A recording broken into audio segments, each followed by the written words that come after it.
sure she gets it first. To get out of that. Oh, wow.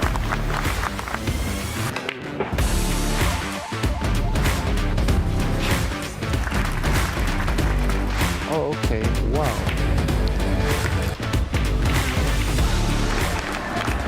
A 9-0 win. And there it goes. Shane Van Doning, our world A-ball champion.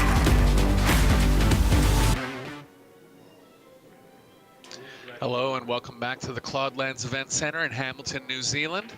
Today we have a match from the World Junior 10-Ball Championships with Payne McBride from the USA against Felix Vogel from Germany, joined by former Moscone Cup member Chris Reinhold. How you doing today, Chris? Hey, what's up, Eric? This is going to be an amazing match to watch. It's great to see that the up-and-coming youth is so talented. Yeah, we have Vogel coming in at a 746 Fargo, real high Fargo for a junior player. He actually got second in a men's Euro Tour event. We know how tough that is, so look at him for him to come in as a slight favorite here. McBride has been on a big improve over the past year. He's up to 677 in Fargo. Just beat Jeremy Seaman at the US Open, who's a 760. So it shows that he can beat players above his level. It's going to be a good match. So race to 7. This is the second round match for the juniors. Felix Vogel actually beat Riku Rompinen 7-1 in the first round. Rompinen's one of the favorites in the tournament, so Vogel's coming in good form. This is McBride's first match of the tournament. Wow, okay, so Payne got a bye, and this is his first match, right? Yeah, 24 players start. 8 players advance to the single elimination redraw portion of the tournament. Looks like Vogel and Rompinen are coming in as the favorites, but Payne is more than capable. He's played in Predator Pro Series events before. Yeah, all of these juniors are definitely getting in competition with other top players, and I think that helps kind of make it easier on the nerves when you get in there with the other world's juniors.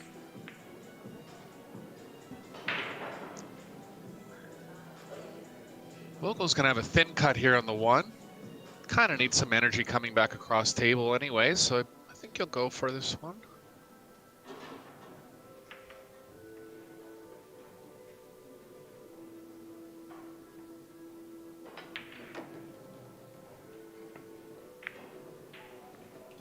Yeah, I just thought it was a little too thin. I'm interested. Do you think he plays any 3 cushion? A lot of people that use that bridge generally like the 3 cushion. I saw that, kind of like 3 fingers under. Yeah, I don't know. He's from Germany. It's not a big game over there, but it's possible for sure. I've never seen him play. I mean, that could be the highest Fargo rating for a junior in the world. Rompinen's got to be up there too.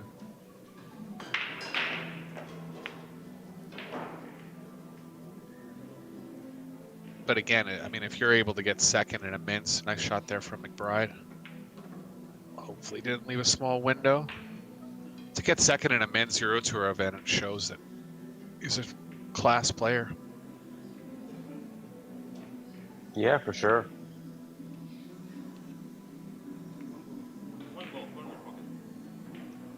Oh, he has room. Oh, he's going to jump at it. This cue ball's close to the object ball, but only jumping over about 1/8 of the object ball here. He's kind of leaving the 1 ball out for the open there. You might go a little bit further on the left side of it to try to duck behind the 2-7. Just depends. Yeah, play it with some draw, kind of hold the cue ball down in that area of the table.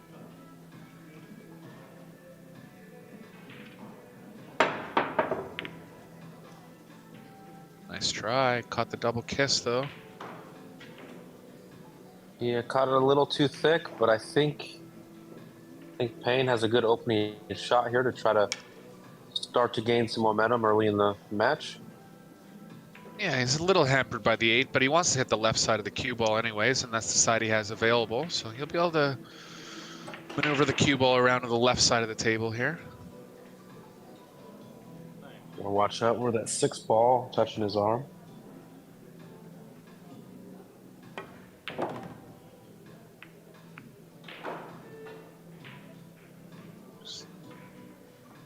get quite enough left spin on it.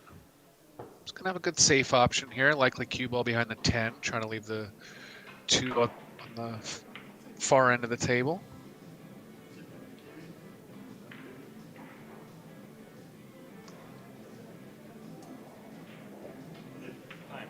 Yeah, it's all about maintaining these little windows for Payne and just taking advantage of whatever opportunity he has. Can he Good see it? try. It looks like He's yeah, I think he's left the window. Yeah. Probably a roll-up safe here on the 7, but Payne just slightly off having Vogel in a bad spot there.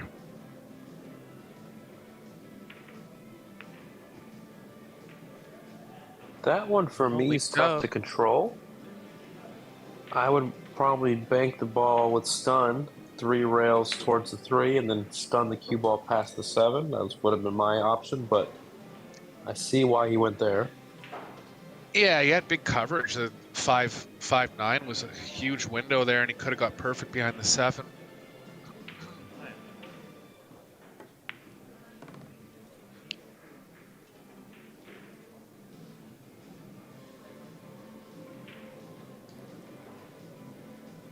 Pretty standard run out here. He'll have to decide if he wants to play the 5 in the same pocket as the 3 or the 5 in the side. What would you favor here on the 5, Chris? I would probably play it in the side, but depends where I get on the 4, obviously. Just make sure you create some angle on the 4 so that way you give yourself some option just like that.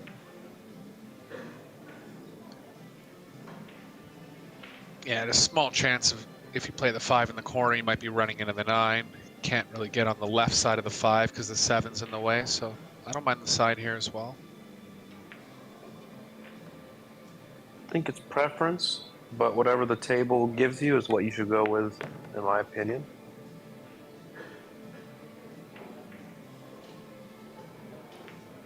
Good enough. He can get through the angle and avoid the 9 coming off the left long rail.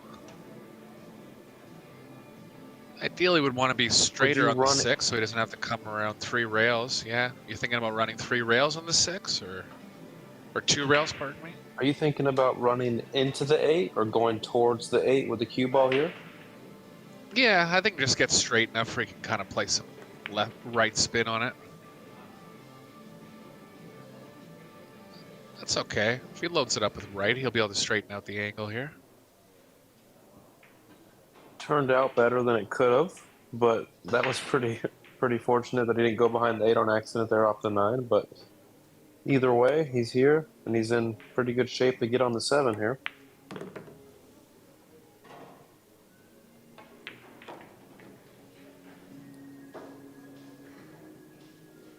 In between angle, just going to decide if he wants to hold on that side of the table. If he feels like he can, he will. Just move the cue ball less.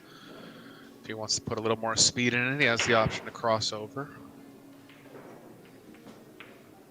I like putting just a touch more speed on this one, stunning over a little bit for the 8 and the 9 in the same pocket.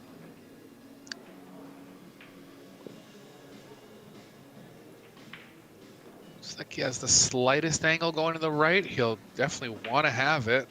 If he's straight in, only option is a big power draw all the way back up table. Yeah, with how these pockets are playing, I wouldn't be opposed to following for the 9 in the top left corner. You could, because that's a ton of speed if you're going to play the draw shot. Just make sure you don't scratch in the corner in the side, right by his stance, right by his left hand right there. Got to make sure you don't go in the pocket, and I think you'll be okay. Yeah, it looks like he's going to let his stroke out here. Big stroke shot. Pretty good. Wanted to get closer, but on a decent angle to pocket the 9.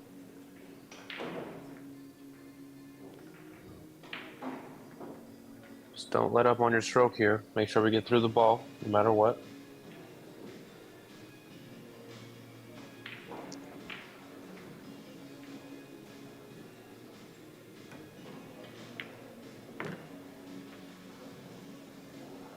Good opening rack from McBride. Takes the first game. Race to 7. goal for these players will be able to make the redraw on the winner's side. They'll have to win 3 matches from this spot, this being the first one.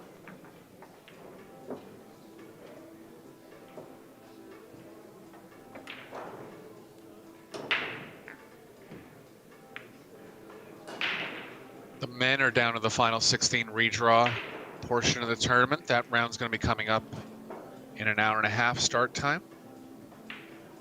3:30 local time, New Zealand.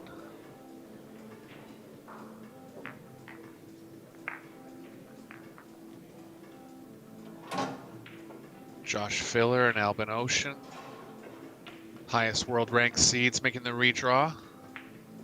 Cheng Jun Lin is also back near the end of a tournament. Alex Pagulayan, Darren Appleton, Woo Kun Lin. On this table too, we're going to have Alex Pagulayan and Woo Kun Lin. That'll be a great match. Table 1's going to be Marco Tucher from the Netherlands against Albin Ocean.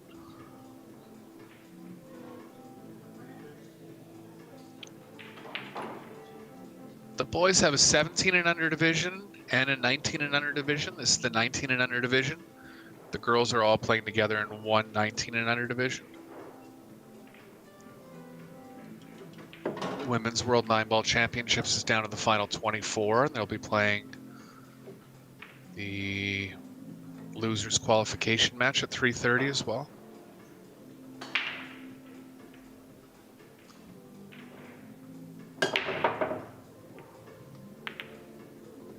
Interesting break there, kind of not from the middle, but not off the rail as well.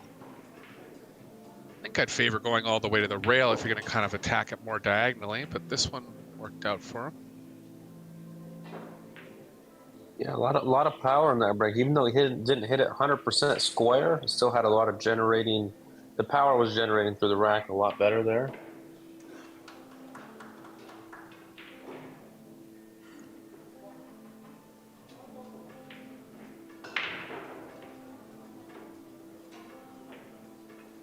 Real solid training programs for juniors in Europe. Germany, one of the countries leading the way in that, so you know Vogel's been trained properly on the way up. Yeah, I was just about to say that. They have such a strong base as far as mechanics and understanding of the game at a young age that it's so much easier to get better, because when you're younger, you want to put in those long hours that you normally don't when you're, 20, 30, It's kinda... Yeah, for sure. Kind of stick with a proper style from the beginning, not have to change on the go.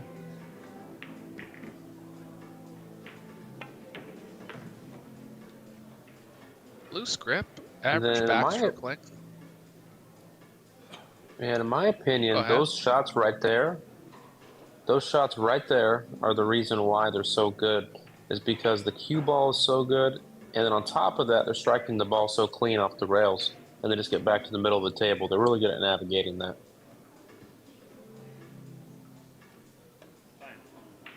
Vogel's looking for a drawing angle on the 6 here. We can play the 7 in the long pocket. Wants to avoid the combo.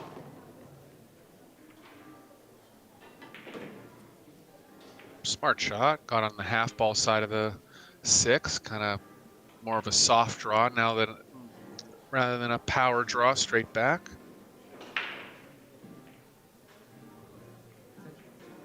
Going to be a little more accepting of the pocket as well at this speed.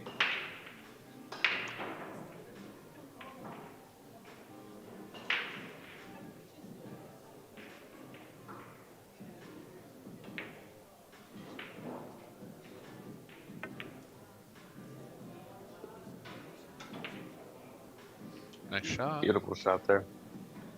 Class play from Vogel here. Tough part of the rack's done.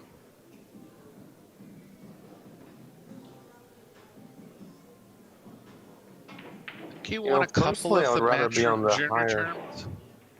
Go ahead, Chris. Sorry. I'm about to apologize.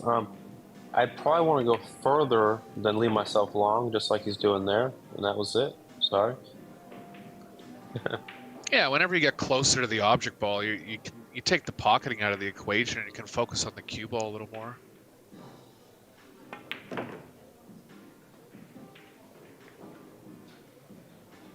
Perfect speed, nice and close to the 9. This is going to be a good match. He's got his cue ball on a Kind of screen. reminds me of, yeah, it kind of reminds me of like a Filipino type style. New school Filipinos. Shorter on the backstroke, kind of a little quicker on the acceleration, but super accurate. It's a good way to hit the ball.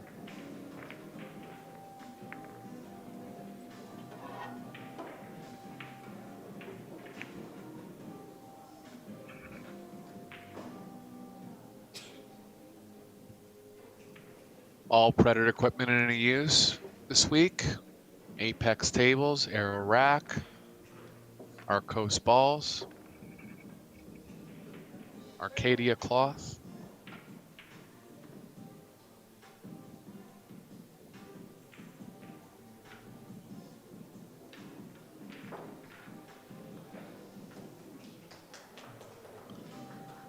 Who are you liking to win the 8-ball event, Chris?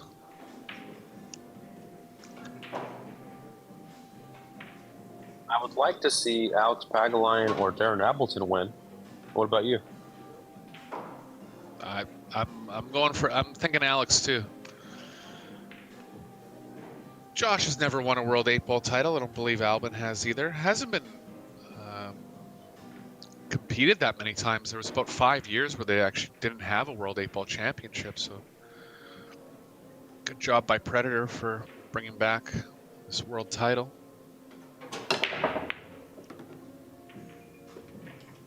Lots of power there. Made the one in the side. Yeah, That's hit what he's those with going for off the authority. side rail. Yeah.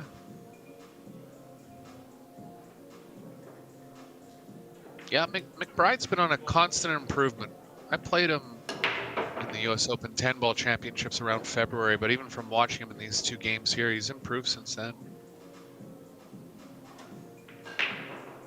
Yeah, his understanding of the game has gotten better, and I think his mechanics are finally being uniform for him, and he's getting used to them.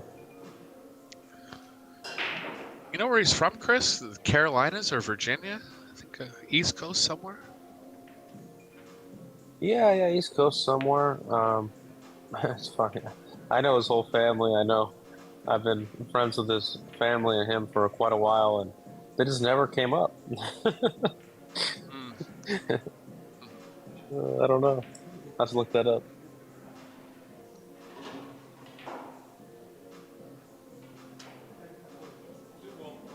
Got Vogel in a pretty bad spot Indiana. here. Okay.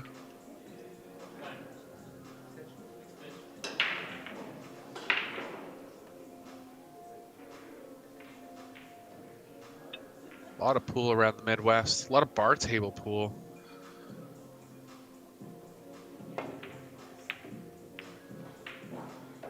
Good hit there. Good contact. Just left the 2 in the side. Bride might be a little straight to be able to get straight enough on the 3. He'll be wanting some angle going to the left.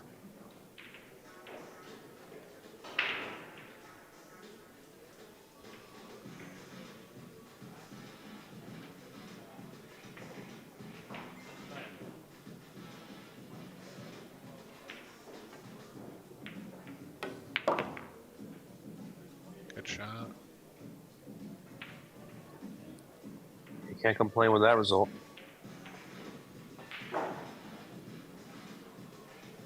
Pretty good layout for the rest of the rack here. He'll be looking at taking the 5 in the side. Pretty natural position throughout the rack.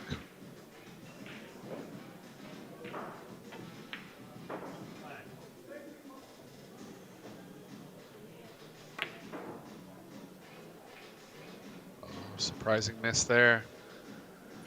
Just focused on the cue ball a little too much last minute. Maybe wanted to play the thin part of the pocket. Just got a little too wide on the pocketing. Like going rail first here, Chris? I don't like going real first personally because it can widen out a little too much. He played it real nice. If you're hitting it for the corner, I do like rail first. But if you're going all the way around for the side, I don't like that because it could easily slide under the tent. Yeah. But he hit it perfect.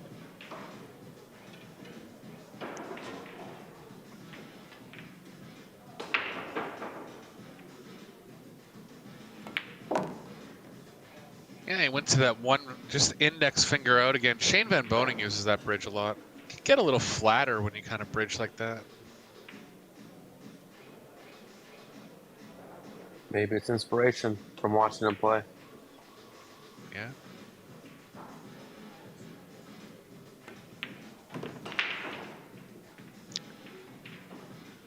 Yeah, you can see how Vogel hits the ball. He's a solid player. Reminds me of Johan Chua a little bit.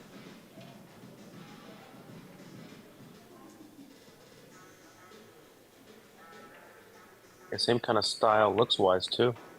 The way he dresses, looks put together. Yeah.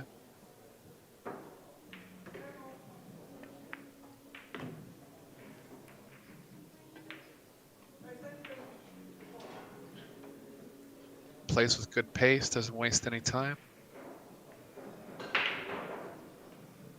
He looks so good over the ball. Mechanics, everything. Yeah, nice and compact.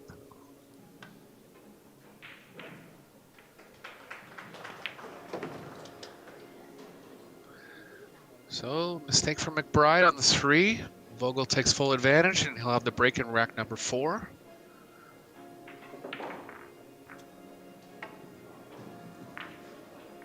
Yeah, McBride seems like more of a robotic style, and Vogel seems like he has good mechanics, but he's still more of a field player.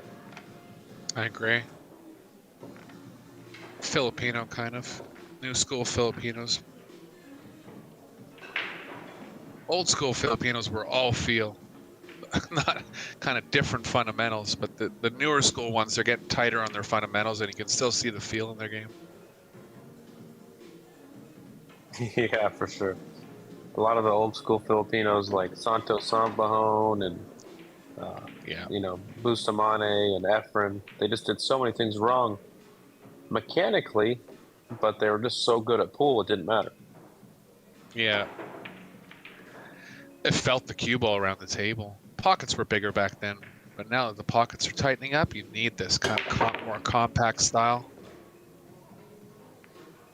I agree. Cue ball, where are you going?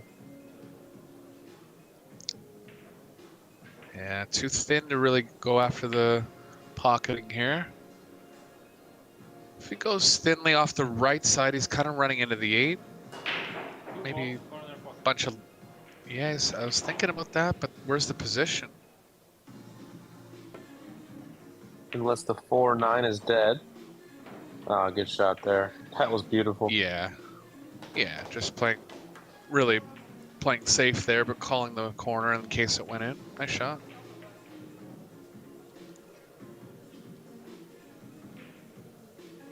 Jump through to a window maybe here.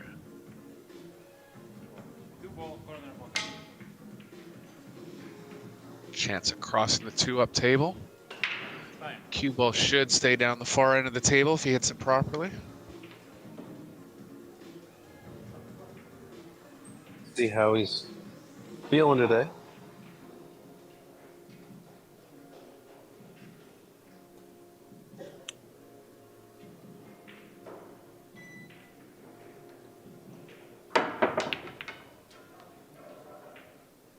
Not a Hit bad it how he attempt. wanted, but caught the double kiss. Yeah. No pocket for the 2, but ton of blockers up table. Expect Vogel to figure out some kind of safe here. Cue ball behind the 3 You wouldn't possibly, go for the but 2 in the side? I think it's too thin. Definitely, cue ball would definitely be loose on that attempt.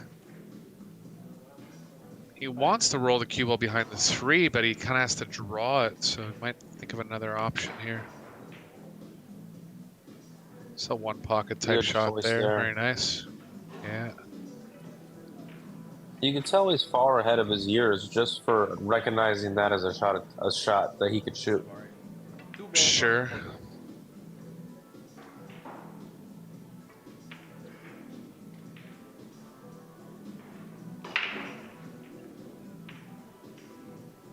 Time.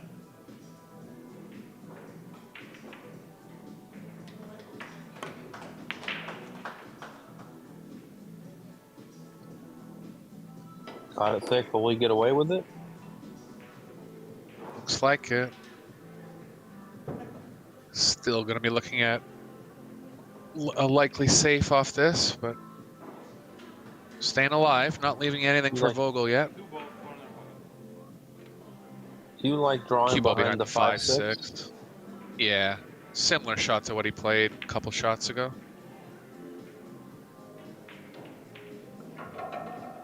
Go in. He's got the 8 as, yeah, he's got the 8 as full coverage. He might have left that window between the 8-9 again, and actually it looks like he did enough to pocket it. Odd how this window between the 8-9 came up twice in this rack, but it's there.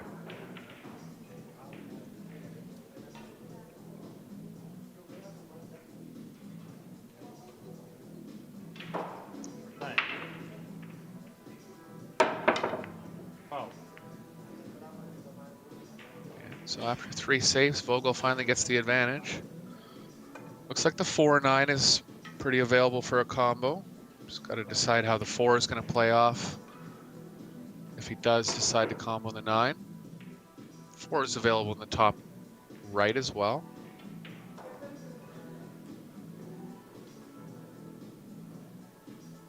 If the combo's dead on and he knows that the 4 will just stop where the 9 is, he'll play it. If he thinks it's going off to the right, he might favor trying to pocket it directly.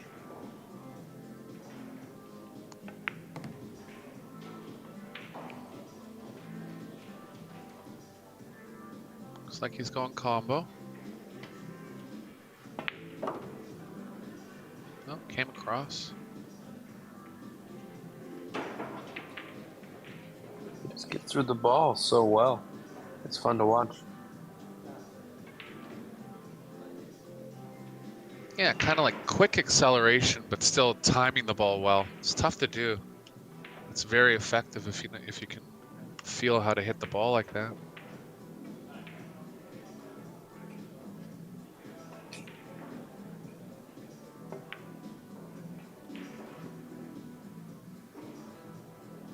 Yeah, Trying he to always get had down a. to the side. I guess so. I thought he had a little too much angle there. He knew it. He probably was trying to play the side. Didn't get where he wanted, so going to be safe here from Vogel.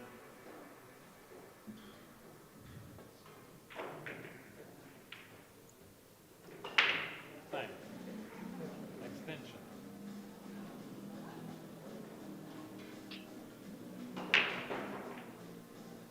I mean, using the 7 as a blocker is an option here, but the cue ball's kind of running through the angle a little too much. Well, that's a smart shot. Great shot. That's pretty strong right there. Wow.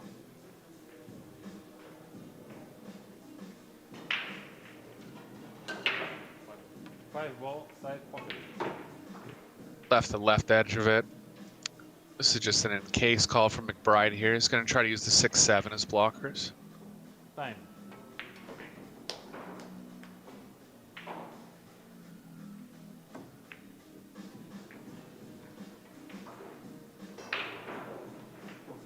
Shot. shot there. Yeah, we'll see Vogel going to the jump cue for the first time here. Second time, actually. They had that edge jump over the 3. For your Q lovers out there, Payne's using a P3 from Predator, the 30th anniversary. And then Vogel is using one of their new all-carbon Q-Tech Qs. Awesome how much innovation has came in such a short time.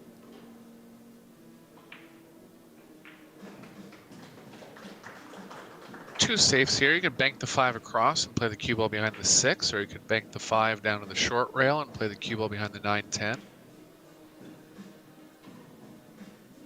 Do you go 1 rail or 2 rails with the cue ball here? Time.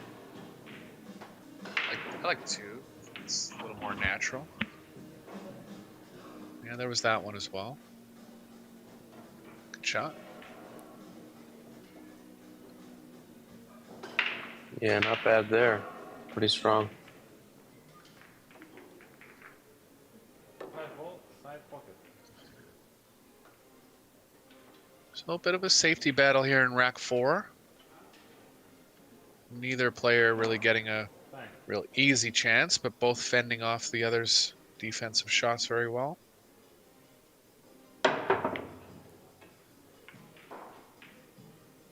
Good attempt there. Left him long, but I think Payne is just happy to finally have a shot at a pocket. Yeah, cue ball looks like it's playing around the 10 with a bit of left spin. Tough to be spinning the ball at this distance. Could choose to soft draw it.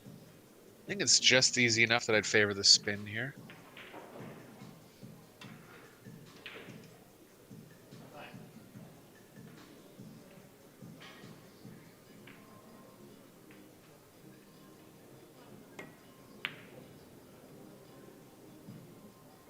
Always tough when you have distance like that. Don't forget we're playing WPA rules here and playing 10 ball, so call shots only.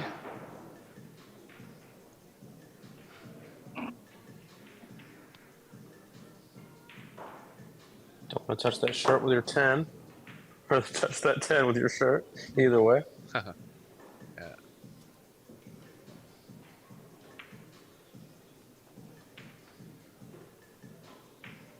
9 past the 10? Looks like it does. Yeah, either angle on the 8 will be okay here. I'd favor just trying to get close to it. Just kind of adjust once you get down table.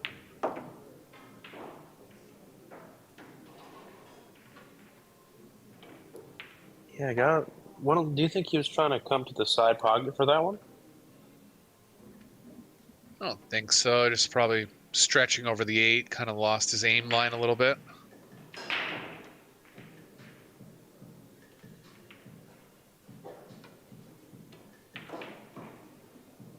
Time.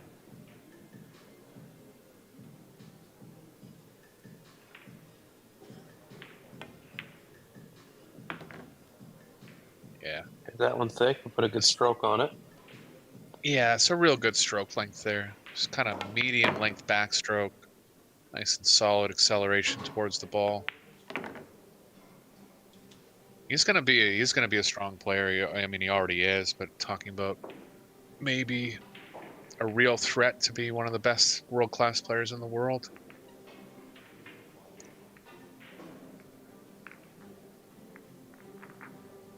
So 3-1 for Vogel here. McBride missing a couple chances. Missed 3 ball in rack number 2. And now missed the 5 in rack number 4. He's hanging in with Vogel's safety exchanges though, so just got to get a little more on point on the run outside.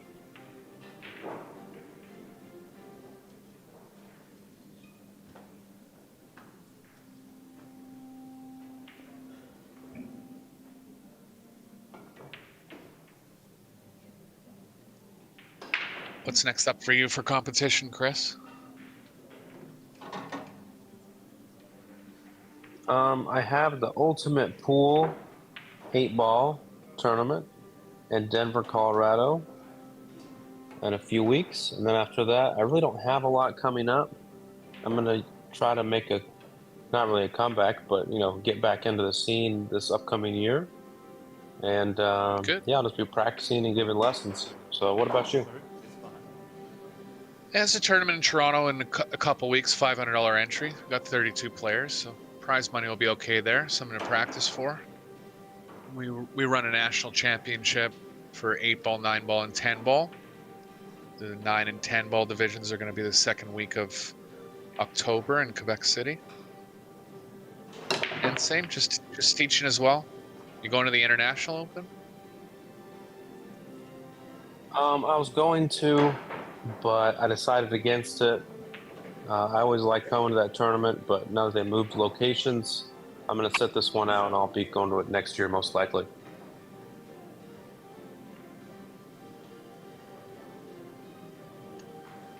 Caught the break a little thin there. 1 went short of the side. 3-ball came to his rescue. Vogel's going to have to push here.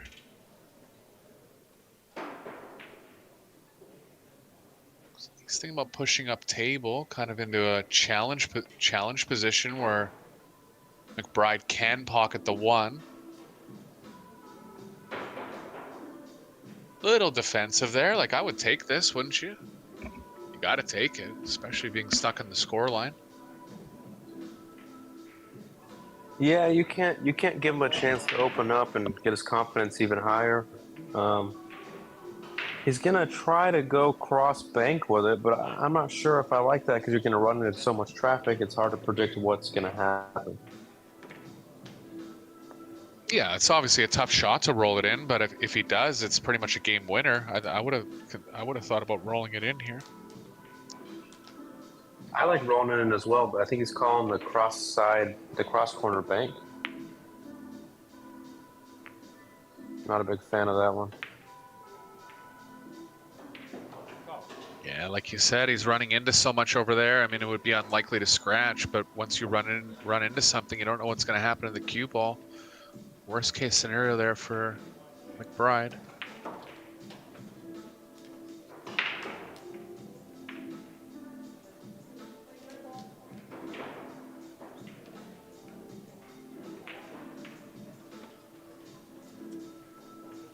Might have to take the 2 in the corner. Too much traffic coming around for the side.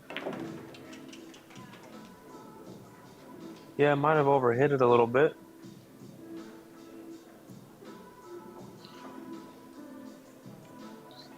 See how quick he thinks. He's ready to play. Even on a safe, he's ready to shoot the shot in 10 seconds there. 5 seconds. Oh, look at this shot. Yeah, really good knowledge there. Side pocket. Too close to jump unless you're Fed or Gorst. Right.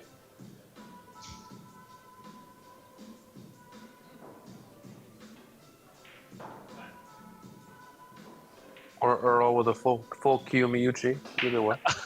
Yeah.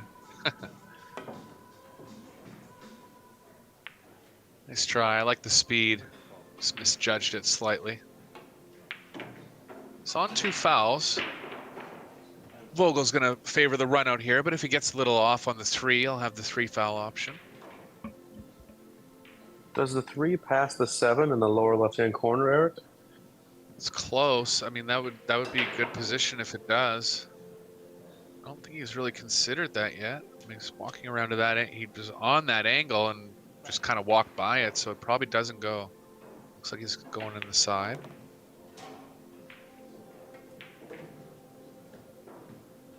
Good shot. Maybe he's just freezing him on the floor. Oh wow. Okay. So he Kid is was, ruthless. he played, You're on 2 fouls. yeah, he played position to play safe there because he knew he was on 2 fouls. And he's left a 1 rail escape. If the 10 wasn't there, it'd favor 2 or 3 rails here, but it looks like he's gonna have to go at it 1 rail. Main thing here, he's on 2 fouls, so he's got to make sure he hits the ball. Time.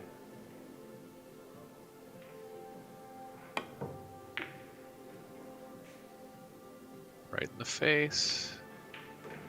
Oh, Good look result at as that. well. Yeah, big roll there. Vogel was just about to pull away, but back in the underdog spot right now in this game.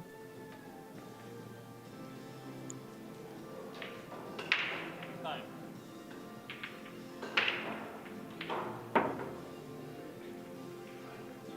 Could he hit? No, Just caught he him. barely missed it. Foul. Yeah, caught a little more swerve, new cloth. You can catch a lot of swerve.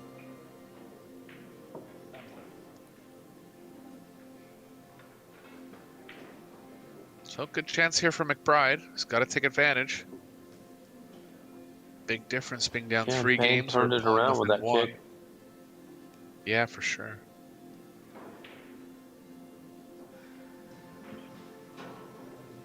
Time.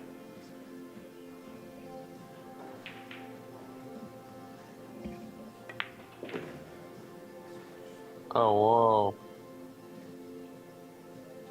Never a doubt.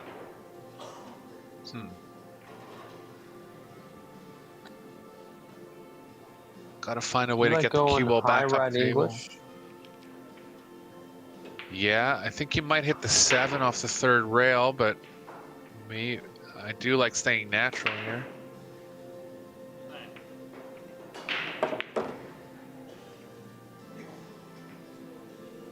Yeah, when you're stunning like oh, he actually got on it. He's okay. But when you're stunning like that, it's tough to get enough energy in the cue ball. You have to move the cue ball a lot there off a straight angle. Ideally, if this cue ball plays around the 8, that'd be good for McBride. Come out 2 rails, 6 in the same pocket or the corner.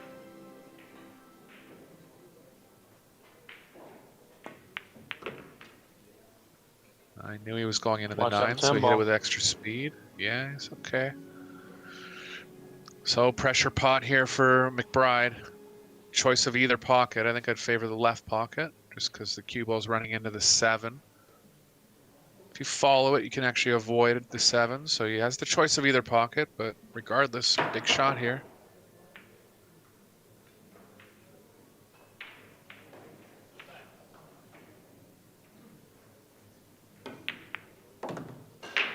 Nice hit, heart of the pocket. That's a big shot early in this match for Yeah. McBride. Good stroke there. That'll build his confidence for the next few racks.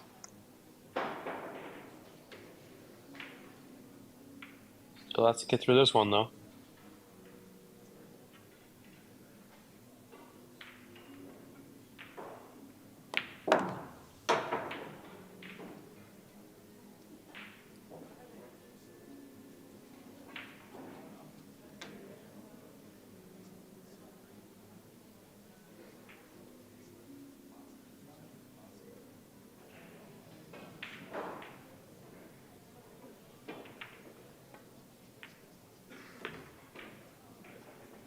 Nicely played, staying in line.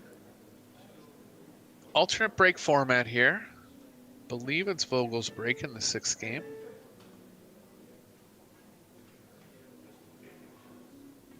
Adrian Prasad is up 5-0 against Sartorius from Poland. 10 ball, corner pocket. Eddie Vondero from the US. Do you know him? I don't actually know him. Up 3-0 Yeah, Eddie against is a Henry really Nguyen. good up-and-coming player. Okay.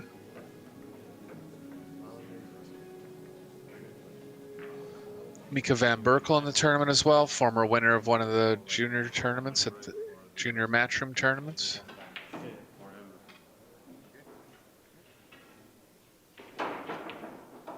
Briza Manipula from Canada playing Lazar Kostic from Serbia.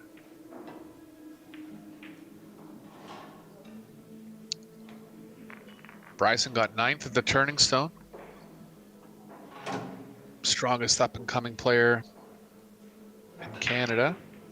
We have another Canadian representing Canada in the under-17 division, Antonia Ayala. Another great player, tons of potential. And Amber Colchew is representing in the women's division.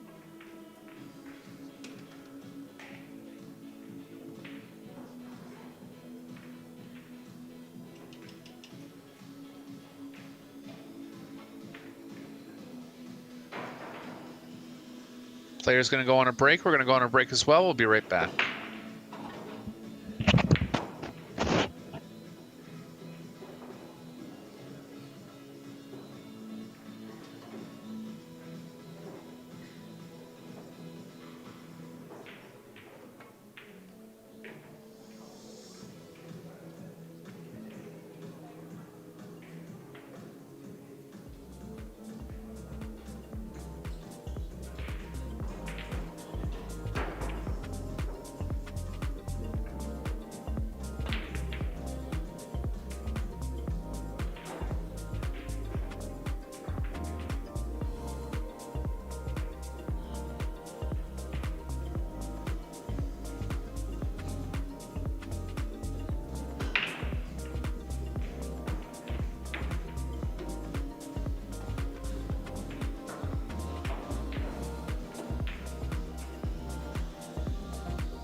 Back now, Vogel to breaking rack number 6.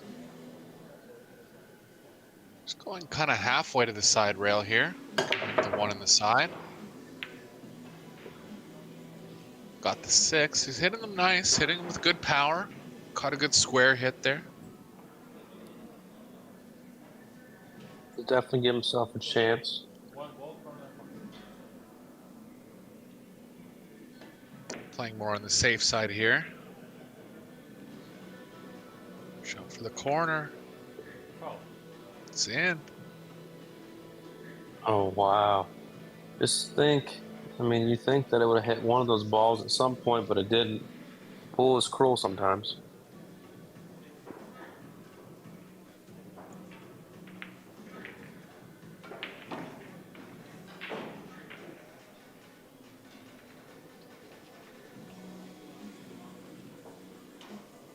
Time.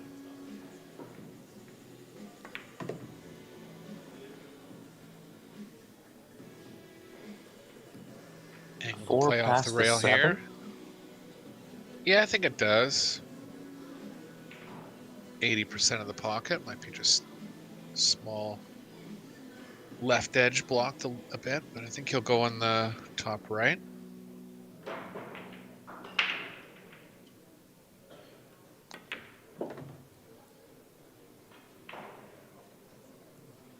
Kind of in a weird in-between spot here. Wanted to be either dead straight or a little more angle, but I think he's okay here. Would you bump the 8 slightly on the way out? I think he's straight enough that he can come, come straight back. Yeah. Sometimes the camera angle deceives us.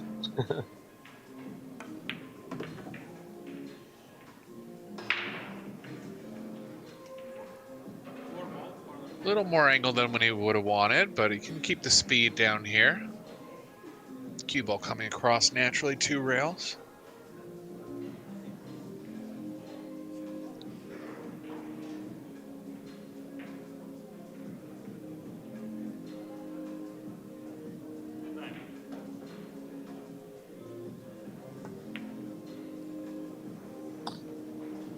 Yeah. I thought the bridge was a little long there. Did you notice that? Especially for the speed he was hitting. Yeah, I feel it. it Just try to get looked to closer me the like ball he was a there. little uncomfortable.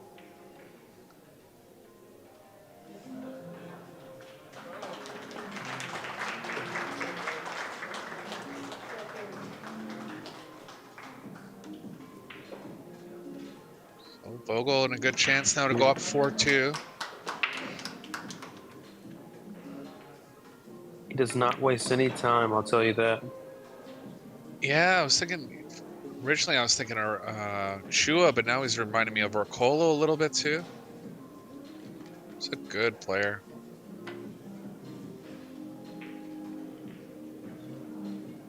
Is he about my height? You think he's a little taller, a little shorter? Yeah, I wouldn't put him much over 5'5". Lends to being nice and compact over the ball, though. It's not a disadvantage at all in pool. No, he looks very compact, and it looks like he was born with a pool cue in his hand. Sure. That closer bridge really does help getting through the ball.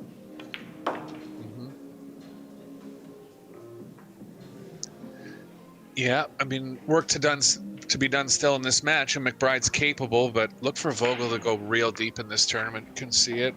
See the class he's displaying. Yeah, when McBride I will heard have that he beat Rompinen, I was kind of surprised until I saw him play. Then I realized Sure. that it makes sense.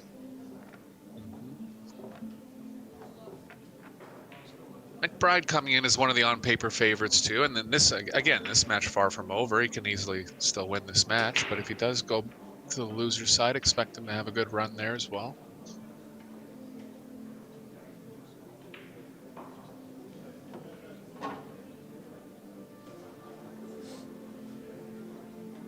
What's your guess on where he'll break from? Side still? Yeah, he went. Well, he's actually going all the way to the side rail now. Oh, pardon me. This is McBride. Yeah, Vogel was a little bit off the rail. Yeah, McBride's stuck with the same break all. This will be his 4th break. He's been breaking from the same spot. He's been hitting them well. 12. Oh, I got kind of Commentators kicked off first. there. Yeah. It's one of those ones where he didn't hit it square, but also another ball came and kind of kicked the cue ball right off the table. Not like he went directly off there.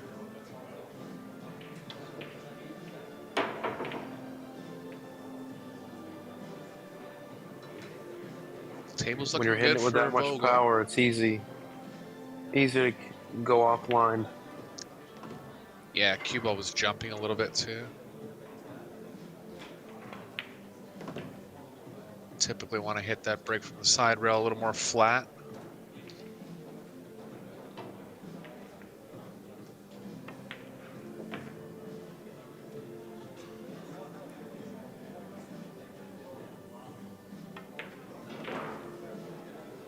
It's like automatic. I mean, I understand the position's not too tough there, but it's not just that he gets down on the ball so quick. It looks like he's not going to miss, you know? I don't say that about too many players. Yeah, get almost straight on this ball. You can float this in with some left.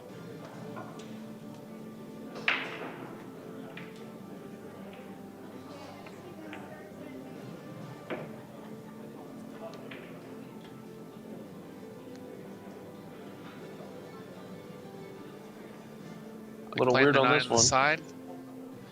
Yeah, just deciding if he wants to play with left spin or kind of a soft stun. You like the 9 in the side?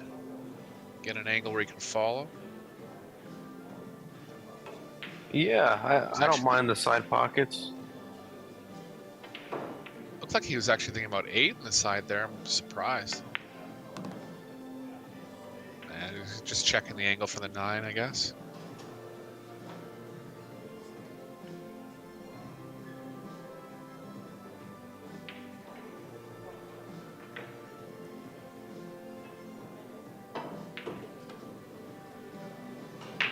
This will be the easier stroke to do, opposed to just rolling it in with a middle high. Yeah, got a little more angle, wanted to hit it a little more aggressively. It's a good shot there. Power follow here onto the left side of the table. Maybe a draw. Yeah, draw's okay too. Yeah, effortless stroke there. Firing on all cylinders. Yeah, got like 6 feet of draw and really finessed the ball nicely.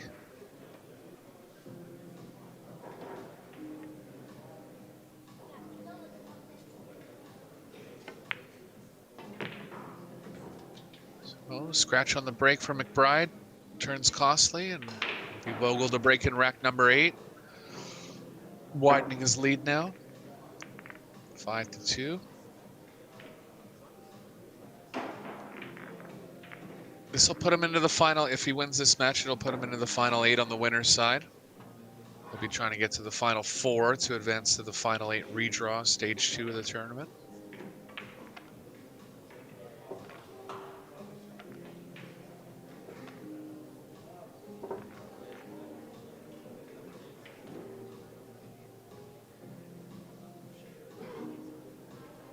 What kind of match did you do in the last round? Was it a women's qualification match or?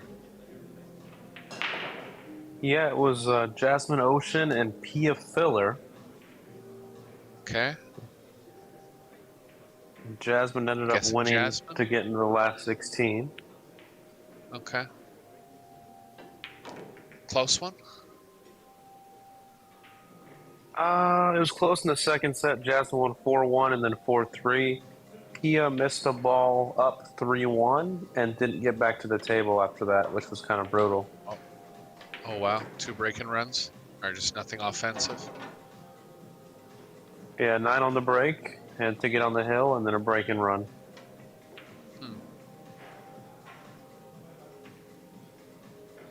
So yeah, she'll be into the losers qualification bracket, and she'll need 1 more to get back to the redraw stage.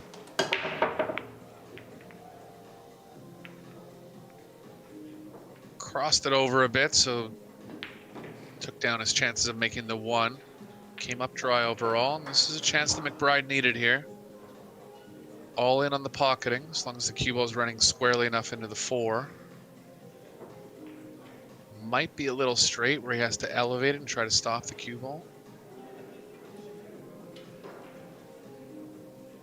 Yeah, I'm a big Yeah, he's pretty fan of straight. just trying to let your stroke out. So I would put a little bit of a draw stroke on this. Not a draw, but just more like a stop.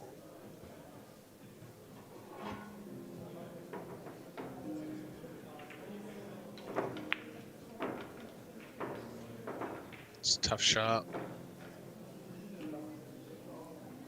Vogel's going to go I'll be offense sure here. that Cue Vogel- ball's. Go ahead, yeah. Sorry, my bad. Vogel's definitely going to go offensive here. What side of the 4 do you think he's going to try to play on? Like the left side. I think the right side's a little dangerous on the scratch. Start going to the right of the 4. He could hit the 8 as well.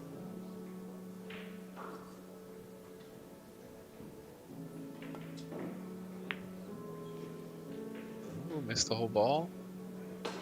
Yeah, he was going for that. A little quick on the transition there, I think. Yeah, that's what can happen when you have that shorter backstroke, but that's one of the first times I've seen him do that.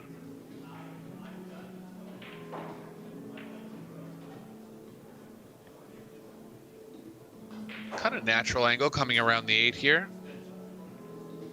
Especially considering the score line, you got to go for it. Just kind of composing himself, though, coming off a miss. Wants to make sure on this one.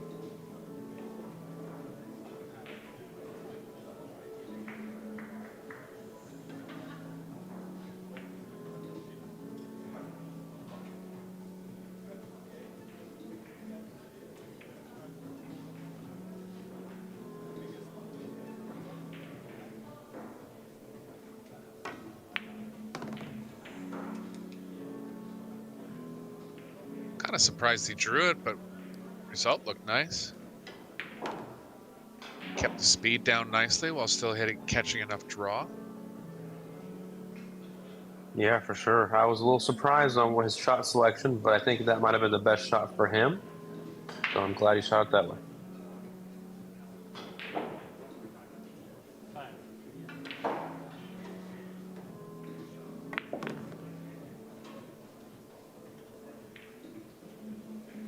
Bit of work from the 6 to the 7. Got to be careful on the 5, coming back for the 6, but I think he'll have enough room to not worry about the 10 too much.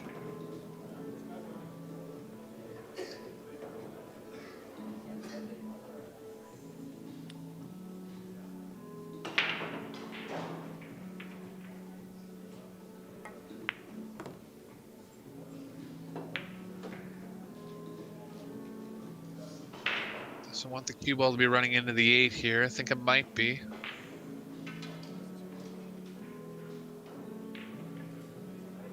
Natural angle might be a bit to the right of the 8, but tough to slow the cue ball down if you're going to follow it. Drawing angle is kind of playing into the 6, but looks like he has something in mind because he's down pretty quick here. I wouldn't be opposed to the bank here with low right. That's a smart shot. Well, unlucky to end up straight. Gonna have to leave himself a cut angle on the 6.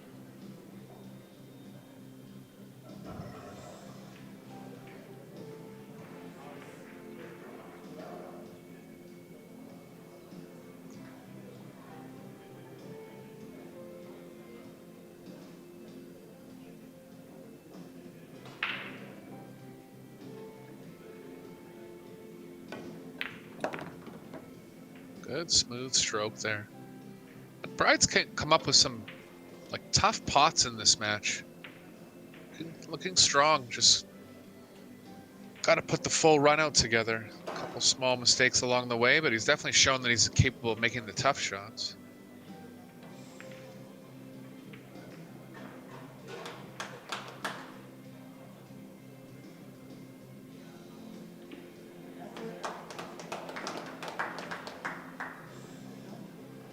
Shot.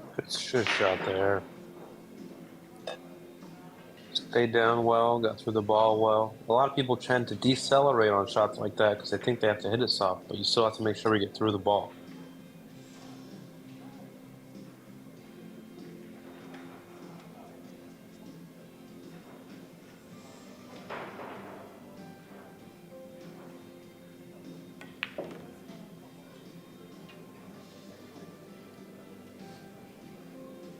Little straight, but he'll be able to get over Very back cool. over to the left side of the table.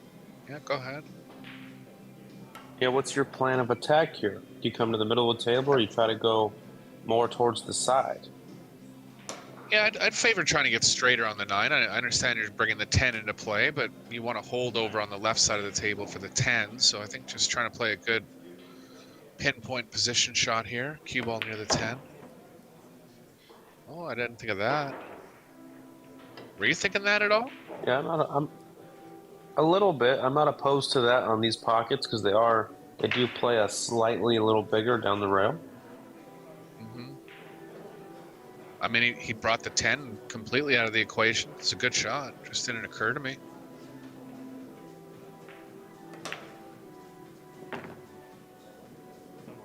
Handball, corner pocket. Good run out here from Pretty McBride. good. Yeah, it's staying in the match. He'll be breaking in rack number 9 as well. Bringing it within Nice 2. out.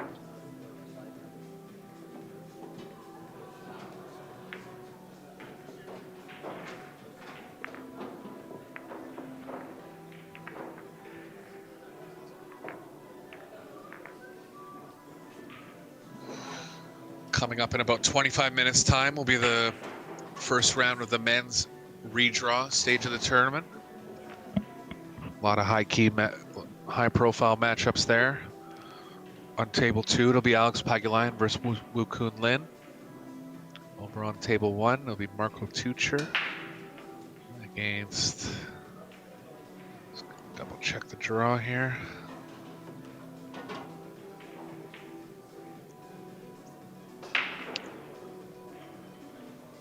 Table 2 will be Marco Tucher against Alvin Ocean.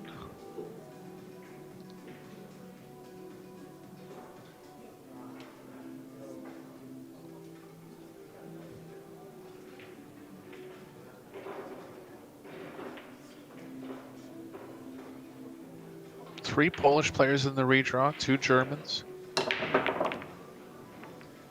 2 from Chinese Taipei. Hit the break similarly to last time, kind of a thin cut on the left side of the rack. That promotes the 1 going into the side, and it did go in there. A little unlucky not to get a shot here. Any thoughts on the push, Chris? Tough when the ball's kind of close to the pocket. Yeah, I might push the 9 up by the 10 and just leave a slight edge on the 2, enough to bank the 2 to the top left corner. Just kind of give that a temptation for Just gonna leave a Vogel. kick safe.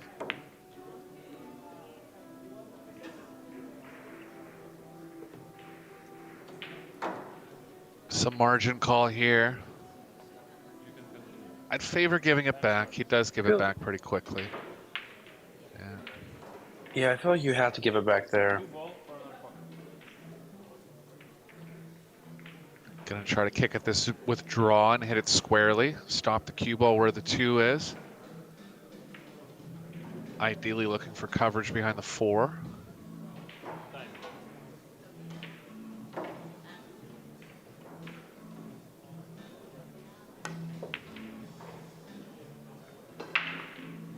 Decently hit, but such a tough shot, and that's why Vogel gave it back. Good decision there from Vogel.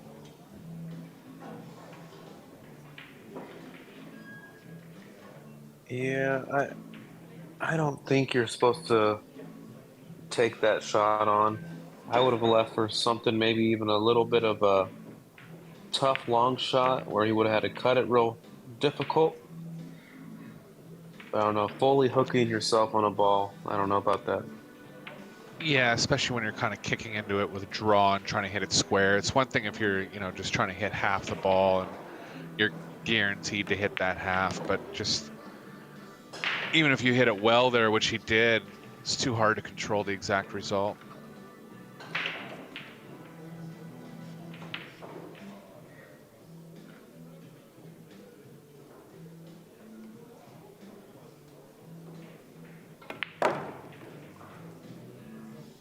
He got through the ball so well there. Wow. Yeah.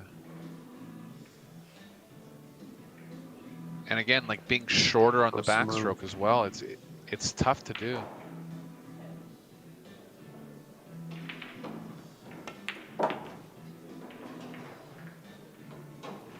Looks very fluid.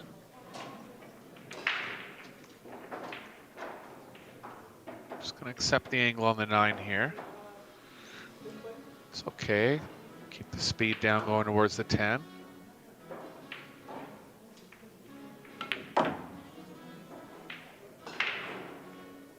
Had a little too much, decided to get closer to it, and not where he wanted to be. He's gonna have a banking option. He'll be going for it. This is missable. See a half smile there from Vogel. Knows he kind of got out of line out of nowhere there.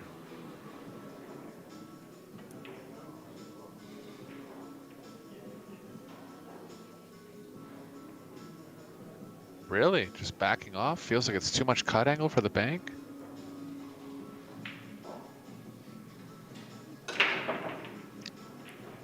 A little it's my weak on the cue responsibility ball to- positioning there. Yeah. I should know the answer to this, but I'll admit that I don't. I'm not sure if early 10s count here. I have a feeling they don't. He's called the 10, but it might not be a winner. He might be just calling it to stay at the table. I'll know by next round. Gotta Yeah. get my homework a little better here. If the 10 does not count, I wouldn't go for it. I'd rather bank the 9. Yeah, pardon me. He was banking the 9. Like that. Good try. So So the 10 yeah, must him not count. going after. I don't think it does. Yeah, right. Him not going after the carom that means no early 10s. 10's not a winner.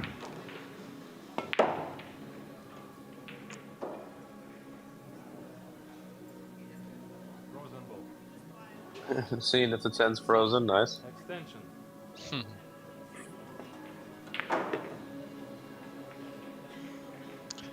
So Vogel on the hill now. Playing a good enough safe to get out of that positional error. And race is 7 feels so short, Eric. Yeah, you got to be on point, no doubt. And, you know, especially in the women's event, too, those races to 4. I mean, you saw what happened to Pia, right? It's like one mistake and then didn't shoot again for the rest of the set. Oh, you know, big pressure here in these short race formats. The women's event is going to go to a best of 5 sets in the single elimination portion. It's been best of 3 up to this point. The men's event is extending to a race to 10 now in the redraw format. That's a nice long race for 8 ball.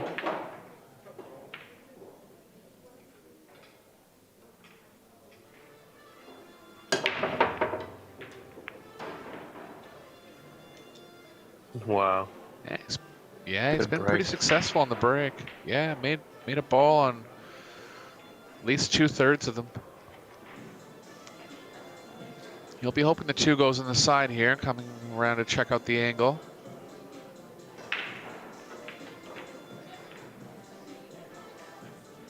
It's close. I'm feeling it does go. Got to get the cue ball in a pretty specific area.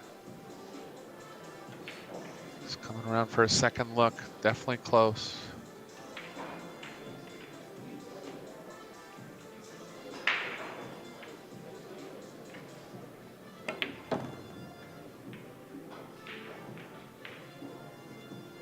Got the cue ball right where he wanted there.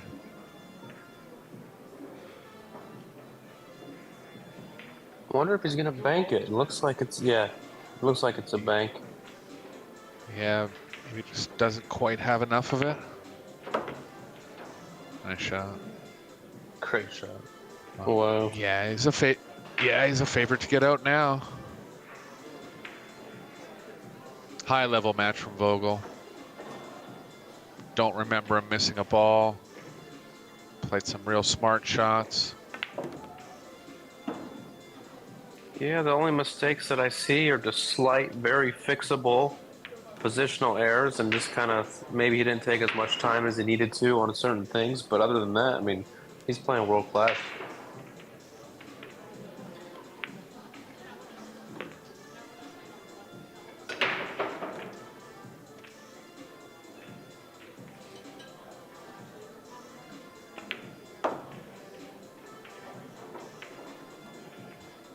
Gonna have an elimination 8-ball match coming up on this table in about 15 minutes.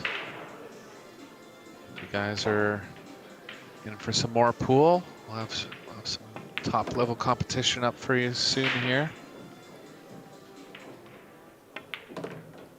Great match by Vogel. McBride had some promising moments. Look for him to make a strong push back towards the final 8.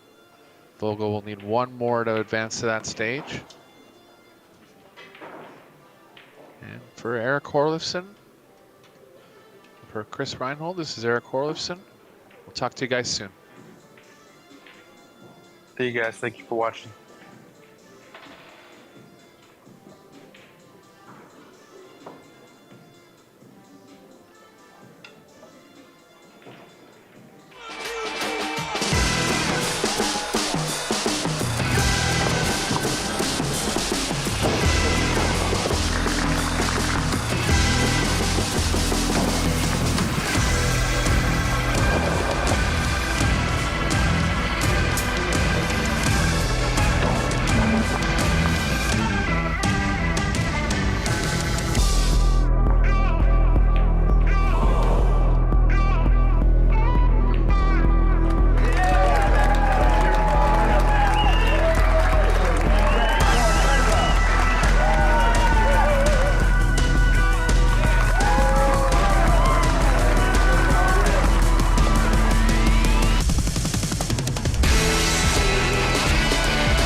sure she hits it first. Look at that, look at that. Oh, wow.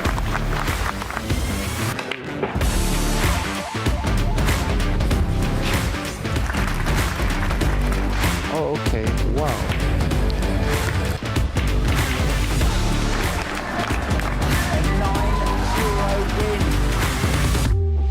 And there it goes. Shane Van Boning, our world 8-ball champion.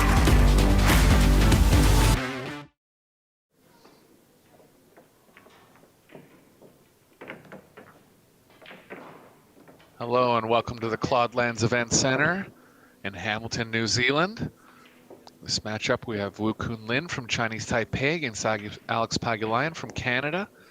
This is stage 2 of the men's World 8-Ball Championships presented by Predator, Yalin.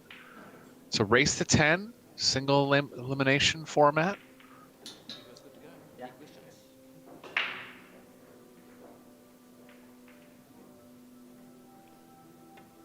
Look for this to be a closely contested match.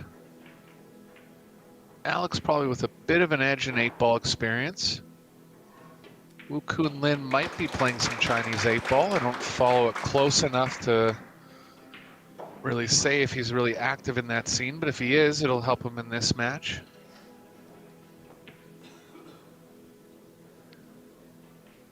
But any game where Alex has more options, he's a very dangerous player, coming in as probably the top 1 pocket player in the world. Skills in that game lend to being a good 8-ball player. Creativity, pattern thought.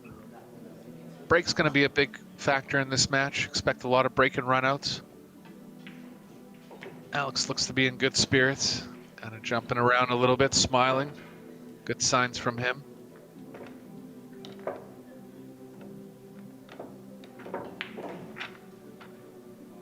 All the men's final 16 rounds are kicking off right now. We also have Josh Filler against Roman Heibler, Thorsten Homan against Cheng Jun Lin, Darren Appleton against Badr Al-Wadi, Conrad Jusician against Pius Labudas, Ryan Su against Mieszko Fortuński, Albin Ocean against Marco Tucher, Matus Nagatsky against Alex Kazakis. Kun Lin going for the offensive break here from the middle. Look for the balls to spread wide open here. Ideally trying to make the 1 or the 7 straight back in the side, 1 or the 15.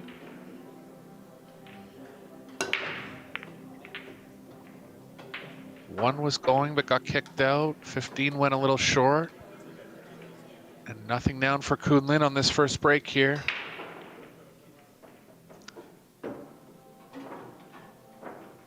Solid's looking a little more inviting than the stripes. He'll have to rearrange the 2-4. Be able to easily do that off this first shot here on the 1. Just trying to think of ways to guarantee opening up the 2 and the 4 as best as possible here.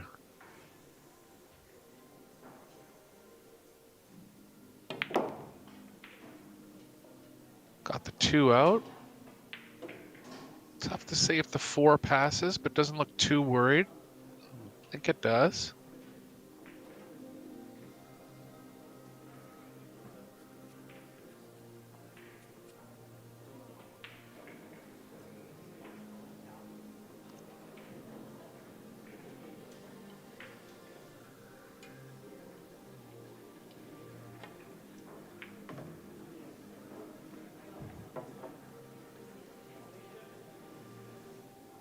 Trying to hit that ball a little thinner, have the left side take a little more effect, but did well enough to not get behind the 8.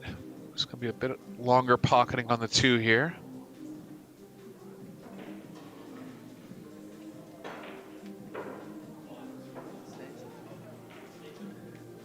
These long shots aren't as common in 8-ball. You know, if you're playing in a rotation tournament, you'd be used to shooting shots like this. Just got to kind of reset your thinking on those long pots. Nicely played by Alex, kept the speed down.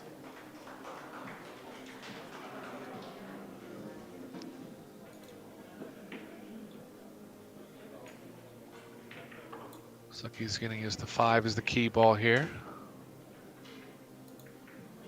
Did you miss me, Left Eric? spin to. You're back? Good. Well, Some we had a gremlins. dry. Some gremlins in the work this morning. I'm sorry. No problem. We had a dry break from Kunlin, and Pagulan's been running out from there.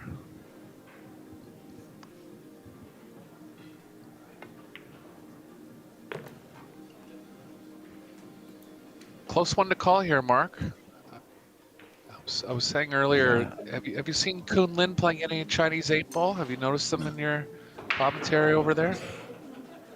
No, I haven't. I mean, he's been pretty quiet. I know he's been playing a few kind of smaller tournaments, but he's one of those players, isn't he, that's kind of under-delivered to a certain extent. I mean, such a talented player. He did win the Diamond Las Vegas Open in 2021 and also runner-up in the teams in Puerto Rico last year, if you remember that. Great final against Germany. Pia Filler with that amazing 10-ball shootout, winning 10-ball. But apart from that, he hasn't really done so much, but expecting him to have a good run here, Eric.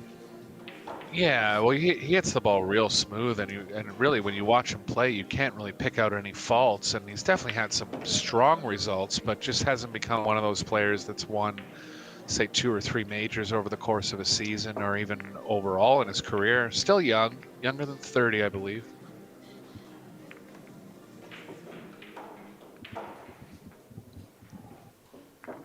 Yeah, so race to 10 now. It's getting down to the business end of the tournament. Alex with wins over John Wims in round 1, and then a good win against Masato Yoshioka, very talented Japanese player.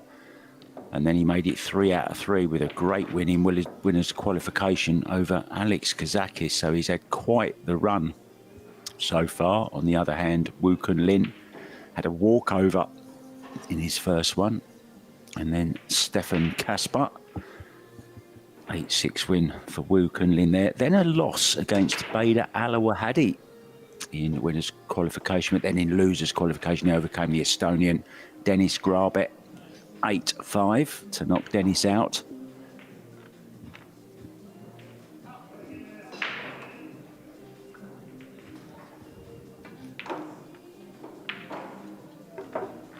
Kunlin broke from the middle in the first break of this match. Alex was warming up from the middle.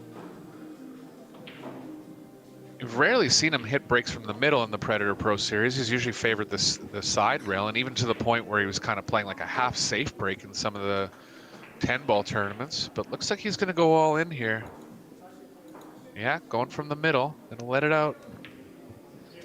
Looking for the 3 or the 5 straight back on the side here. One of the few players still breaking with a wood cue.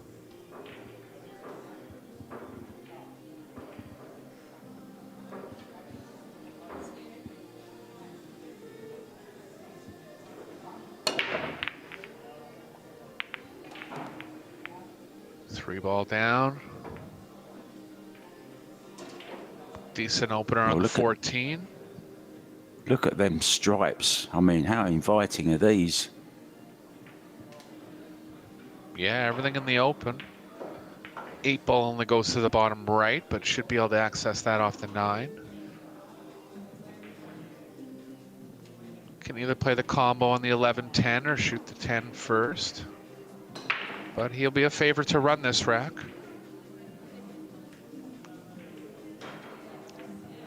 Can really learn a lot from Alex in any game, but especially games where he has the choice of shooting more than one ball. Games like 1 pocket or 8-ball. Expect his patterns to be on point. The Lion is on the prowl, looking for the big prize, $75,000.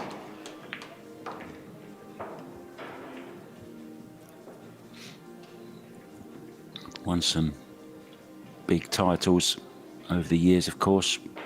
US Open champion 2006, World 9-ball champion 2004. Derby City Classic. He won just about everything there, master of the table a couple of times as well. Now, something did surprise me. He was the 2002 World Pool Masters Trick Shot Champion. Now, I never knew that. I wonder if we can see any tricks today.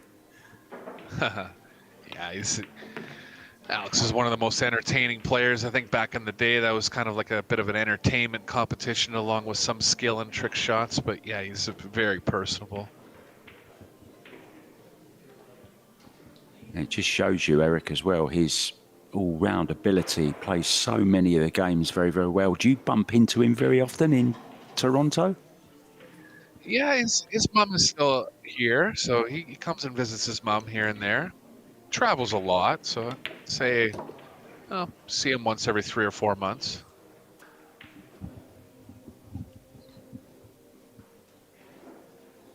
He was in town before the US Open.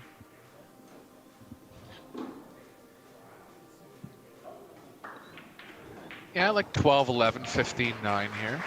9 plays the best onto the 8, so just working out a path to get kind of small angle between the 1, 4 and the 9. He's going to go 9 second or maybe 11. Yeah, still think it's got to be 9 last, so go 11 here.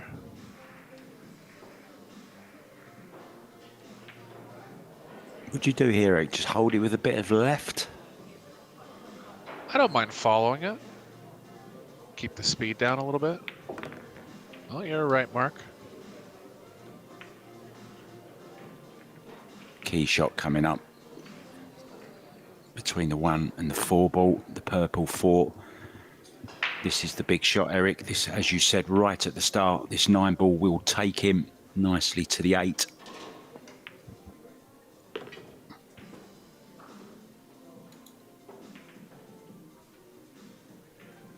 Pretty good angle. Power up a bit, get off the rail.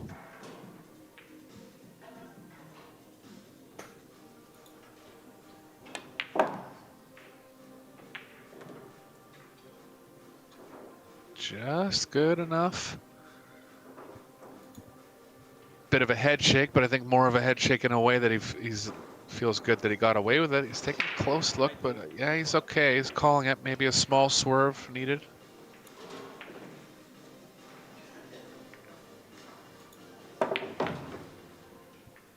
He had the whole ball.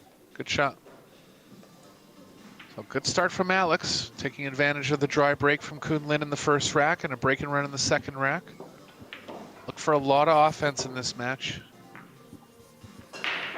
Lots of other games going on now at the moment. Joshua Filler, one of the big favourites, is in action against Roman Hebler. He's 2-0 up in that one. Torsten Holman and Chang Junglin are 1-1. Darren Appleton, another one talked about as maybe being a possible champion in his twilight years, shall we say. He's up against Bader Al-Wahadi. Looks like they're involved in a little bit of a safety battle. They're still on their first rack. Piers Laboutis. Now, this is a really interesting matchup. Piers Laboutis against Conrad Musician. I know they match up a lot in all the different tournaments they head to. They play a lot of tournaments, but it's the Lithuanian who's taken an early 2-0 lead in that. Another one, the Butcher, Mieszko Fortunski, is down to maybe one of the surprises, Ryan Zhuyan. Albin Ocean, 1-0 down to Marko Tojca.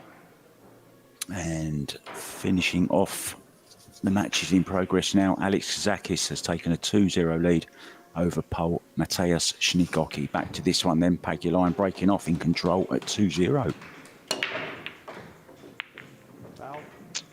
Off square, straight in the side. Bit of tie up over there on the left long rail. But Kunlin will have a full table to manage breaking out that area. He'll favor the solids here just because there's more solids around the tied up area.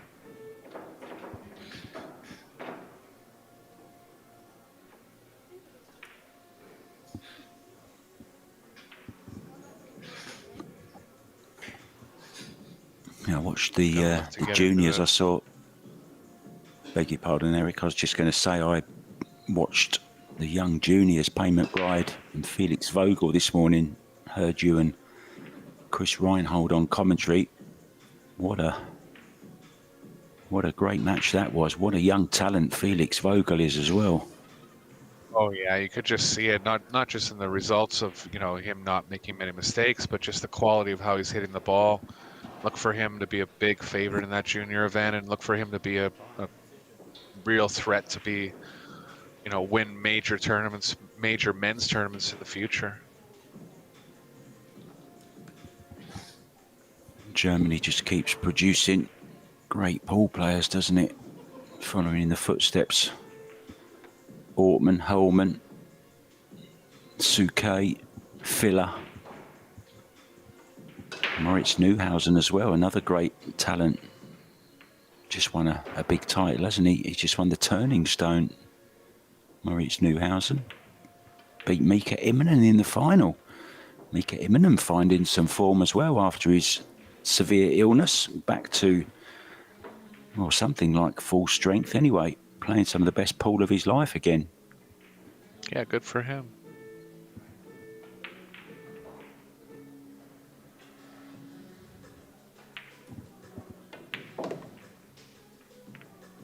Oh, great shot this. He's opened it up, Eric. Yeah, I guess Kunlin just didn't like how the solids were kind of aligned around the breakout area there, so he did well to get into the breakout on the second ball. Gonna have to play one good positional shot to be on the 14. He'll look to do it right now.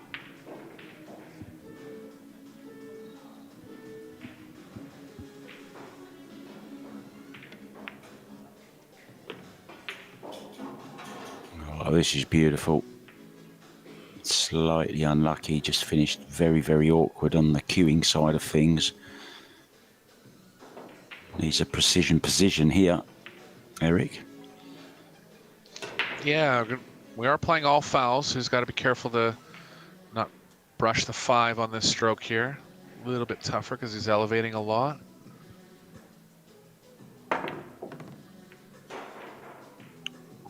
Good shot. Tremendous. Nice and close to the 11.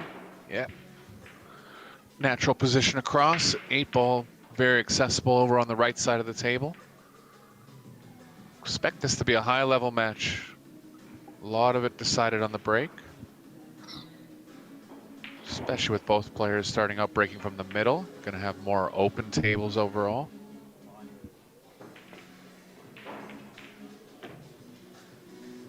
Three players from Chinese Taipei still in the last 16. A sole Brit, a sole Czech Republic, a Canadian, a couple of Germans, an Austrian,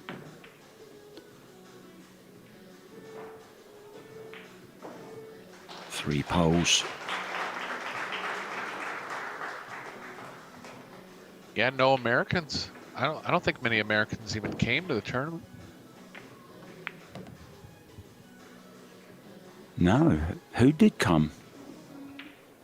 I couldn't say Yeah, there's offhand. Big presence, of course, for the juniors. You got a great junior program coming through.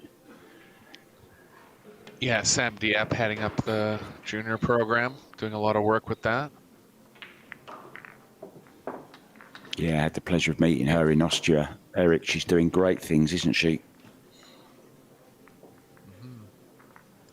Well, you can see you know, not just getting players involved, but the quality of players coming out of the U.S. kind of turning back the years from the U.S. looking at becoming more dominant on the world scene again. Very positive things for American junior pool.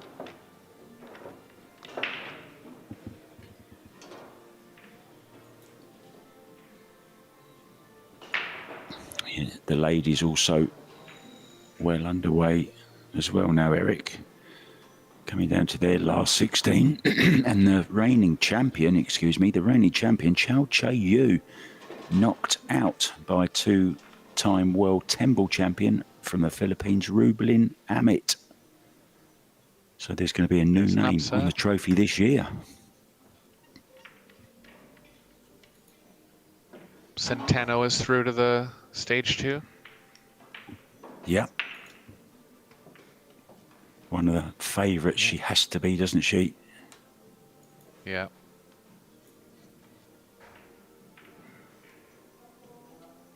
Kunlin switching over to the side rail here. One dry break from the middle was enough for him. Knows the importance of the break. Going to try to get something going from the side.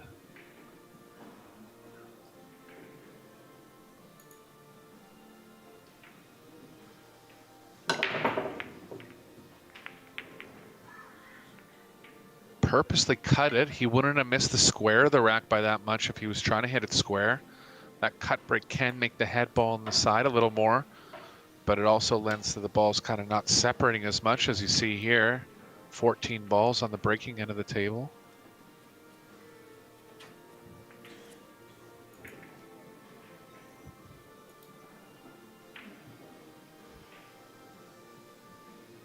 What do we have for an opener here, Mark? Maybe the 10? Oh, that's the only ball I'm seeing. Yeah.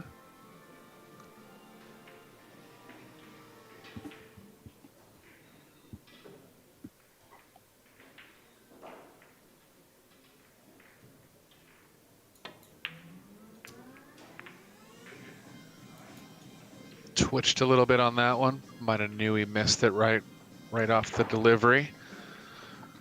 But as I was saying before you came on, those longer potting shots don't come up as much in 8-ball, and when you're faced with them, just can kind of throw you for a loop because most of the potting is done within short distance. So Kunlin getting away with a dry break here, and he's going to have the first choice of suits. Looks like he's going at the 5. It's not often you dry break and get the chance back straight away, is it? No kidding.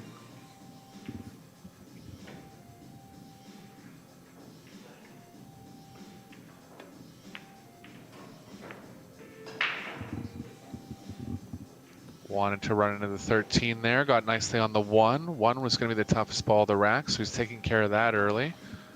13's pushed onto the 2 a little bit, so you'll have to consider how to get onto that. 8-ball's kind of surrounded as well, so a bit of work to do in this rack. Yeah, go ahead. I was just talking about Rublin Ahmet knocking out Chow Che Yu, and then you came up with the question about Centino, how's she doing? And she's still going. Yep, she is. She's into the last 16, and she, unfortunately, has drawn Rublin Ahmet. So it's an all Filipino battle, Eric, in the last 16 there, chess cut against Rublin. Teacher versus student. I think it's Rublin was very involved in Centeno's development in the game. Yeah, they're back tomorrow morning, the ladies, at 10 a.m.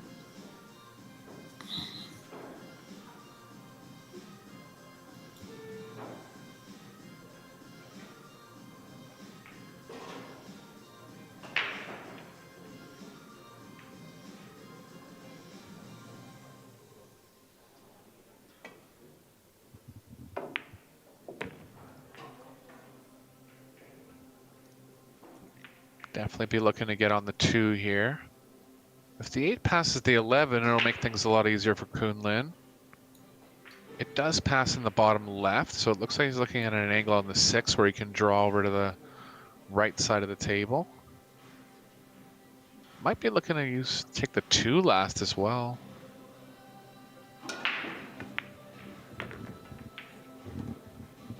He is.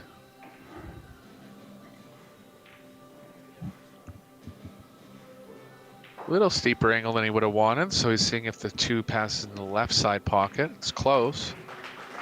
If it does, that would be perfect, because you can kind of just play a stop shot for the 8 in the bottom left.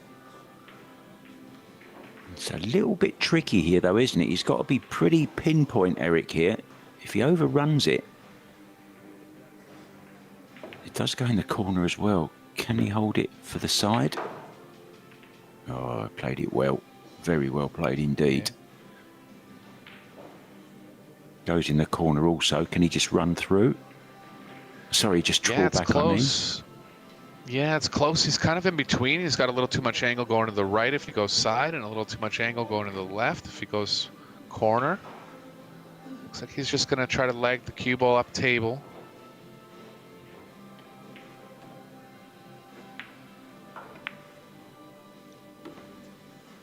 Nice shot. Had half the pocket there. Perfect speed. Great shot from Kunlin. Well, what a run out this will be. Faced with some pretty tricky little shots, but he's negotiated them well, and we're going to be all square at 2-2 if this black goes down.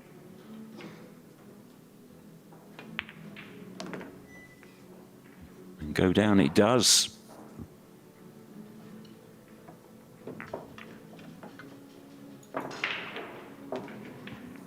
Well, I don't know what happened this morning. I don't know what happened this morning, Eric. I was all ready. I was here waiting, ready, half an hour before. All sound checks done. Then we go live, and then all of a sudden, something doesn't work properly. I had a really nice intro prepared for you. I do like to prepare some intros about, you know, the guys that I'm commentating with. I always have a bit of fun with Chris Reinhold when I'm doing the intros. I know he loves his photography, and so I have a little fun with him on the intros. And I was going to introduce you as not so much Big Red as Big Grey these days. But that was scuppered by technology. You know, red hair is the least likely color to go gray. Did you know that? No, I didn't. Yeah, for some reason, I don't know why, but I've seen a lot of 80-year-olds with red hair still for some reason. Well, I do know something else about you. You ate Cajun chicken fingers last night for dinner. I saw it on Facebook. They looked absolutely delicious. You got a bit of a chef as a girlfriend, haven't you? Oh, it's tonight actually. I'm nice and full and all fed and ready to commentate. Nice. Well done, Elise. Keep him fully fueled. Task ahead. Here we go. Goes the one, hit it Balls nicely. down. Deserved a roll on the break there. Yep. Choice of stripes or solids.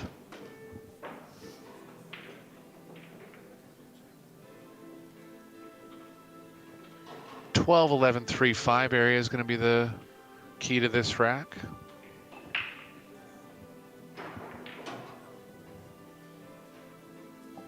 Always The such 12 a... passes the 5.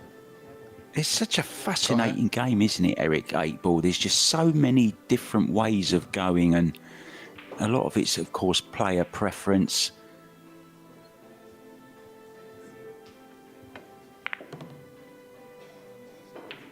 Yeah, if the 12 passes the 5 into the bottom right, that'd be nice, because the 12 plays onto the 11. It does. There you see, it does.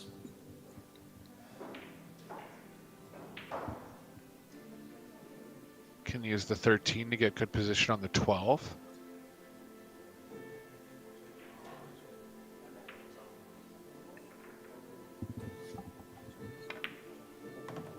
Eric Hallofson Or the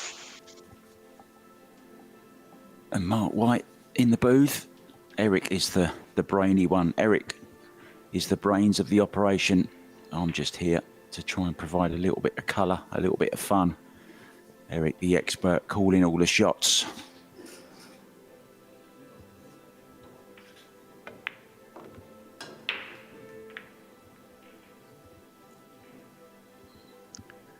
Yeah, so this is called like a backdoor run out. It's like you shoot the toughest balls last, but you have a precise path as to knowing that you'll get good on the toughest balls last. Like the 10 leads into the 12 leads into the 11.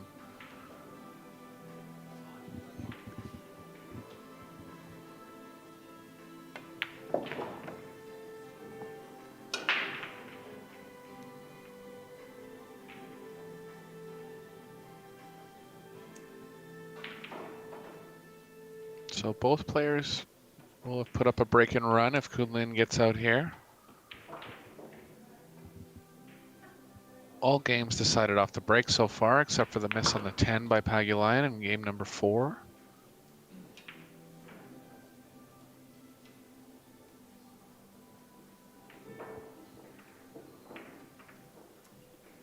Here's that shot that you were talking about a little bit earlier on, Eric. Purple 12 leading to the red 11 into the side. Key shot then here. Just has to hold it nicely. Drag it in. That's okay. Yeah, he's just got a little straight where he's might have to accept some angle on the 8. If he had an angle going either way, he'd get better on the 8, but just gonna have to settle for a slightly tougher shot here.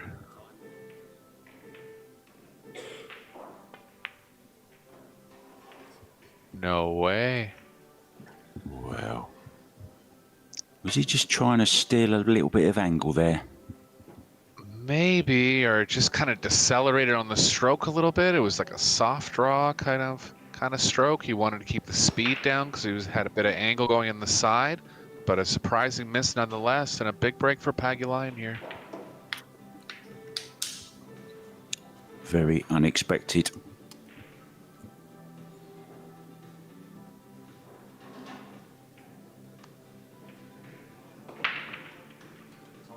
Just figuring out how he's going to manage the 2-3.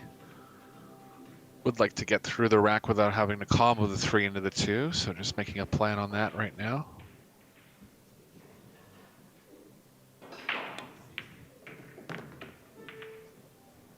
Just trying to get on it, right down the line. Looks like he hasn't, but the 4 will play okay onto the 2.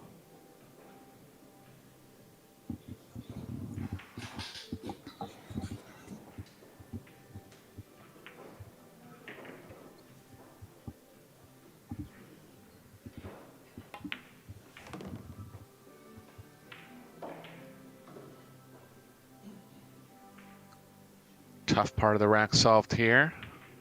Just deciding how he wants to run the rest. 2-7-3-5 looks good to me.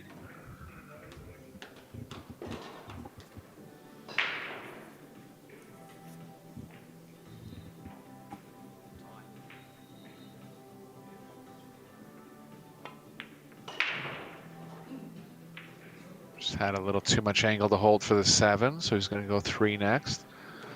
Could actually still take the 7 here because he's going to have a lot of cue ball movement from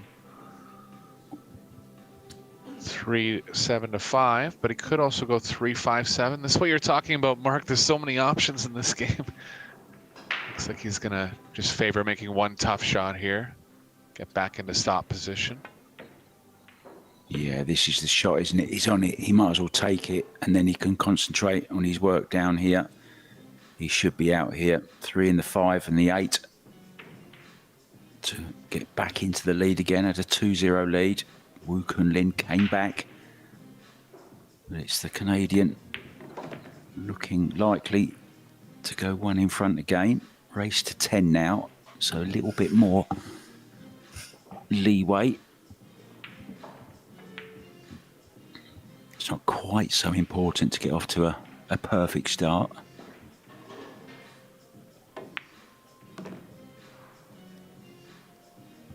Yeah, winner breaks format. Got to be pushing all the way to the finish line, but also you want to, put the pressure on your opponent, try to get off to a strong start.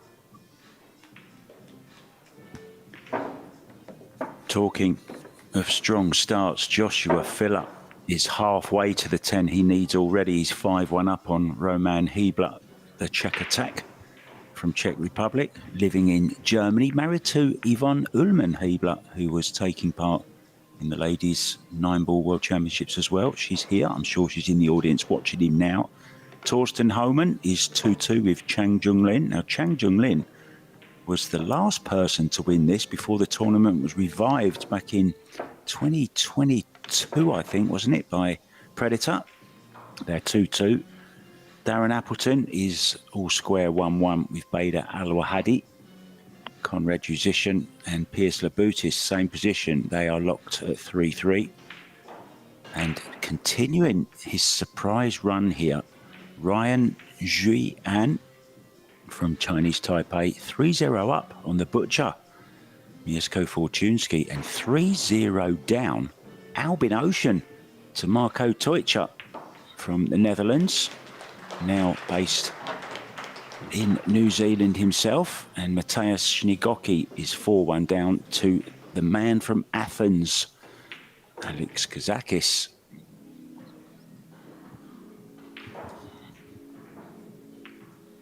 Paguline sticking with the middle break here. Going to open the rack up. Big power. No reward though. 6 balls going closest, no legs.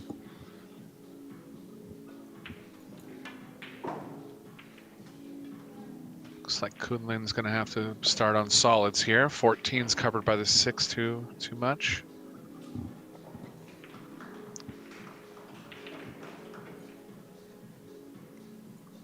Looking at comboing the 1 into the 6. Kind of opening up that area. 5's going to have to go in the long pocket. The 7 will be shot first, so that pocket will be available.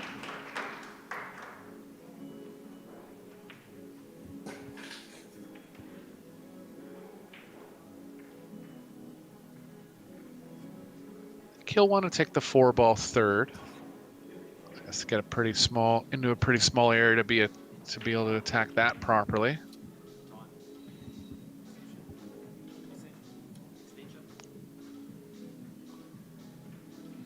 So he's just taking his extension at the start of the rack here because he wants to make a plan to run every single ball in order. Of course, he's not forced to, but he's looking at something like 7-2-4, combo the 1 onto the 6.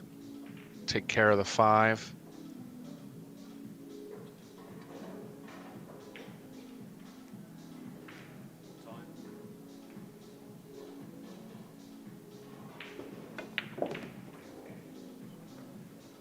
Got on the 4 second. That's a smart shot.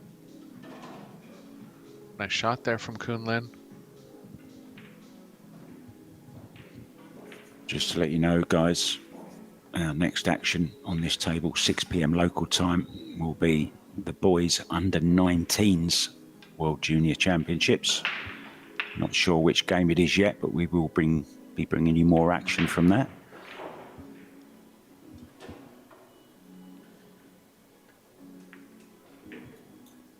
Got a nice following angle here, playing into the angle. Ideally, if he can follow right through from the 1 onto the 5, he'll be trying that. If not, the 1 will set up pretty good to play the 5 afterwards.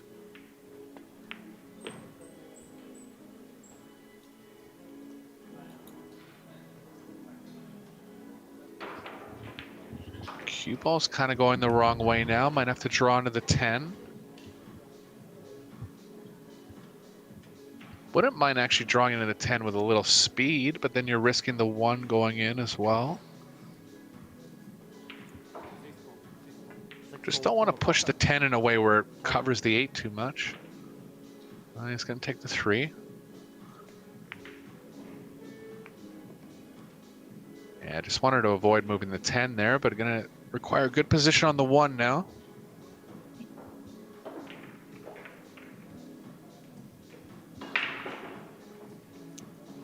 I really do enjoy the game of 8 ball just because the position needed is so precise sometimes, and it really does bring out that, you know, that skill, Eric. It really is a skill, isn't it? It's all about cue ball control, and this is one of the games that really puts it to the test. Definitely, like it just showed up there in this past in this past couple shots. He wanted to be better on the 1, would have made the run out a lot easier. But now, forced to make a couple good positional shots. Looks like the 1 actually passes the 10 in the far top right corner pocket. Who's going to play that? Come all the way back. Good shot.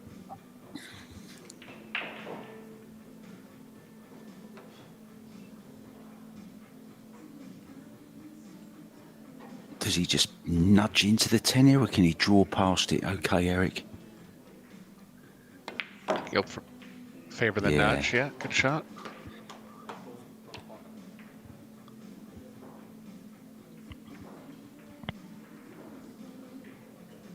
So again, run out pool here. 5 of the 6 games decided off the break. Yeah, good spot, Eric, and it's good stuff, isn't it? Very high quality, just as we'd expect, and getting down to the nitty-gritty, as we say, in this tournament now, placing the quarterfinals up for grabs. Darren Appleton has gone 2-1 down. Torsten Homan's gone 3-2 up. And Ryan Zhu Yan 4-0 now over Mieszko Fortunski. Now, I don't know whether he's breaking and running or what's going on there, but a good lead for him. Albin Ocean has pulled a rack back against Marko Tojca. He still trails, though, 3-1. And Shnigoki trails Kazakis by 4 racks to 2.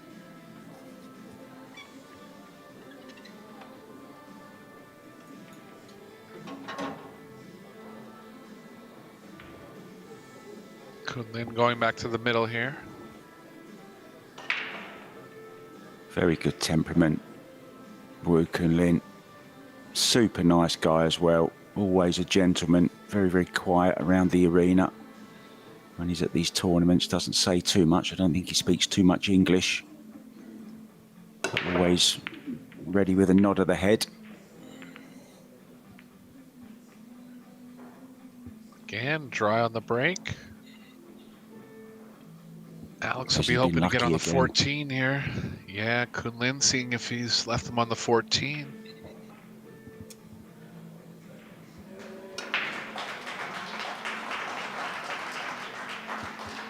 He's on the Kinda 9, looks- he's not on the 14.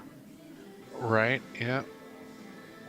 What do you think, Eric? Can he get through to the 14? I don't think he can. No, I don't think he can, and he'll be forced to take the 9 here. There's no other ball on.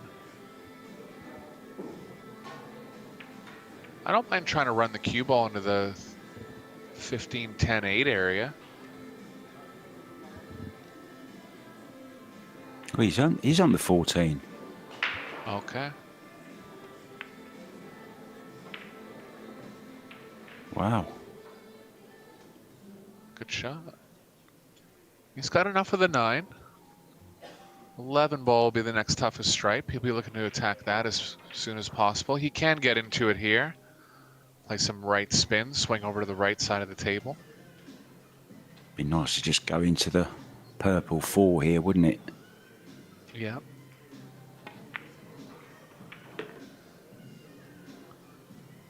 Good shot. Got some angle as well.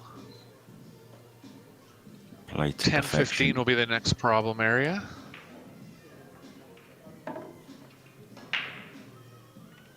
Ten plays okay onto the 15. Just got to get the cue ball on the proper line for the 10.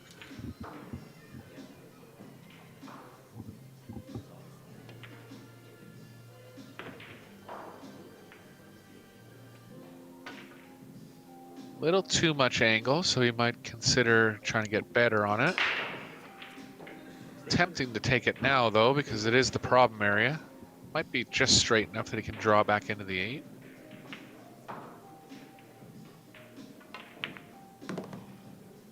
Good shot. Hard work done now for Really- Pagulayan. Really is beautiful to watch, isn't it, sometimes?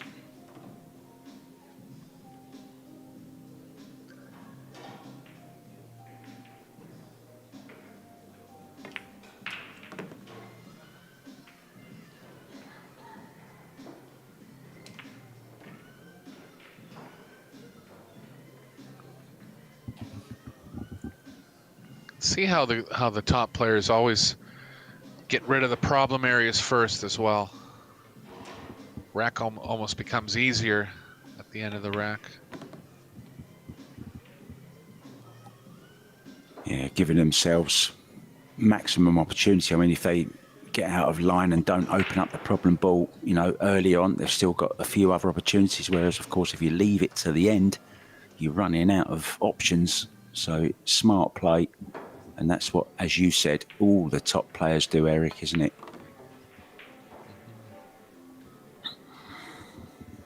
See if Pagulayan goes over to the side rail on the next break.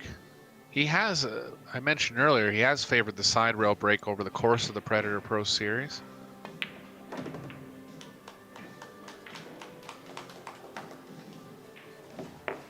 He has hit it well from the middle, though, not for a lack of not hitting it good. So, see what he decides here.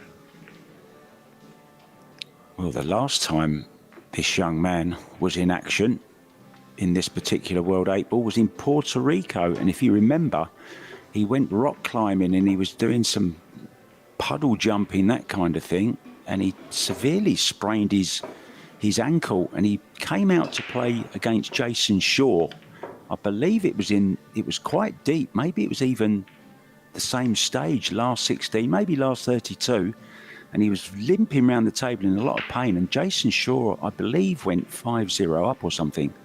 And Alex just had to give up. He couldn't play anymore. He was in too much pain. I remember that. No, he definitely was in pain, and he did have some kind of small fracture in his ankle, but without the shot clock, he was actually playing through the pain and kind of hobbling around the table. But when it got to the point of being at the shot clock, he just couldn't move quick enough. But great show of heart from Pagulayan to even try to stay in the tournament. Went second ball there, got safe, didn't leave anything. Yeah, I had a feeling he'd switch it up. Switch it up all the way to the second ball, not just side rail head ball. So Pagulayan's going to kind of, I mean, you know, he'll change game plans over the course of the match, but from what I see there, he's going to try to take it into more of a tactical match here. Tired of breaking and having his opponent run out against him.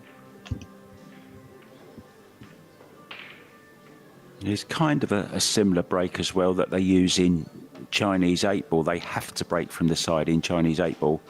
But they kind of play across the face of the head ball, Eric, trying to replicate the full-on break from the side, if that makes sense. So shooting the head ball straight into the back of the rack kind of thing.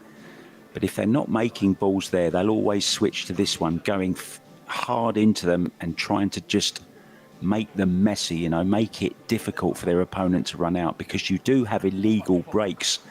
They play the 4-point rule in Chinese 8 Ball. And if you don't make it, you give away an illegal break and make 3 of them, and it will cost you a rack. So you'll often see players switching to this particular break quite often in Chinese 8 Ball as well, purely just to mess them up.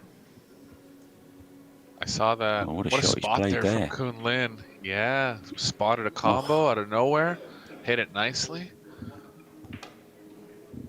Ended up on a solid as well. Small test on the pocketing here, but position is pretty built in for the 5 or the 1.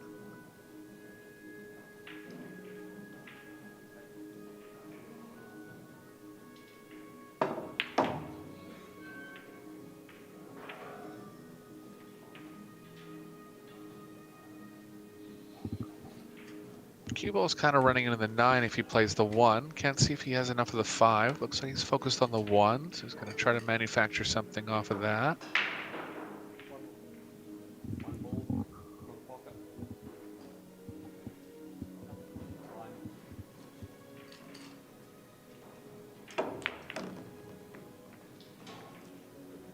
Good shot. Worked out Knew he was fine. running into the 9. Yeah, managed it nicely. Players are on a shot clock. There's been lots of discussion about the shot clock, about whether it's long enough, 30 seconds. A lot arguing it should be maybe 40 or 45. But 30 seconds it is, and there's 1 extension each per rack. Yeah, if there's any game it could be longer in, it's definitely 8 ball. But I think, you know, it actually, in a way, if you know the game better, you'll recognize the shots quicker. So it's an advantage for the good players, which I think is how it should be. Well, I have to disagree with that just slightly, Eric, because we're all made differently, and, you know, some just don't think as quick as others. So I think that's maybe an argument that I would put forward. I understand, yeah. It generally favors the players that are capable of playing faster. So you're adding that element in of making the decision and still executing at a fast pace. I mean, we watched Kelly Fisher yesterday. Now her nickname, Quickfire Kelly Fisher, that's what she's well known for. She's kind of like the Tony Drago, isn't she, of Paul? And Sure. and that's the way she's made, you know. But then you've got somebody, let's say, I don't know, who can I say, Eklund Catchy, who maybe isn't as quick, right? But equally as talented. So why should, you know, why not just even the playing field slightly and just increase the shot clock? I understand. Yeah. Yeah. It's a thought going forward.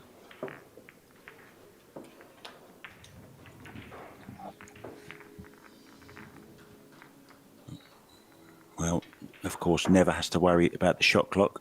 Joshua Filler, 7-2 up now on Roman Hebler. Conrad Musician has gone 5-3 now over Pierce Labutis. Darren Appleton, one of the advocates of wanting longer for 8 ball on the shot clock. He's 3-2 down to Bader Al-Wahadi. And listen to this, 5-0 now. Ryan Su Zhuyan, 5-0 over the Butcher. That's incredible.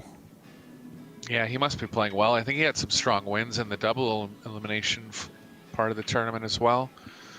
I've heard his name being touted as a very talented player, but this is definitely the deepest he's been in any major tournament.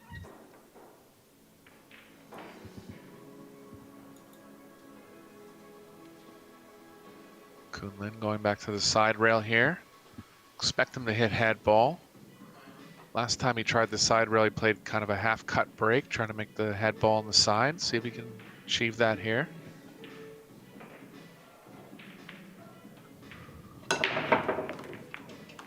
There it is. That's the one he's looking for.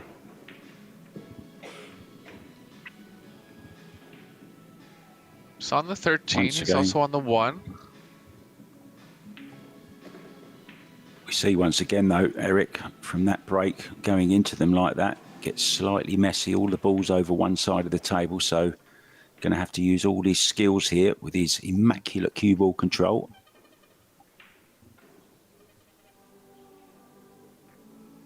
Yeah, 9's a good starter here. If he goes stripes, he's going to have to consider how to maneuver towards the 12. There is room kind of around where the 9 is. He's taking a look at that right now.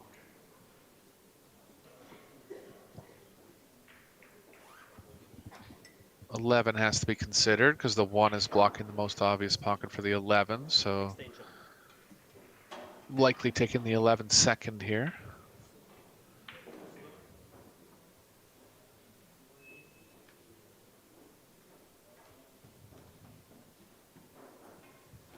Did call his extension.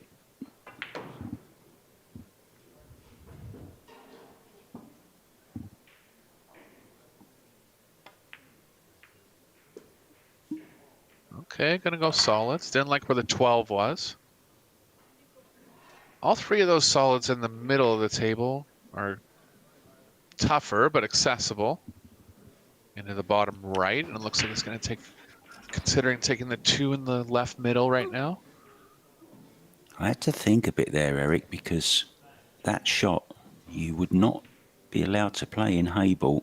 You can only combo one of the same suit onto another. You can't start by playing a shot like that. It would actually be miss a turn. But this, of course, WPA rules. We're playing a WPA sanctioned world championship here. $75,000 to the winner. Really is one of the big events of the year, isn't it? Won last year by Shane Van Boening, the year previously by Sanchez Ruiz in that great tournament in Puerto Rico, when he was on his amazing run where he was winning just about everything. US Open, World 9 ball, the World 8 ball, and got to the final even of the World 10 ball, and he would have been the first ever player in history to have held all 3 titles, 8, 9 and 10 ball at the same time. Wasn't to be. Went 6-1 up against Eklund Catchy in the final in Vegas and ended up losing it.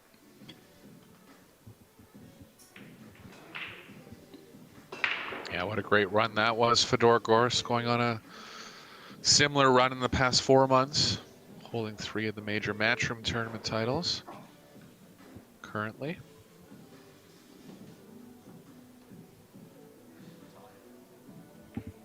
Ko Pin Chung threatened to do similar as well, didn't he? He went on a bit of a romp for a little while as well.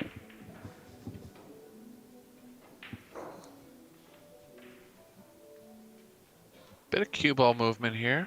Looks like a straight back draw. Probably playing the 8 in the long pocket.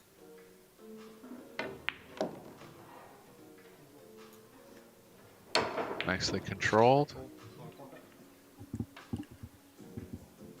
So Kun Lin throwing in a break and run here. And a skillful break and run, making the head ball on the side. Running all the way out. Great match we have going. Thoroughly enjoying this one, Eric. It really is high quality, isn't it? And if they can both start getting the break sorted, a bit like Wook and Lin did there. I mean, okay, it wasn't the conventional break. Made the ball in the side, but still ran them out. Yeah, because he was successful with what he was trying last break, you got to assume he's going to try the same here. Josh Villa now on the hill at 8-2 over Roman Hebler. Torsten Holman has just gone 4-3 behind to Chang Jung Lin. So they're going very, very well at the moment. Chinese Taipei contingent. Wu Kun Lin leading here. And Ryan Zhuan 5-1 up against Fortunski. Albin Ocean has won a rack back against Marco Teutscher, but still trails the Dutchman by 4 racks to 1. And Kazakis now 4-2 up on Shnigokit.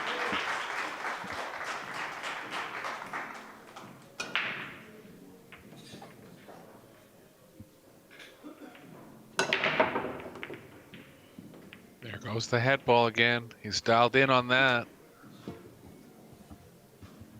A little unlucky with the cue ball ending up all the way on the short rail. Not much for openers. 13 plays in the top right, top left corner pocket. That's about it. Do you feel you've got to go for this, or would you consider a safety off of the 12 over on the left-hand side rail there? Yeah, I think you could consider it, but particularly because the rest of the rack lies pretty tough as well. Might not even want to be the first player in here. Looks like he's trying the 3. Another creative shot from Kun Lin here. Yeah, 14-3 combo.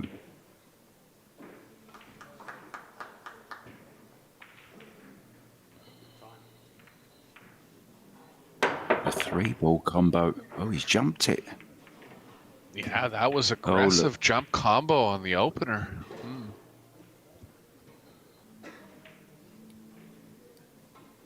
A lot of balls over on the right side rail now. Go ahead, Mark. Yeah. Pushing the boat out there a little bit, I think, with that shot. He does have a bank on the 2-ball here. He has the 12 over the top left corner.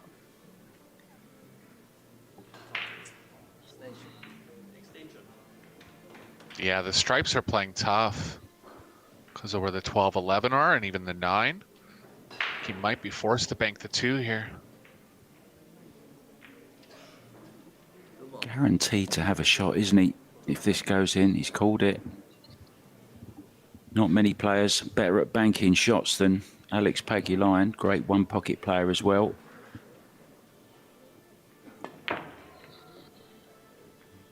Oh, short. Well, Hit let that a lot off, small harder let than I off for thought. Kun Lin there. Yeah, you just wanted to create some movement towards the kind of rearrange the solids on the right side rail there, but that's what made the ball bank short, the speed. Just misjudged it slightly.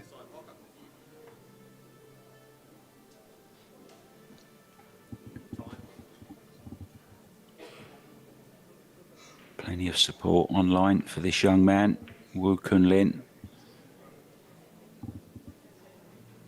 Such a huge, dominant force, aren't they, in Q Sports? There's always lots of top quality players coming out of China and Chinese Taipei. Been producing them for many, many years now. Yeah, a lot of the Chinese players kind of sticking to hay ball, but there's so many good players in China. Taiwanese playing both, still pretty active on the rotation circuit. What is it that makes them so good, Eric, in your opinion? What, as a coach and a player, what do you see in the Chinese and the Taiwanese? Why are they so good? Is it their fundamentals, or is it maybe their demeanour around the table? You know, their temperament. What is it, or is it a combination? What do you think? I was going to say they're very strong at temperament. I think that really nothing bothers them. It's kind of just how they play the game, kind of similar to Filipinos. Just kind of let the game come to them. And yeah, definitely a rich history of proper fundamentals and knowledge of the game that's passed down at an early age. They typically play a little more simple, you know, kind of slower, keep the speed down, which is proper play, but just like compared to European players or American players that just kind of cinch the ball a little more. Keeping the game simple, Yeah, would you say? really. Yeah, they don't spin the ball so much, do they? Right.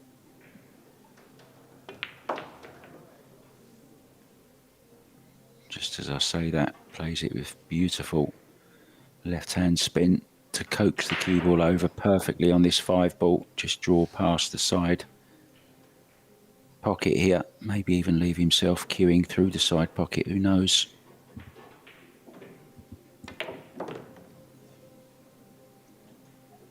So Got a one bit of a more kick 8-ball there. for. I heard it. Yeah. Lucky he didn't Looked end up like a behind bit the of a 11. skid. 'Cause, Yeah. yeah. When you catch a kick like that, you lose a lot of energy in the cue ball, but it's still got around the 11 enough. So Didn't ask first for the cue 2-game ball lead of to the be cleaned. match.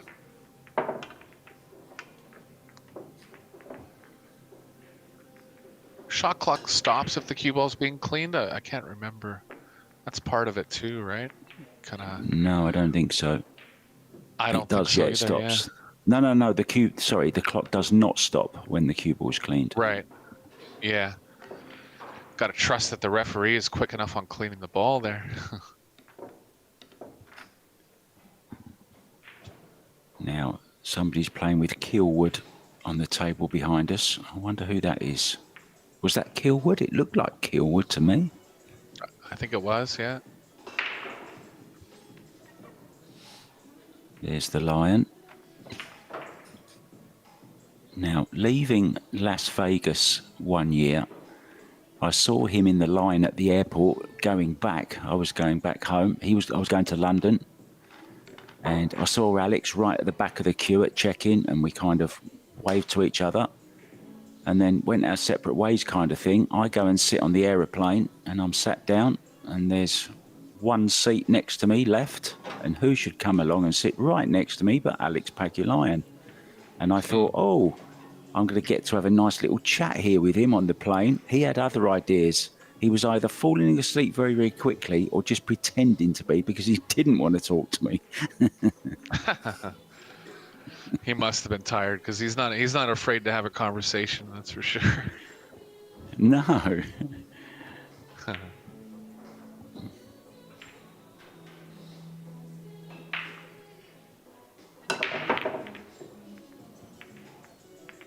Head ball not in this time. This one will be, Free though. ball Look, the gonna get 3 pushed and the in. 4. Yeah. Yeah.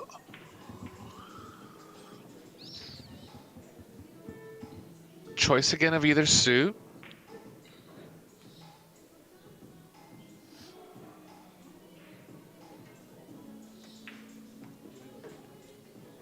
Can shoot the 13 or the 5. 11's a good starter as well. Bit of tight position on the 14, but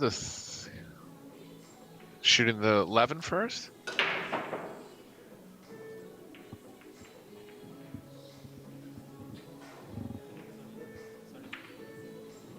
Yeah, it's gonna go for the 13. Just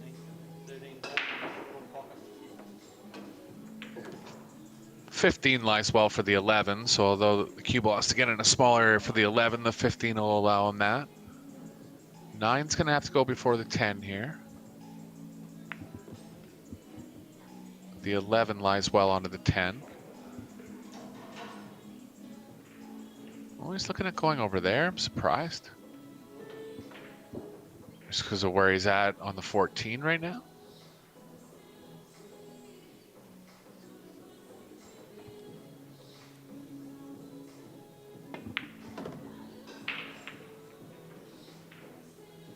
I think he'll end up shooting the 11 in the top left.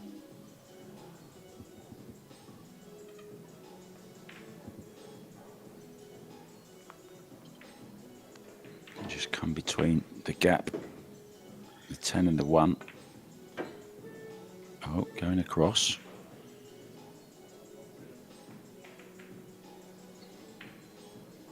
Yeah, Right, 15, 11. 11, 10, So- 12. Yeah, I was just going to say sooner rather than later, Eric, on the one that you just called, the 11 into the left, top left. 15 first, takes him to that perfectly. Just a little bit more work to do, but you think he's going to be out here again. So it's going to be another break and run. Yeah, he's played flawlessly. Just that one very makeable ball that he missed in the side, just kind of decelerated on the stroke. But other than that, he's been out every time he's been at the table.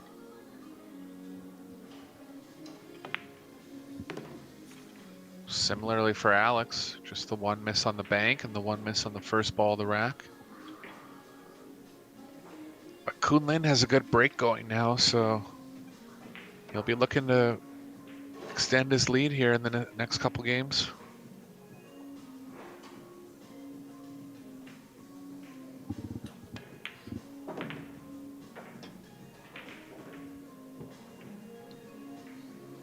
And the 8 into the same pocket for a 3-rack lead, Eric. They've been toe to toe, but not now. Daylight between the two. Used all the pocket there. Yeah, left his cue on the rail there. Just kind of might have thought he missed it for a half second, but.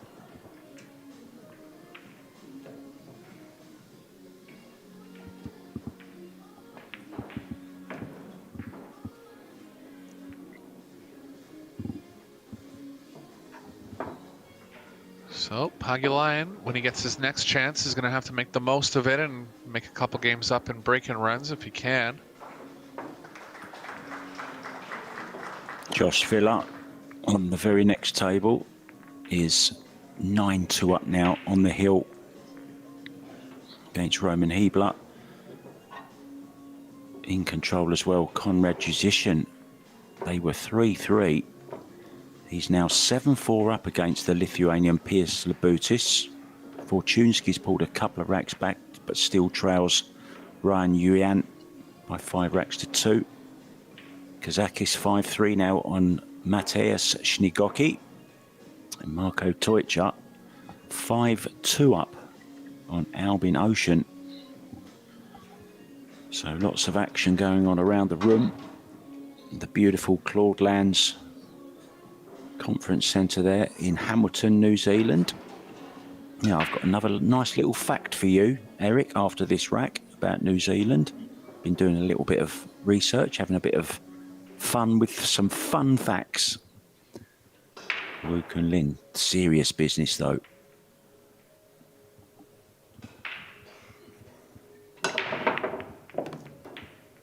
Wow, Two power balls again. flying in.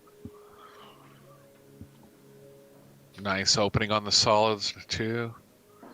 Well, Kunlin's just taking the offensive control here in this match. Look at the solids, Eric. I mean, they're all on, right? There's nothing problematic at all. Yeah, if you could have this spread every time, you'd win the tournament.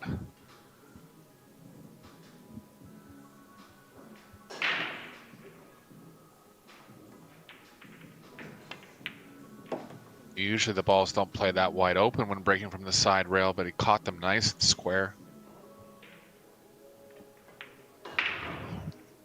break of the match so far, I think. It actually does look like a break and run from the opening break, doesn't it? Rather than a few little problem balls here and there, Eric. Mm-hmm.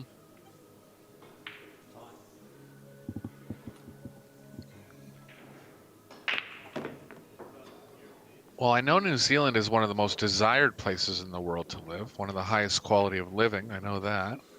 What were you finding out?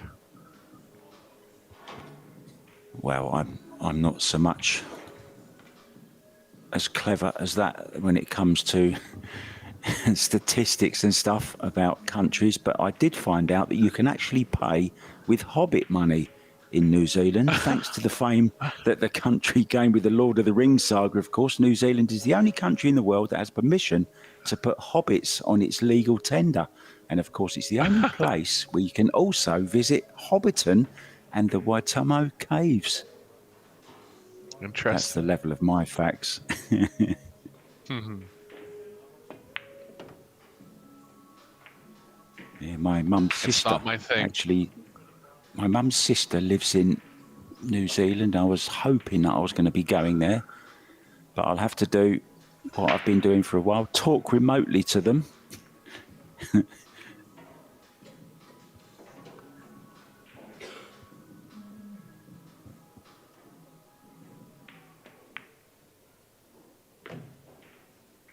Kunlin staying in line here nicely. Looking to take an 8-4 lead in the match. Yeah, 3 balls away, Eric, from doubling up at 8-4. Third or fourth break-in run of the match. Strong play besides that, taking advantage of dry breaks from Pagulayan.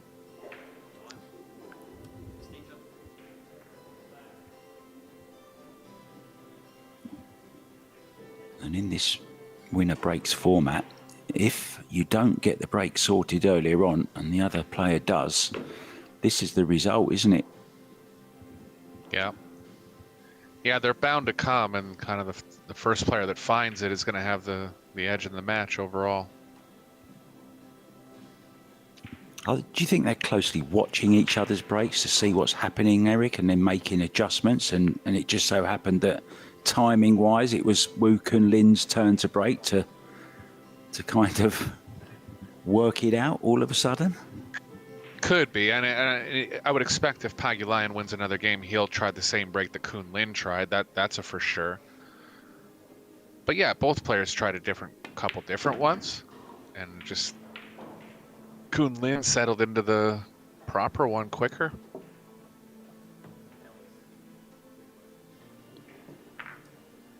I think he's called a timeout there. I think he just called a timeout. I'm not sure.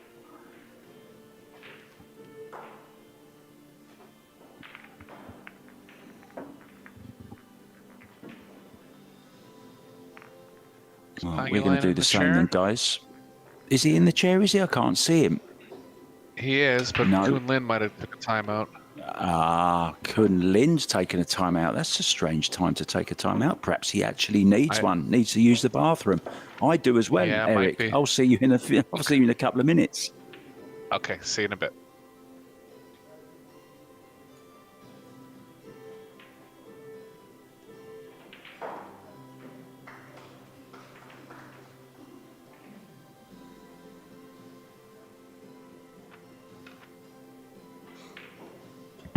Oh, yeah, we were mistaken. They didn't go on a break.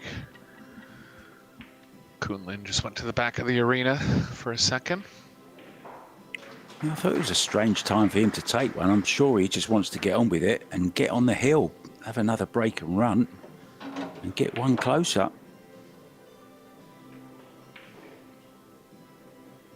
Musician, same score now over Pierce Labutis, 8-4 in that one as well.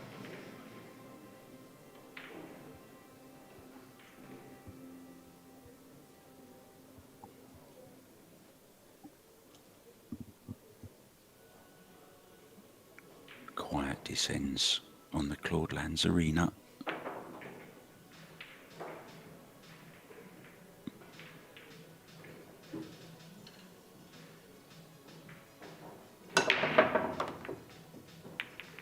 Oh, Head again. ball on the side again. Yeah. More of a typical spread off that side rail break this time. He is on a couple balls, though. Look at solids, Eric. He's on this 2-ball, and every solid out in the open as well. And once again, it's the stripes that are a little bit awkward. Yep, decent spread on the solids for sure. 2-ball being the toughest, but he's right on it right now.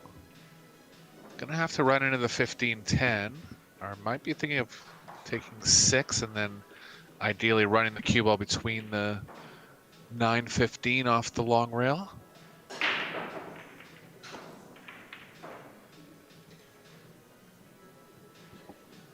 Huge shot now in this match.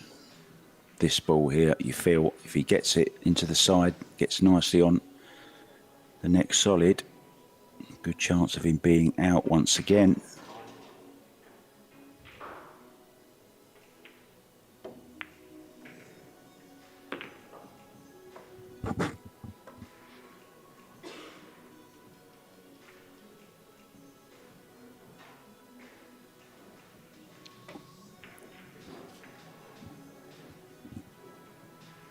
Yeah, he'll be looking to weave the cue ball between the 9-15 here. Just taking out any element of... I'm really surprised he's going up table, aren't you, Mark? Wouldn't you not take the 2 earlier here? He must have some kind of plan for it going forward.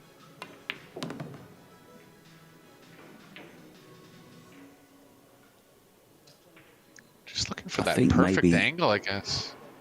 Yeah, maybe he just saw that he had the perfect opportunity there to get onto it and took it, but it is certainly maybe the one stumbling block in this rack. He's got to be very, very careful. Whatever he's seen in the previous racks, Eric, his cue ball's been impeccable. Yeah, I think he wants to just get on the exact line where he doesn't even have to spin the cue ball to kind of come off that long rail in between the 9-15. He must have felt like he had to spin it a little bit when he was in a similar position. Still leaving it till the very end. I'm surprised. Oh, I think he's played on 2 balls here. Well, he's on every one of them. Look, he can put every single solid from the position where he's left the cue ball. Yeah. He's going after the 2 now, so it's the shot of the rack here.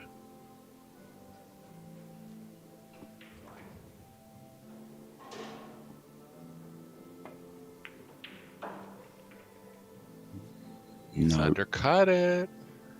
First mistake from Kuhn Lin in about 4 games.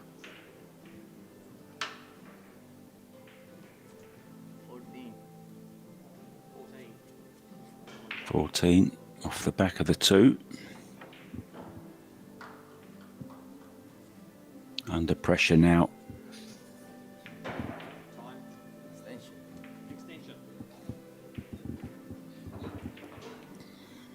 Yeah, Pagulayan's going to look to push the 2 away from the corner pocket here and open the corner pocket up for the 9. I believe he's actually going to play off the rail into the 2.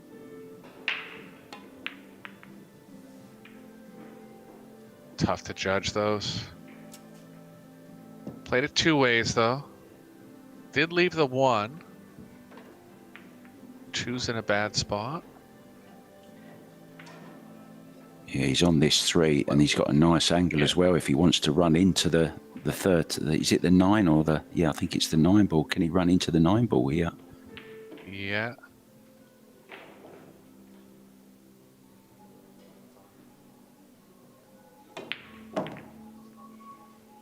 Nice hit. How did it end up? Not great. He's got the 7.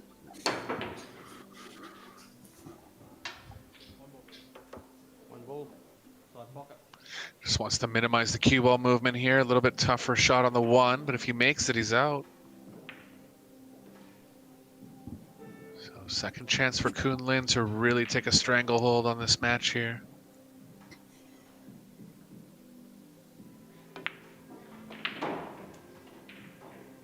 No. Oh, I thought he was just going to flick it off for a second. Yeah. So a real chance then for Alex Pagulayan. You feel he's got to get out here and he needs to break and run a couple of racks as well to get right back in it.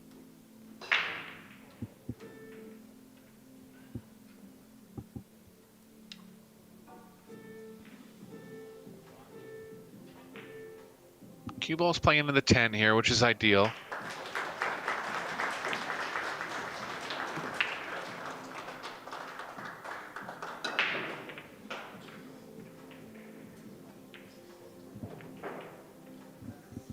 It's on the 12, just has to consider how he's going to play the 13. 14 looks good for position on the 13.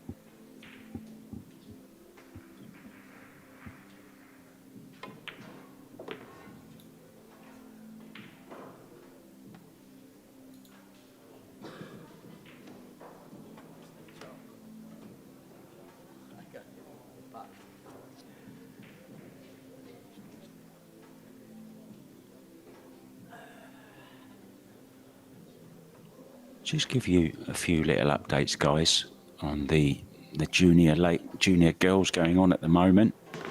Linnea Holmström from Sweden is 5-0 up on Lena Bernard. Sophia Mast is 3-0 up on New Zealander Charlotte Williams. Now, young Tanvi Valam from India. Now, I don't know whether you're familiar with that young lady, but she was 8 when I met her in Vegas. I think she might be 10 now. She's up against Savannah Easton. Savannah Easton, a good prospect, of course, from the States, is 4-0 up in that one. And a result, Yalin Sherman, who we saw on here yesterday, Eric, she's just beaten Penelope Pathnugot from New Zealand by 6 racks to 3. Look at this. Meanwhile, what's Alex done? Referee will be all over this. Yeah.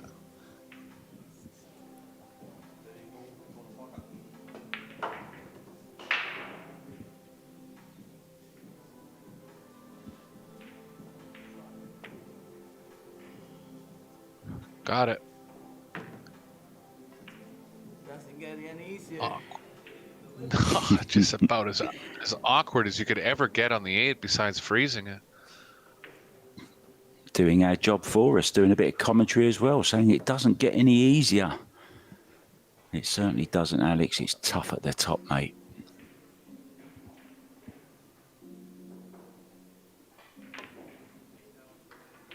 He's overcut it. He's overcut it. Disappointment there for Pagulayan.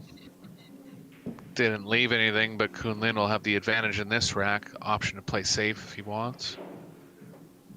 Could he possibly bank the 2 and hold the cue ball for the 7? Or does he go all out safety, Possible. Eric? What do you reckon? I think the thing about the bank is you have to cut it a bit to the left, so it might be a little hard to hold it, but he's running out of time here. Yeah, kind of a two-way, wasn't it?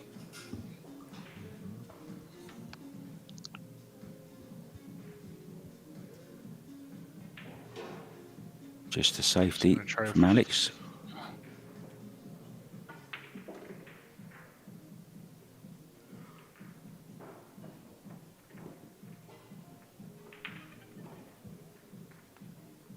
Wonder if he'd ever consider pushing the 1 onto the 8 or the 7 onto the 8 in a way where you can't pocket the 8. Be kind of negative for him. He's just going to go offense here. If he makes this, he does have a chance to get on the 7 off the 2 or the 1 if he chooses the 2 right now. Super tough shot, this, isn't it? Close to the rail, head still. Oh, it's there. What a shot he's played there, but he's can't get on. Well, can he get onto the 7 from here? He's too much angle, isn't it, Eric? Yeah, if anything, the natural angle is playing a little bit to the right of the 7. Nothing real good's happening in the corner either. I mean, if you could draw it. He's calling the corner. You could also try to pocket the 1 and move the 8 out of the corner.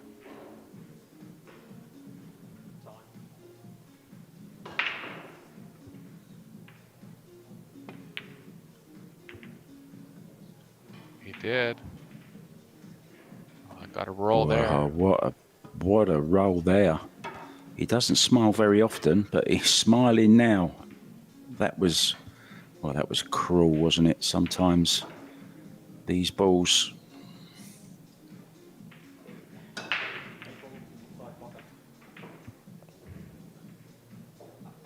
Three rails. Yeah. Just if before the there's side anybody that pocket. could pull this off. Yeah. If there's anybody that could pull this off, it's Pagulayan.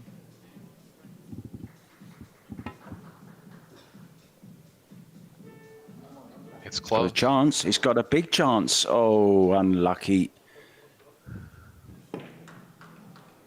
Looks like the natural angle is lying okay too to get into the short side of the 7.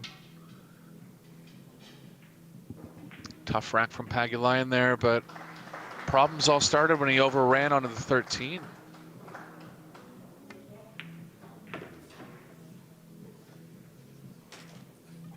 Big game. Yeah, that's huge, isn't it? Josh Villa has beaten Roman Hebler by 10 racks to 4. Wu Kun Lin about to go on the hill 9-4 against Alex Pagulayan from Canada. Offers the hand once again. That won't mean much to Alex Pagulayan, will it? Yeah, it's going to have to dig deep now. I mean, first thing he's going to have to hope for is another chance. Kun Lin's been pretty offensive off the break. I mean, of course, it was a huge roll for Wu Kun Lin, wasn't it? Hooking in behind the 1 ball on the 8, Alex. Great escape attempt, but he's only got himself to blame, really. It was that misplaced positional shot on the 13, which really cost him that rack. He should have been out.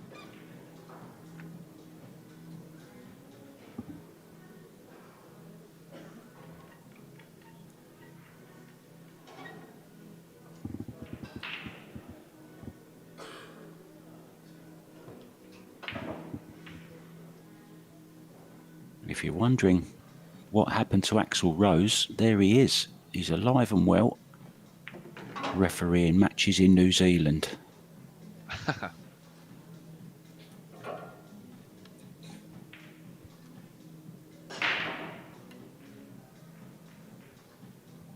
Well, it's sweet Wu Kun Lin at the moment.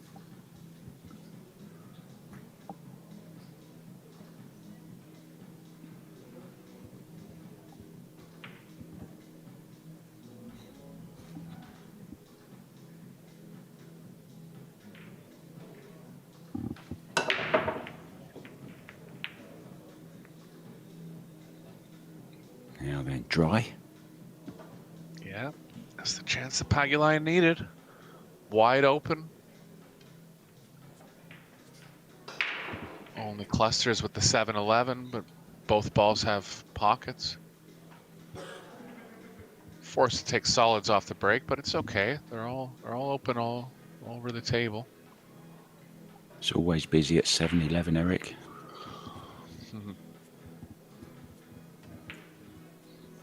If ever he needed a 6-pack, it's now.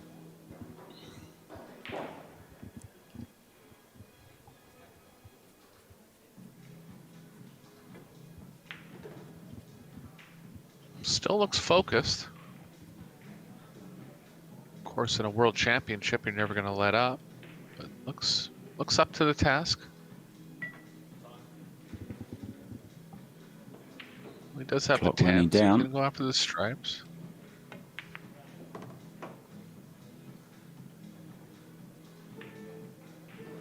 Didn't want to push the 15 there. Looks like he might still be on it.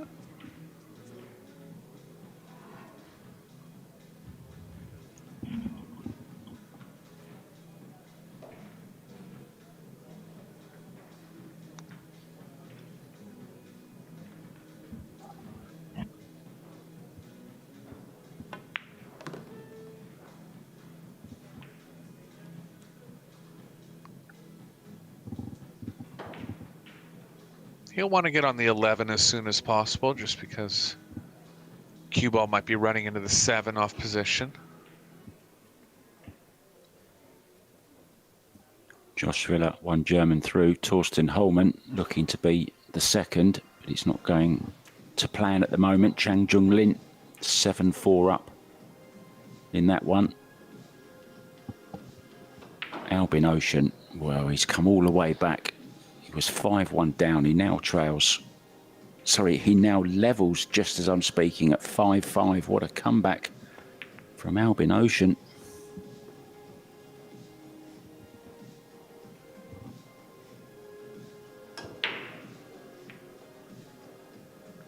Yeah, kind of getting into the break and run stage of the tournament where a lot of games are going to be run in a row.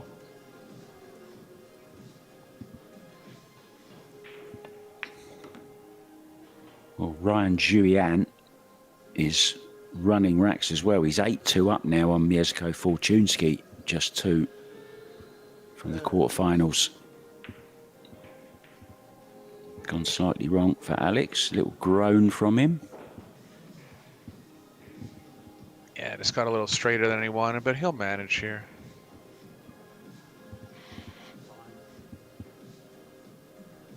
Well, he's got to change and be quick.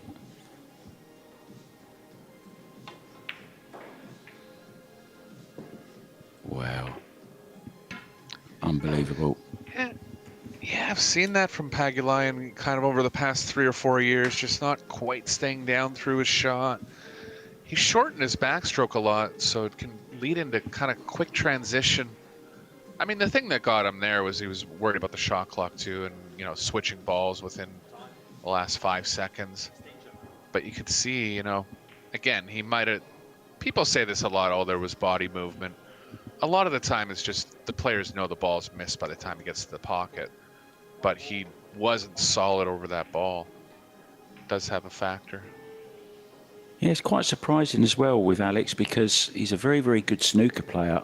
And, you know, one of the key things in snooker, just because of the length of shots that you're playing a lot, adds to the, you know, the importance of having to stay down, Eric, and keep the head still. No body movement other than the backhand. Yeah, well, I think he uses a bit of a longer stroke when he plays snooker. And you know, who am I to say, but I'm just making an observation. I think that if he gets back into lengthening his stroke a little bit more in pool, it'll do him a little better. But again, who am I to say? I mean, he's one of the best players in the world. He knows what works best for him. Just making an observation. But it's a double-edged sword, though, isn't it? That if you do shorten the backswing, you've got more accuracy, right? But what I find it tends to do is stunts the follow-through. You know, you're not as fluent. You're kind of a little bit more jabby and stabby. And I prefer the longer one, to be honest. It's smoother. I do too. Yeah.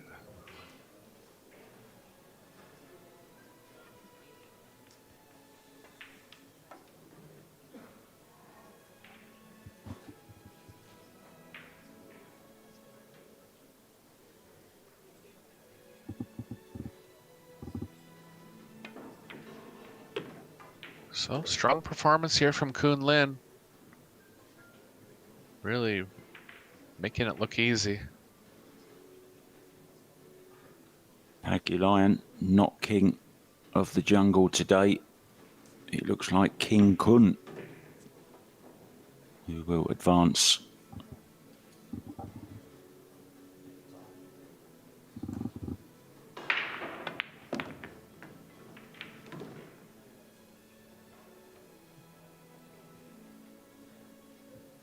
Maybe one more little chance for Alex, but it's slim. Yeah, kind of a soft draw play here, trying to play the cue ball in between the 5-8. Just checking if he can maybe draw it all the way over to the left side rail.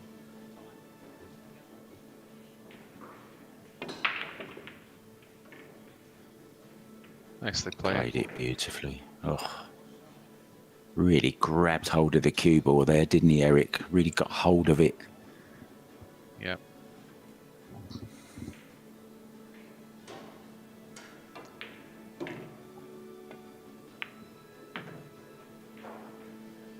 So this 8 ball then to clinch the victory in the last 16 of the WPA Yalin Men's World 8-Ball Championships. Next for me, it's going to be the juniors in action at 6 p.m. I want to say thank you so much to Eric Horlofson, Big Red. You can go and eat some more beautiful food that your lovely girlfriend Elise has cooked for you. I'm going to go and grab a Can't wait. quick snack. I'll be back at 6 p.m. with the juniors in action. Thanks so much for joining us, guys, and I'll catch you very, very soon. Ta-da.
sure she hits it first.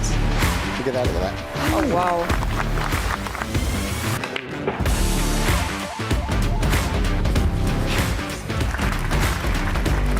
Oh, okay, wow.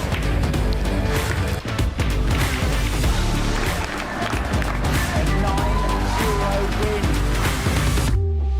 And there it goes. Shane Van Boning, our world A-ball champion.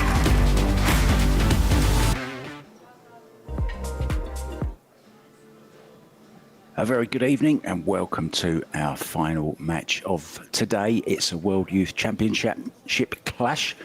It's the under-19 boys division and we're coming to you live from the Claudelands Event Centre in Hamilton, New Zealand. Lang Yi Ren Li from Hong Kong and it's Major Payne McBride from the USA. It's 10 ball, it's a race to 7, alternate breaks, and joining me in the booth for this one, all the way from France, is Benjamin Belhassan. Bonjour. Bonjour. How are you, Mark?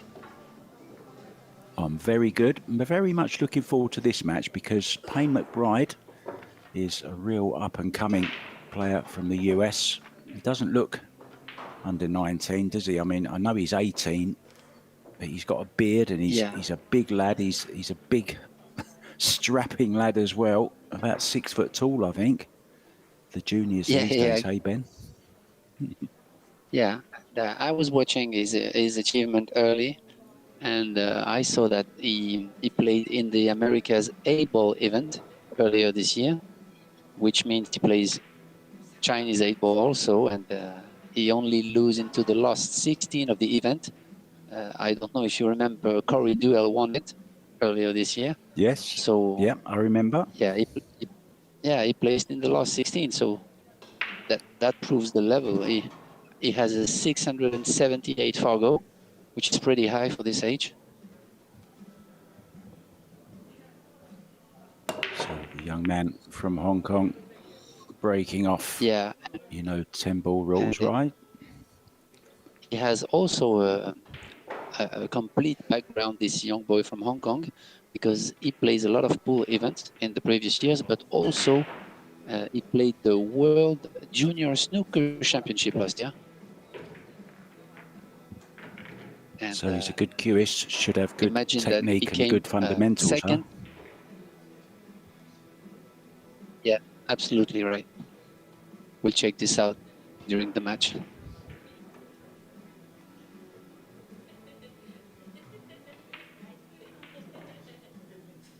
So I might like to play the 1-6 combination here.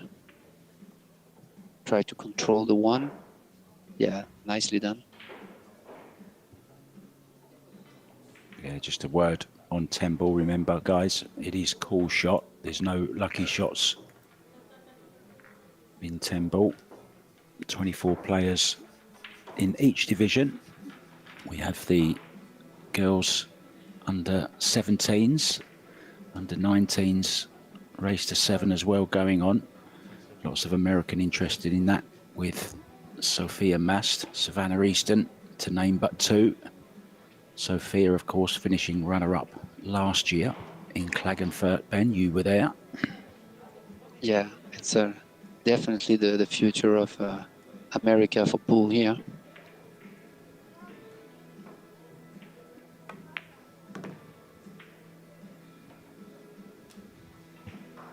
Yeah, it took a little bit of much time here because he was afraid to go into the 4-ball playing the 1, but then it looks like he uses a touch of right English to open up the ankle, and now he doesn't have a shot on the 2.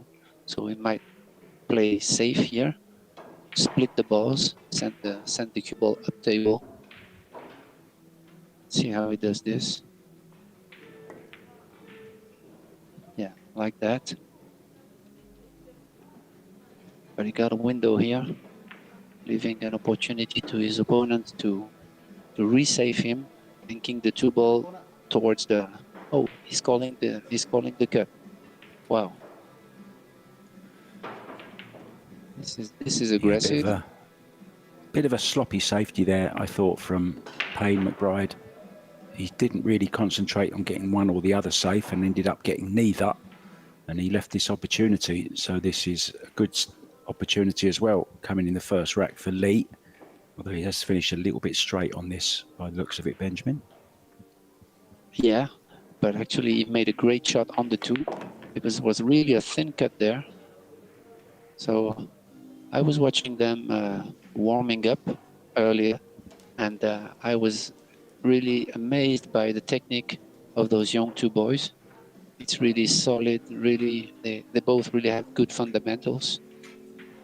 And it's really great to see young people already professional. I have a professional attitude, I would say. Yeah, if you saw the introduction to this little match here, you might have seen Yannick Pongas with screams of "Come on!" He is the reigning champion of this event. Not in it this year, of course. He beat Mika van Berkel. I'm sure you're familiar with both of those players, great European players, Benjamin. Yeah, and we just witnessed Yannick first Euro Tour victory in Slovenia last month. And I mean, it's a crazy achievement already to manage to win a Euro Tour. Yeah, a lot of top players go their whole career and don't win one. They're notoriously difficult to win, aren't they, the Euro Tours? Yeah, definitely.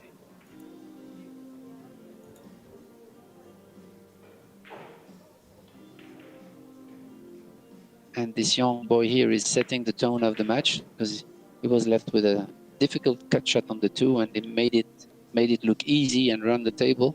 So he's gonna take lead. Yeah, nicely done. Lots of other games going on as well in this division, which we'll keep you up to date with, guys, as we go along. But just to bring you some big news from this morning from the men's World 8 Ball. Joshua Filler going through. Torsten Holman is out. Alex Pagulayan out, beaten 10-4 by Woo Kun Lin. Darren Appleton succumbed to Bader Al-Wahadi and will not advance to the last 8. Piers Laboutis also out to Conrad Uzish. Now, Conrad, he led that match all the way, and there was a great comeback. 5-5 it was when I last looked with Piers Laboutis, but he's lost on the hill 10-9. Mieszko Fortuński going down to Taiwanese Ryan Zhuyan. And Albin Ocean out to Marco Teutsch. Alex Kazakis also through against Mateusz Snigoki. So here's the quarterfinal lineup for you guys. It's Filler against Chang Jung Lin. Woo Kun Lin is up against Bader Al-Wahadi. It's Uzishin against Ryan Julian, and Teutsch against Alex Kazakis. So that's the lineup for you for the quarterfinals tomorrow. Back to this one, a referee just putting the finishing touches to the rack. And there he is, Major Payne McBride rather.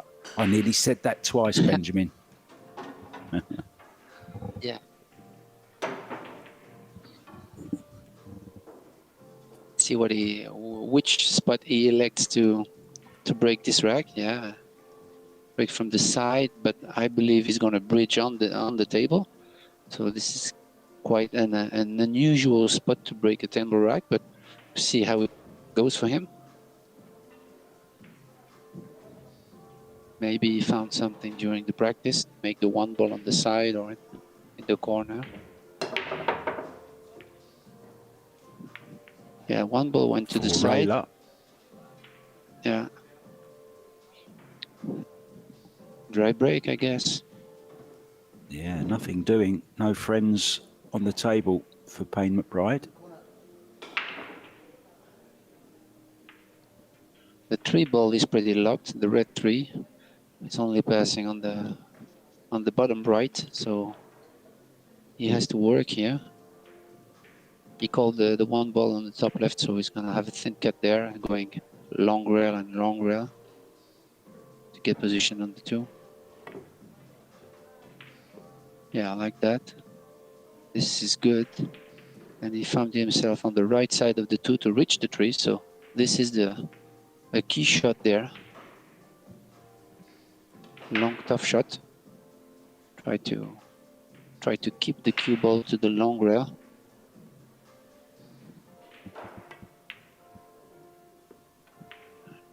Wow, great shot there. Cue ball control. Perfection. Yeah, Wobbled the two slightly, but held the cue ball, as you say, beautifully. yeah, and this is a turning point because the rack now is open. Stay underneath the 4 on the short rail to go up table for the 5, using stand with the touch of left, I believe. Like that. Okay, that looks perfect. Maybe a little flat there to get back 6, yeah. Yeah, just that spin took off, didn't it, Benjamin? When it hit that side rail just after the side pocket, the spin really widened the angle and kept going and going and going. So he's going to have to leave himself a little bit distance here. Yeah, took his extension there. Remember, they are playing under 30 seconds shot clock, which is never easy.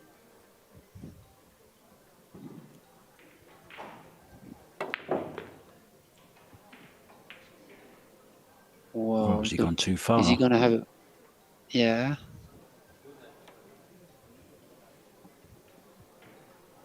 Little wry smile there from Lee.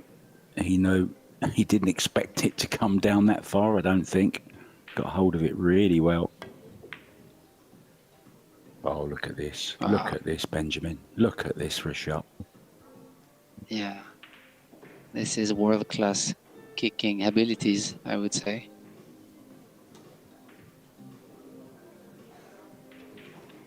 Really was. Exactly as he played it, wasn't it? Yeah. And McBride called the 6 ball top right. I saw him, he uses a 2-rail kicking system there. But the thing is, with slicky tables like this, new balls, new cloth, the tendency is to open up. So he might play a little bit tighter than he's supposed to get the result.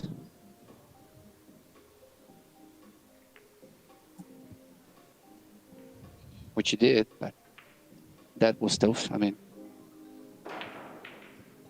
I was going to ask you, Benjamin, are you a fan of these kicking systems? I mean, personally, I'm not. I don't use diamond system or the parallel shifting or anything like that. I mean, I go off pure experience. I'm not saying I hit them all the time, but I grew up with snooker and English billiards, which really does teach you those kind of angles. And I just wondered, is that something, Benjamin, which youngsters are being deprived of now by just going straight into these measuring systems? yeah, I believe it's a kind of, I have the ability to mix a little bit of everything because those systems are working. Actually, you have plenty of systems, but the thing is, nothing replaces the experience and the feel for a shot. So you have to kind of mix a little bit of everything to get the results you want. So the systems are useful, but the feel and the experience are also useful. Yeah, you mentioned earlier about playing on these slick new cloths, and not every rail bounces the same in every single tournament you play in. And then have you hit the cue ball exactly dead center or exactly where you mean to hit it? So it's open to a lot of interpretation, isn't it? These kicking systems. Yeah, definitely.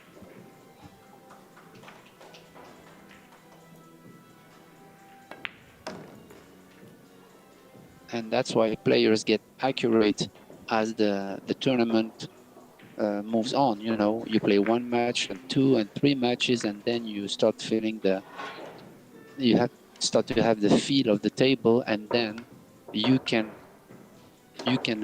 adjust your kicking systems and your aiming and everything. So that's really part of the the players that adjust faster are the one who go deep in tournaments.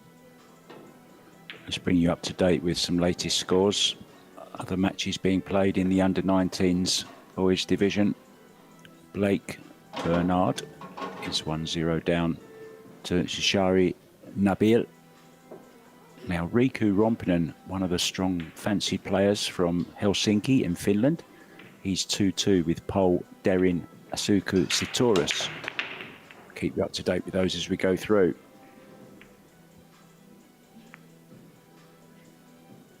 Yeah, Try again. Riku has been improving a lot.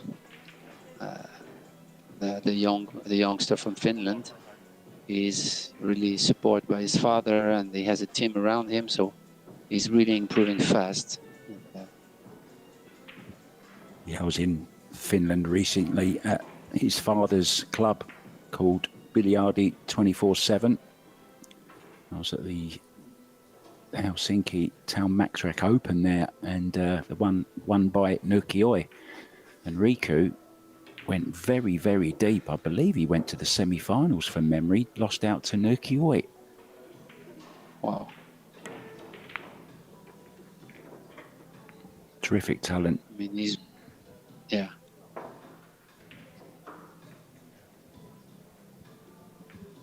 Good kick from McBride there. Tried to kick the one, but also to create distance and separate the balls. Two-rail kick behind. Needs a bit of luck here. Well, he's kind of got it. Yeah, at least it didn't set out. So McBride has to play some kind of a defensive shot there. But it's not easy because the 6 ball is blocking the path from the cue ball to go up table. And there is no obvious snooker behind the 3, or he's really not in an easy situation there.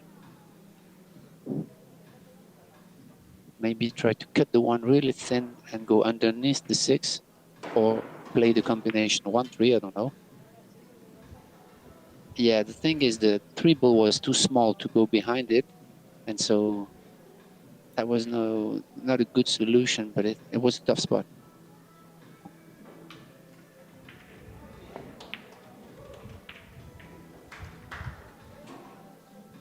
Yeah, that was a much more easy safety here for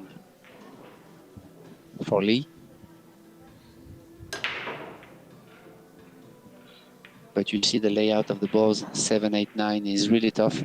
So it's not going to be an easy run out from there for any of the 2 players.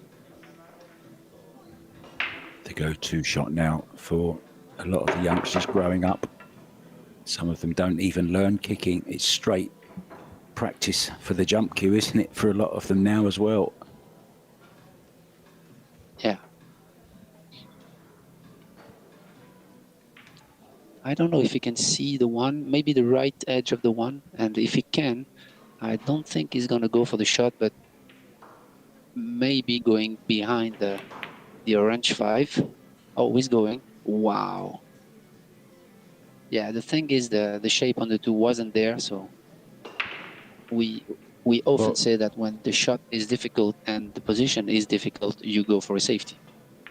But well, I'll tell you exactly what he played there. He was playing to make it, and he was trying to open up the 3, 9, and 8 ball there. He went all in there, or rather the 5.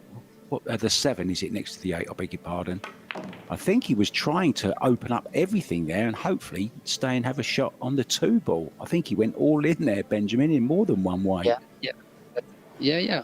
That's a possibility, yeah. And that's why I was saying, yeah, it's to go all in with a tough shot, I mean, a tough ball to pocket is really, really low percentage shot, I believe.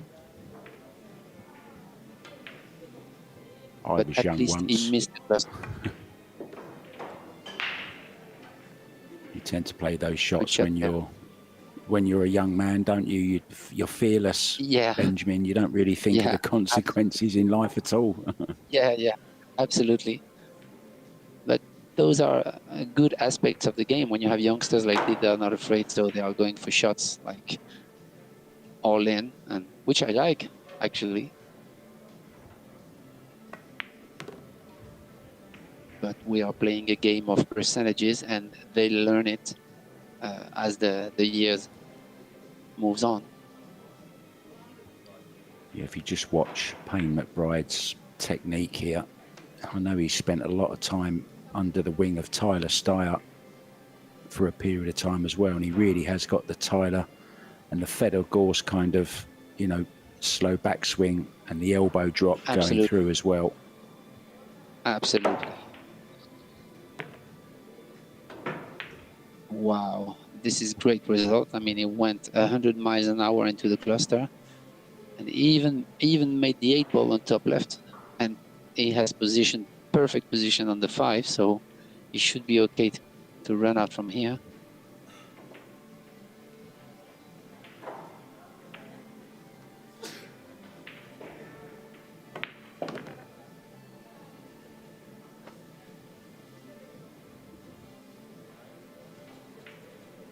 Went a little bit too far there on that draw shot. He didn't draw enough to catch the right line of the 6. So he has a little bit of a cut there on the 6 ball on the side. Maybe to go around the 7. Oh, that's okay. He's okay.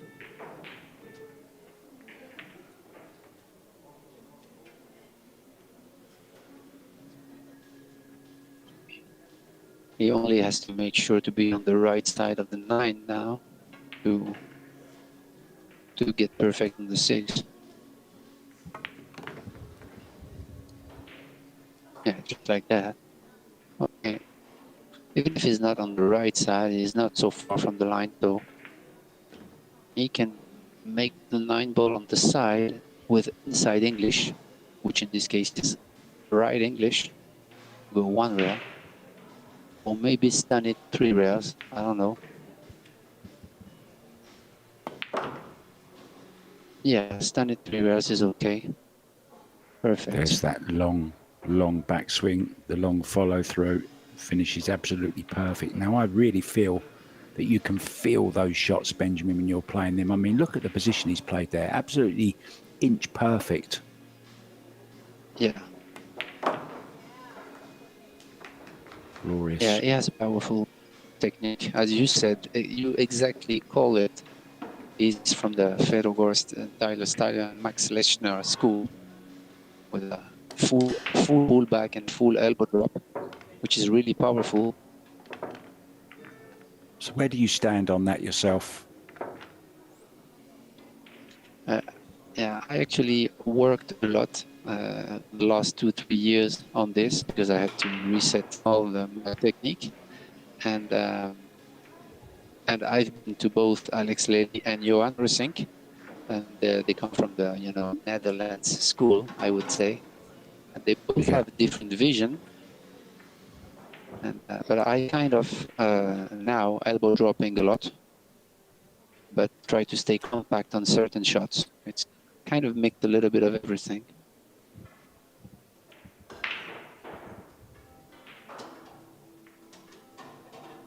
Two, one down then, breaking, looking for the one in the side. Everything getting kicked, 2 balls close, 2 boys in. Now look at this, does the 1 pass the 10 ball? Yeah. Could combo the 10 as well. Or carom it rather, I beg your pardon. Yeah. And we only have here from there the 3 ball is in a tricky position because it's blocked by the 5 ball on the top right. So you really need to get to the 3 ball on the right long rail. Yeah, so now he played a great shot because he caromed the 10 and he let himself the right angle on the 1 to reach the right side of the 3.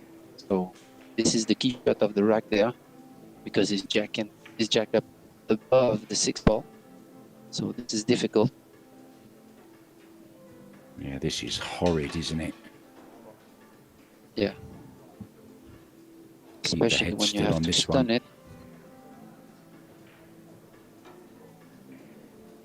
Surely have you to can't do stay anything with down. the cue ball here. Yeah. And we see that his elbow is a kind of a little bit of inside his head. Wow, that was a great shot there. He actually hit it too good. Tremendous shot. Got so much action on it, didn't he?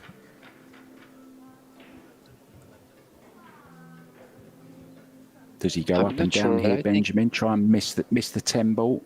yeah, yeah, that's what it's supposed to do, but it's really tough to kind of evaluate what's the cue ball is going to do after the impact, because it has to use high ball here.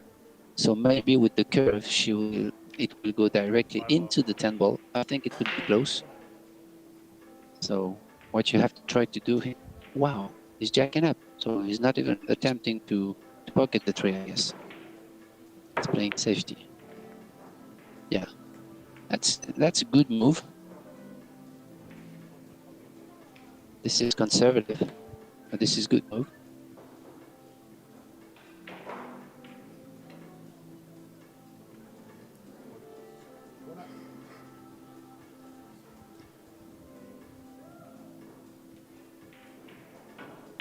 He didn't want to miss that shot in the open.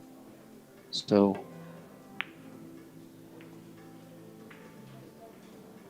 Oh, nice little bump there. Very friendly little kiss. But it's on. This yeah, is and where the you thing see. is, those are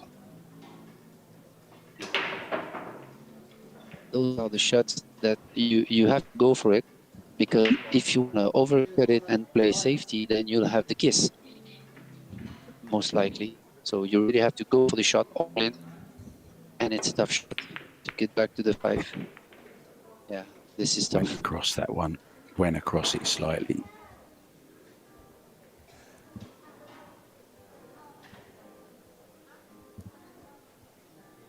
And I think it's Relatively. open for the... Oh, no, it's not. He's He having has to curve a he's having little to bit. swerve it. Yeah, he's just swerving it Yeah. slightly, Benjamin, I think. Yeah. Oh, we got a little bit of a roll there, nudging the 5 to make the 3, but still okay. I mean, he doesn't have a shot, and obviously play the safety, send the 5 ball towards the 6, or maybe cut it and send the cue ball towards the 6. This is really personal preference. I prefer to send the 5 ball, yeah, like that, because you'll use most likely the 8 as a blocker.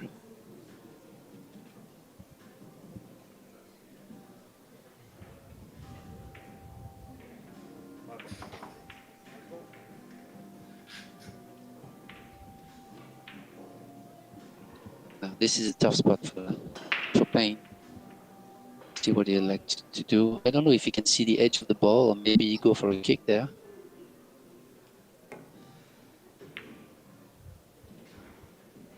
Yeah, the thing is to try to create distance, so he could have played the shot he just played, but really softer, to send the 5 ball on the handrail, but he was in a tough spot.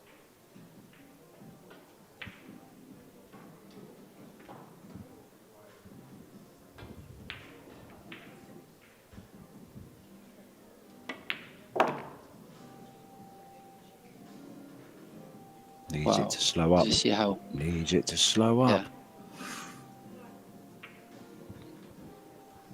Yeah. Yeah, that was part of the shot. And it was a difficult shot on the 5, because you really need to make it and draw back, but not hitting it too hard, which was really tough.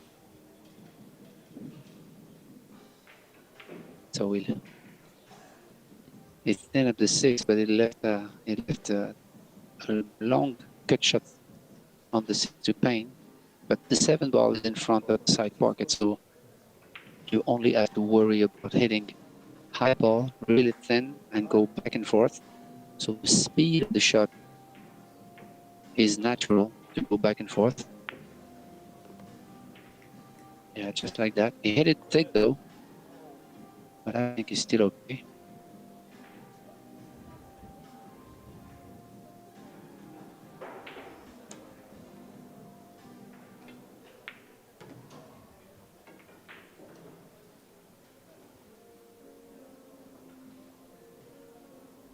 Eight ball into the same pocket. Top rail. We should be level again at 2-2. This is a good speed here. And eight ball on the side pocket. Up the long rail, creating a little angle on the 9 to go on the other side of the table for the 10. This is kind of a routine in rotation games.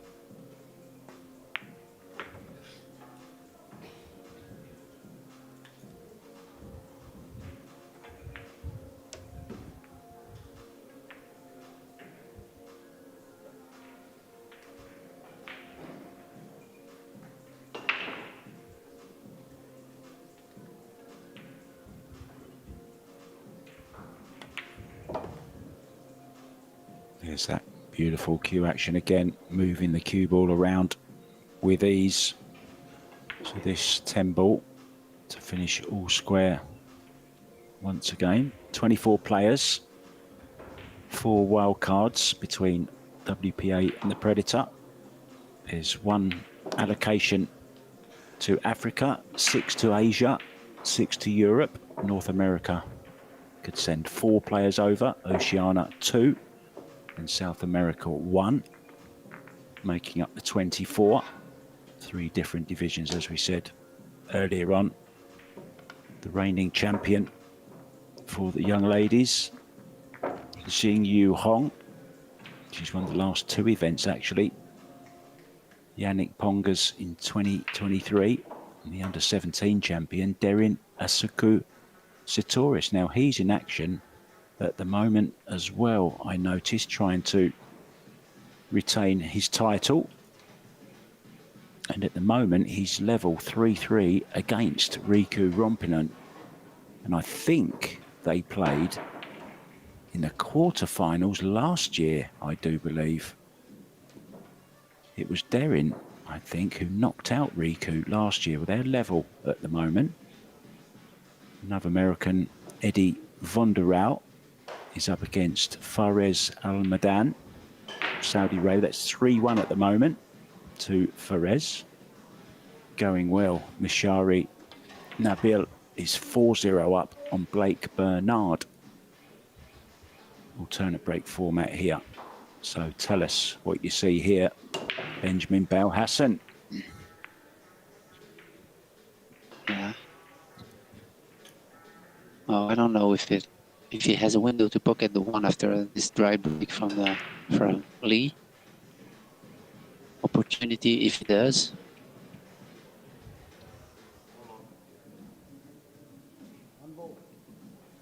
Yeah, he sees it, but the 2 ball is in a funny position because the 10 ball is on the way to get shape, so he has to catch the right line from the 2 to the 3. Maybe stay underneath the 2. Yeah, like that. Now leaving himself a thin cut on the 2. He has to go up table in front of the 6-5 line to reach the 3 on the long rail. Should be okay. 7 looms big here, though.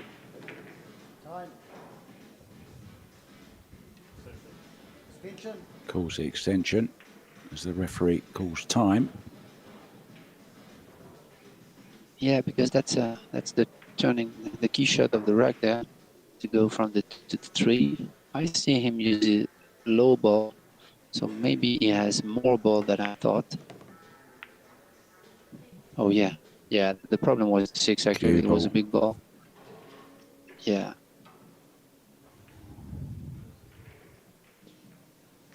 So well in hand from Lee, big opportunity here to take the lead. Remember, it's a single set rest 7, so.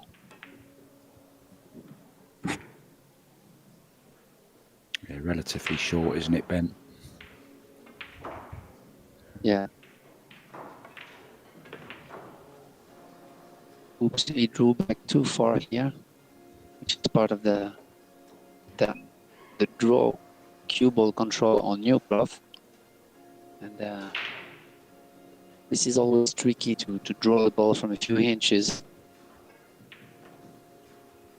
It's always touchy, even when you have the ball in hand. Managed to avoid the It's 10. although yeah, Couldn't miss the 9 ball. maybe he only sees the right side of the 5, yeah. So maybe he could carom the 6 He's or called try it. to swerve and get the 5. Yeah. It's tough to see what it's done from here, but yeah, it's a carom, I believe, but he missed it. Hit it too thin. An So you had expected a mistake little here roll. from the young player from Hong Kong. Had the ball in hand and drew back a few inches too much to get the right angle on the 4.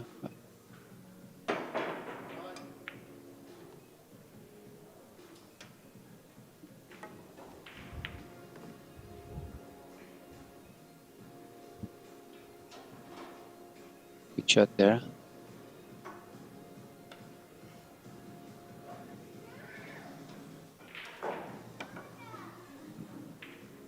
Just have to make sure he's on the right side of the 7. Rotation games are only a matter of angles, and more often you play from the 1 to the 2 for the 3. This is only, yeah, if you play 3 shots ahead, should be enough most of the times.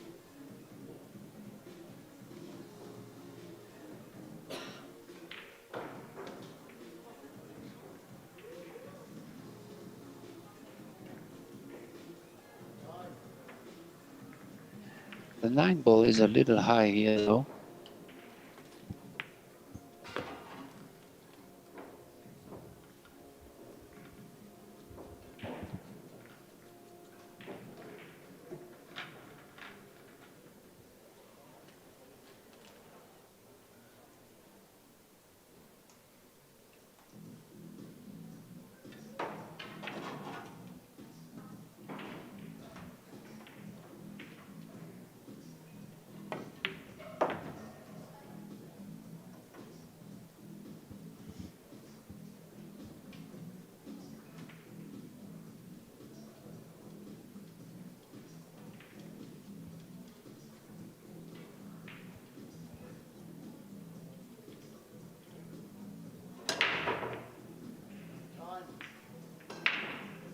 Good recovery shot there. Only to hit the 9.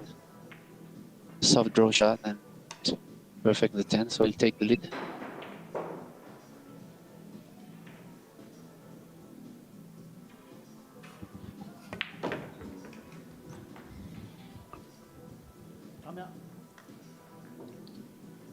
Yeah, so 3-2 back in the lead. I thought I heard the words timeout then, Benjamin. I'm not sure.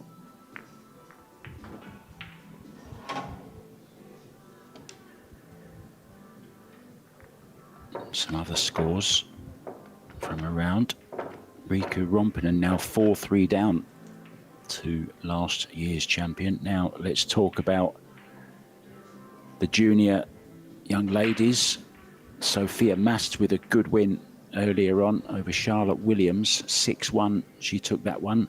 Now this one, I'm sure you're familiar with this girl, Linja Holstrom from Sweden.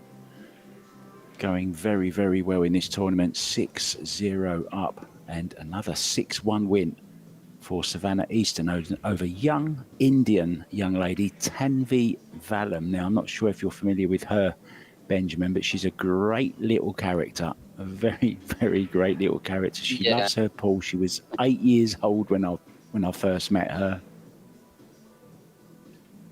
Yeah, I saw that. I had the chance to witness it, and it was really, really fun to watch. And on the ladies' side of things, they're down to the last 16 there as well, and some interesting matchups. It's Kelly Fisher against Sakura Muramatsu. Now, these matches are 10 a.m. tomorrow, guys. Now, our match on this particular table tomorrow morning will be Siming Chen against the young South Korean Seo Seoa. I'm really looking forward to that one. Terrific queue action, both of those young ladies. Lots of experience. Siming Chen, of course, world champion, up against the young pretender Seo Seoa. Jasmine Ocean going strong. She's up against Amber Chen. Then we've got Wan Ling Wang from Chinese Taipei up against Japanese Chihiro Kawahara. And then the big clash on table one. It's Cheska Santino from, you've guessed it, the Philippines up against fellow Filipino two-time world 10-ball champion Rubelin Amit. That's tomorrow morning at 10 a.m. on table one. You don't want to miss that. Silviana Liu is up against Wei Chu Chen. It's Sasha Liu against Kristina Zateva, and Margaret Fefalova. That's another big one against Christina to catch. They're all tomorrow morning at 10 a.m. Back to this one. Payne McBride breaking off 3-2 up.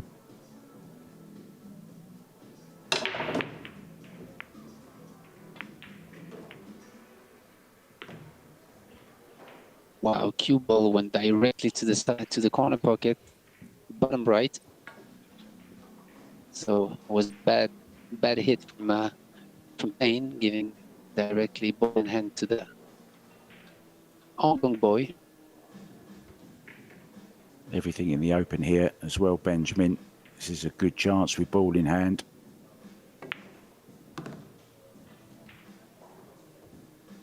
Needs it to run.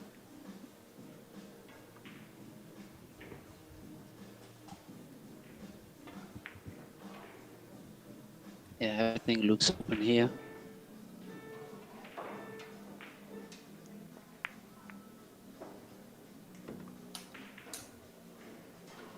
Perfect little bump there, into the 8, maybe a bump into the 7 here as well, would you reckon? Or can he just draw straight back off this, no angle? Yeah, just draw straight back. Talk us through these last 6 balls, Benjamin. Yeah, I believe he has to maybe follow 2 rails here and go back to the area where the 8 ball is. Yeah, like that. But not behind the 8, young boy.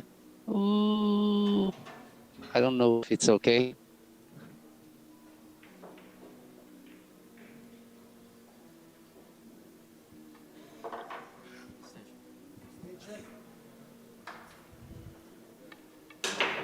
Jump stick is coming out for the young man from Hong Kong.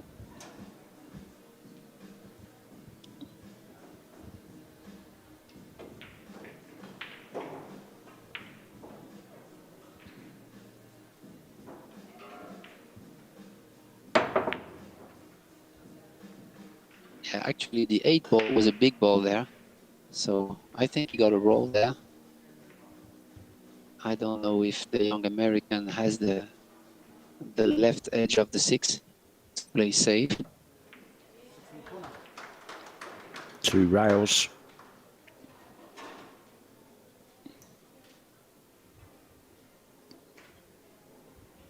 Top It's rail, never easy to side judge rail. those type of shots. Yeah. Maybe He's going just only the one playing here. 1 rail. Yeah, exactly. You saw it, Mark.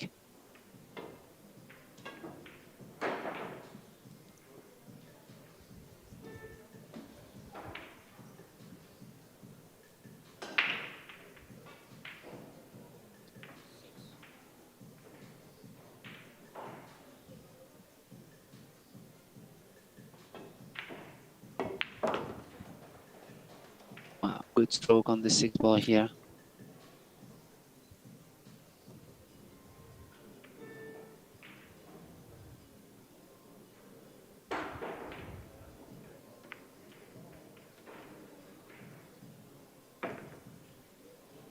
Oh, was up off the shot there very, very early.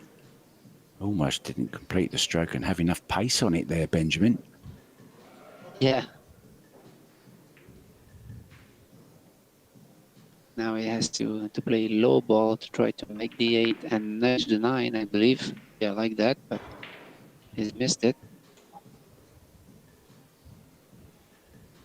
And I don't know if you saw it, Mark, but every time those boys are rushing a little bit, like not taking their time to stroke the balls and go it nicely into it, and it ended up with the miss.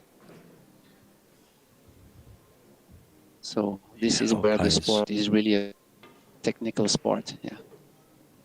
Yeah, a lot of players tend to not complete the shot sometimes, you know, and it can be nerves. Oh, look at this. This has gone awkward.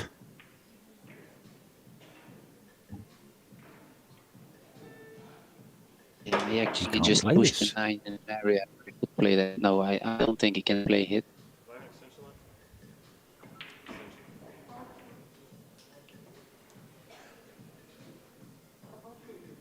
This is tough. I mean, he probably has to play safe out of this 9, which is really mentally tough. He's looking at playing it, isn't he? No. I thought he was looking at the angle. It's impossible to play that.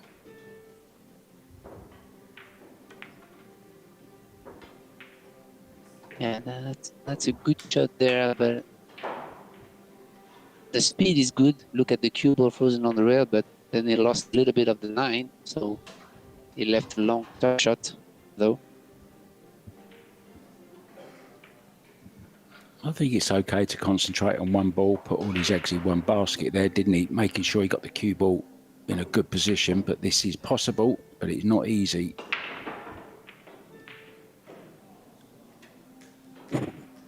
Yeah, he actually hit it pretty good, but too hard. I mean, that was a hell of a shot here to follow 2 rails and get position on the 10. So.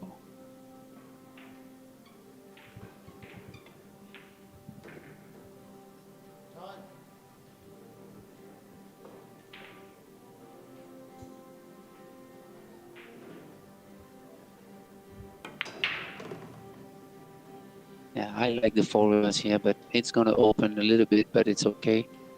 I like to use a big stroke here to play 4 rails, just like he did. I think it's a great shot selection here. 4 rail position. This 10 ball for a 4-2 lead.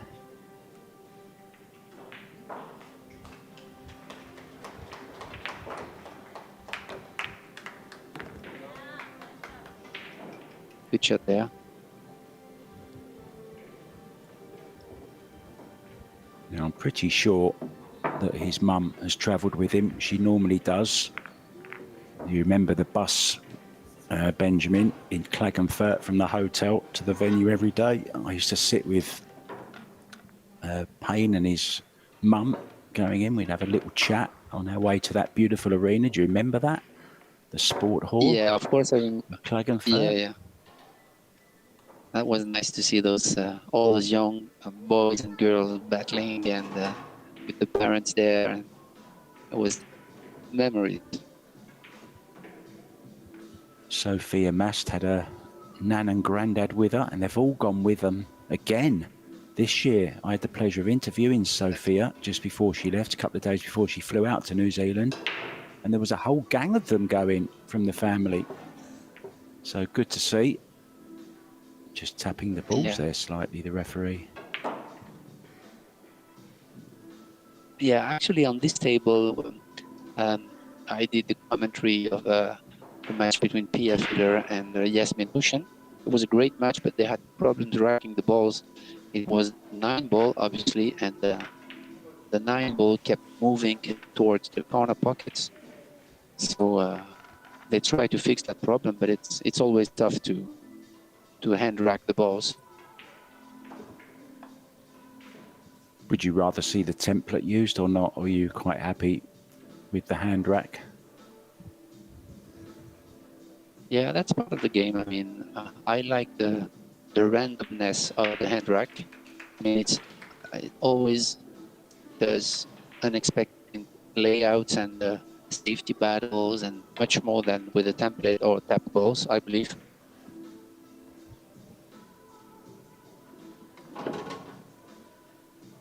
Referee is happy. Maybe because I'm from the old school, you know, we didn't have the template at the time I started playing pool, so I'm kind of an old school guy. I'm not old school, I'm just old.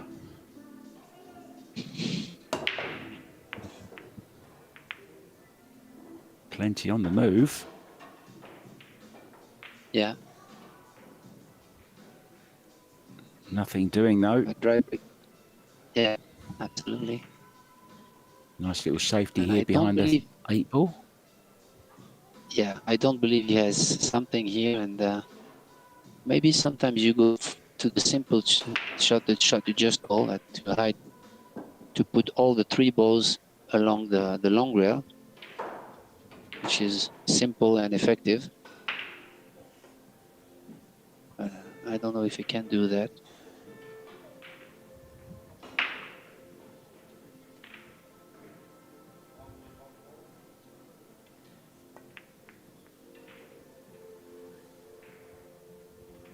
Smart play. Great shot.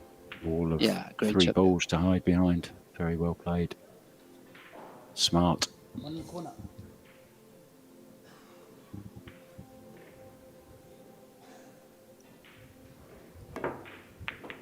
Called the corner. In case you didn't hear, he got a nice thin contact on it as well. Is he going to get a bit of help? Yeah. No, he's not. Chance then for Payne McBride to increase the lead to 3 racks. You feel this is a rack that Lee needs to win, right, Benjamin? Absolutely, yeah. This is crucial rack here. But now I want to see what the cue ball control of McBride here on this cat on the 1. See where he is elected to play the 2.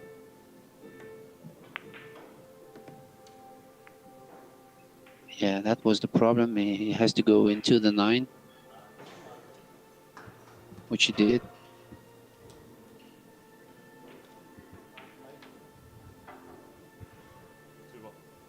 Now it looks like, oh, he called the 3 ball on the side.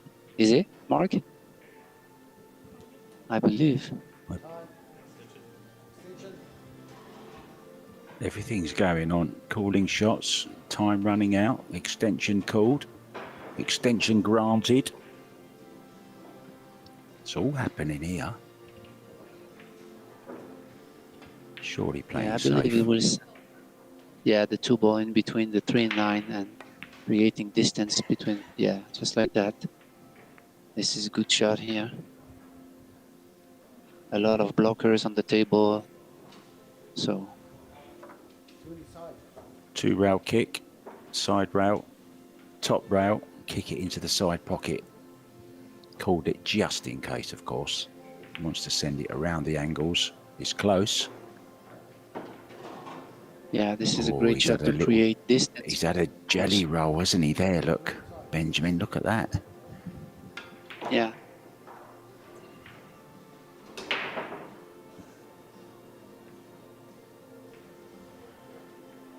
Tough spot here for McBride.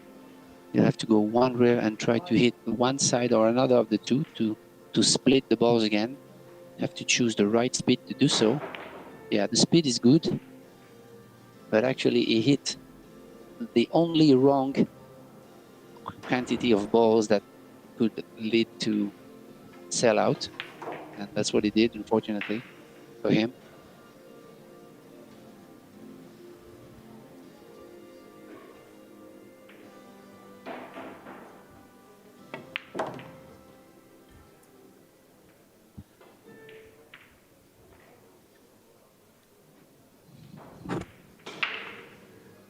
Friendly bump this time.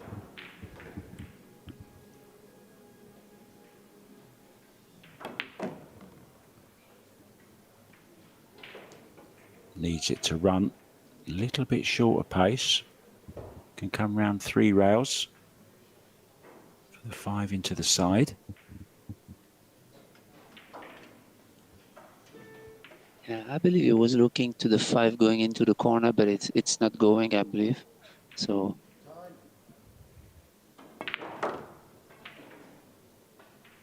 I'm sorry, I meant into the corner, the bottom right, sorry. So he got away with the 3 rail shot here you just called.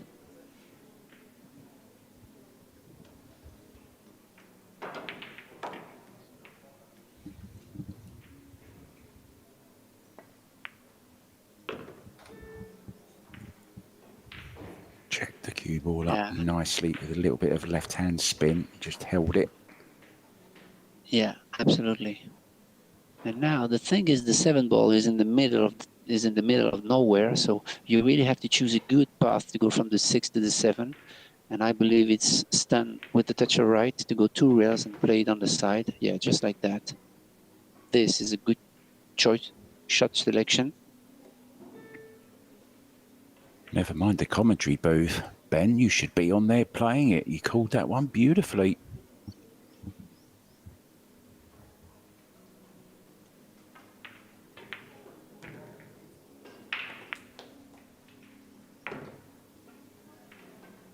Well, hitting it thick to hold the angle. He's overrun Yeah, it just so, a little bit. A little bit of a wobble from the 7 as well there. yeah. Now he's faced with a difficult shot on the 8 because he has to roll it, and it's never easy to roll balls, especially with under pressure. I mean, so I think he's gonna pocket the 8 and the 9 in the same pocket, like that. Beautifully done.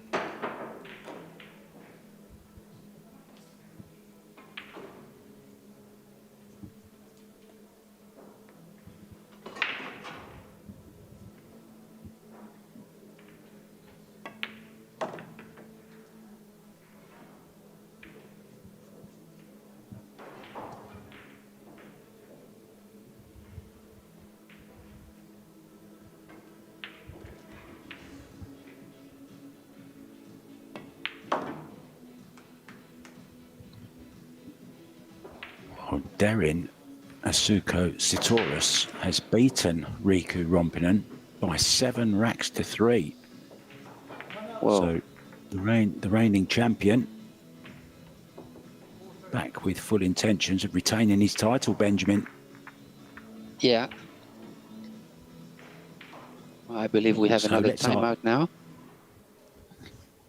Well, I think we'll do the same then. We'll nip out very, very quickly, guys, and we'll be back with the remainder of this match, nicely poised 4-3 to Payne McBride over Lee. See you soon.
So players are on their way back. Let me ask you very, very quickly. I know you tap the balls in the Euro Tour. Are you a fan of the tap balls? See the referee just Yeah, tapping them there during the break.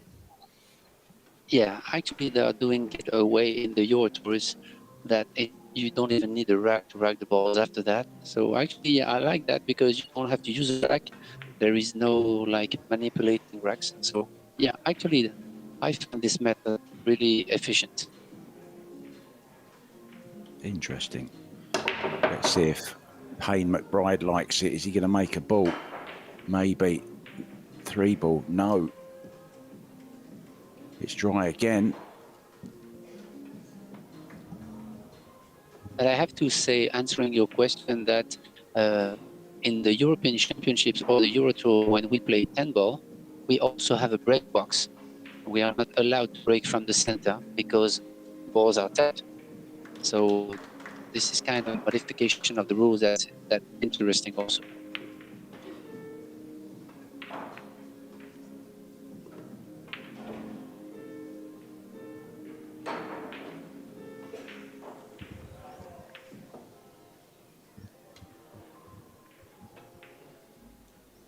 Straight back in with a chance after the dry bait for Payne. I'm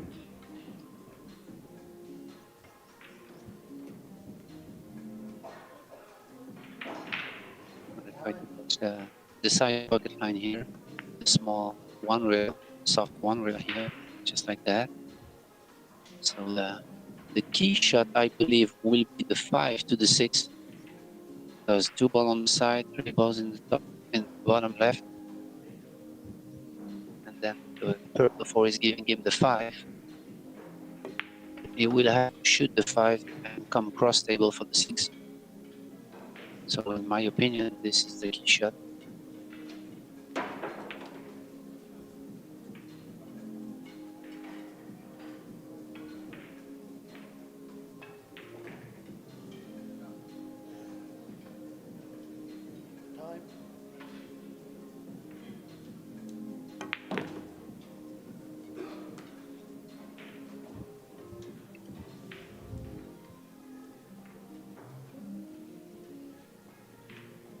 Imperative here. Great shot there. Yeah. Leave himself a decent angle on this 5 ball to stun across. Exactly. Oh, we decided to, yeah. Where's he Why not? I mean, gone? yeah. He wanted to pocket the 5 and the 6 in the same pocket, but I found it was more simple to just stop the ball there and shoot the 5 ball in the bottom right and stun, just as you said. I honestly thought that's what he was going to do. I'd never dreamed he would be drawing across to play into the same pocket as the 4. I mean, just stop the cue ball. You've got the 5 down to this bottom right-hand corner, stun across for the 6 into the top right, and you're out. This is a tough jump, Yep. this. He's got to be careful. He doesn't lose the cue ball here off the table.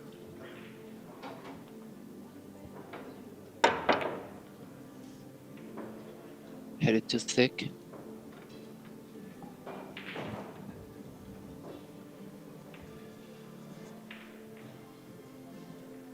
That was an opportunity to go 2 up, 5-3, but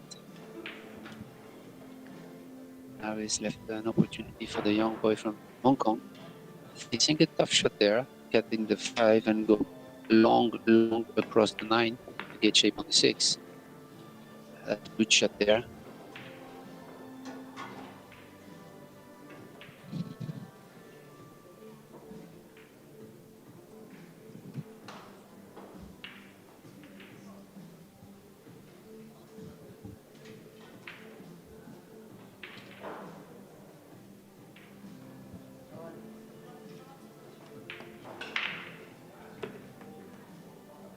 Yeah, that was a tough shot either. A little bit of a lucky roll here, but the thing is, it's really tougher to make this shot a little bit slow to control the cue ball. So he really wanted to make the ball, so that's why he's using a little bit of speed there, but he got away with it.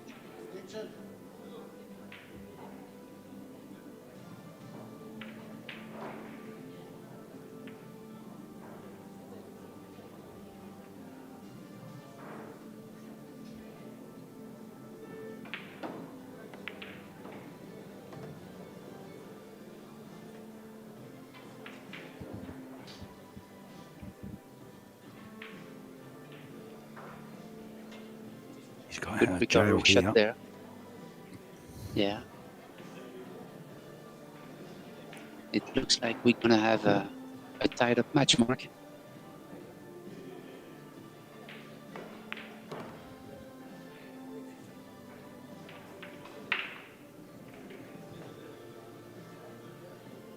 Well, it was a good chance, wasn't it, for Payne McBride there? And I think it was the wrong shot selection which has cost him this rack, hooking himself on the 5-ball.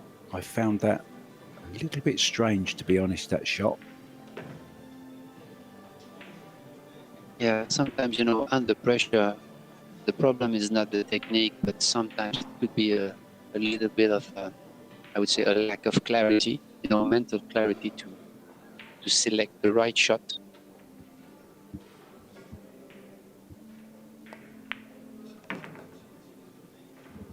And here we go. Tied up. We've got ourselves a race to 3 now. 3 racks will take you through. Let's have a little chat about the World 8 ball. Now we're down to the real nitty gritty. Now we're down to the quarterfinals. Who out of the 8 do you fancy? We got 3 Taiwanese in the last 8. That's pretty strong, isn't it?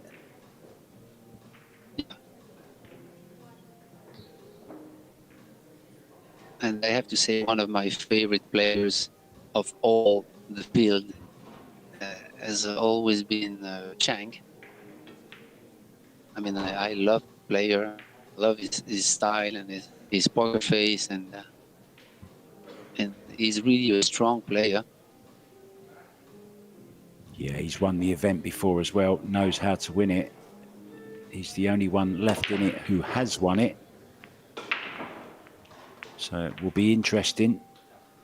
Those matches get underway tomorrow, but he's up against Joshua Filler for a place in the semi-finals. That is definitely, well, it's the match of the day, isn't it?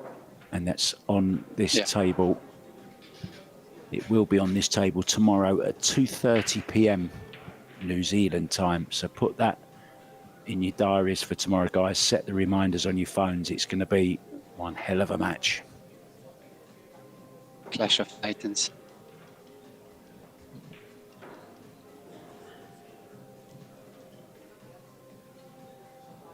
So he's got to go for his safety here, unless he's playing the two balls combination. But if he can control the cue ball doing so, then he has to go for it. Oh, that was a real first shot. He left it wide in the open, I believe. 2-ball awkward, but I think it's possible to get on it. Cue ball somewhere near the 9 would avail position onto the 2. Oh, he couldn't make it. I don't believe. Yeah, I don't think he could have it. He only see the very edge of the ball. Thin. But he's left an opener. Tough, but open. If McBride managed to roll that in and pass the 9, you would have a shot on the 2. Can he get past the 9? That's the question, Ben. Yeah. And also the 8 ball is blocking the pocket of the 2 ball, so he's not out yet. A lot of work to do in this rack. Maybe we'll keep the 1 and try to create distance between the 2 balls. Yeah, I like that. Avoiding the 7. I like that shot. This is a smart shot.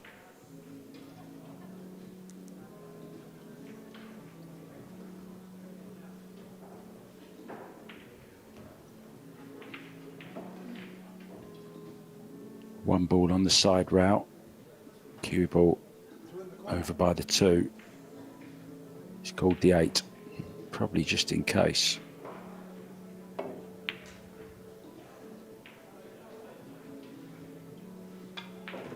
I like that shot as well. Nicely Yeah, controlled. good shot. This is a kind of typical safety shot I work on practice, like 2 rails and send the ball towards the middle of the end rail. It's a kind of containing.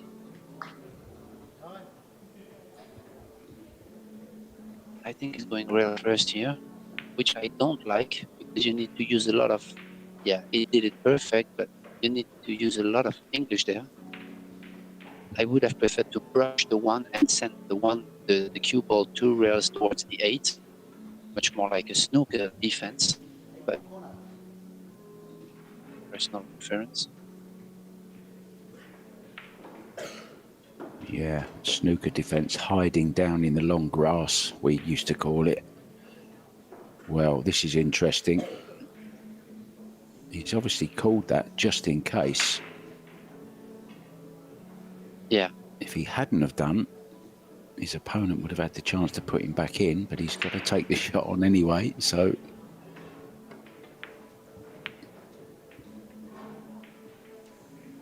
Good effort.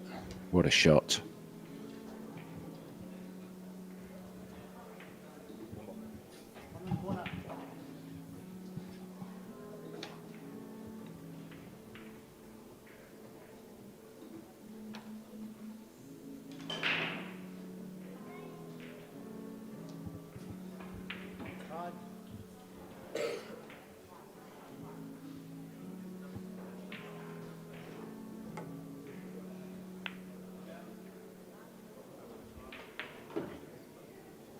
Caught it too thick. Good effort there also. Yeah.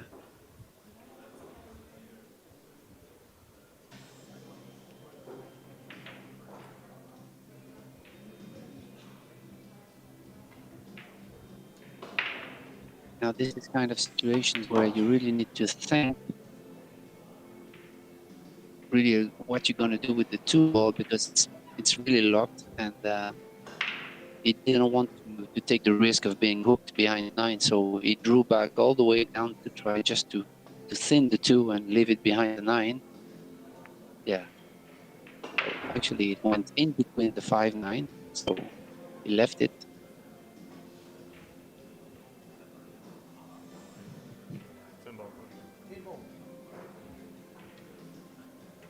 Calling the 10, just in case, I think.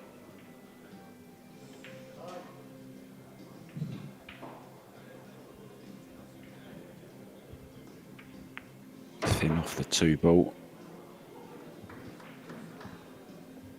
She shot though. Possibility of a 2-9 here. Yeah, the thing is, it's hard to control the cue ball there if you play the combination. Because if you play soft, then the cue ball is going to go towards the 7. Maybe you would play the 2 into the 5.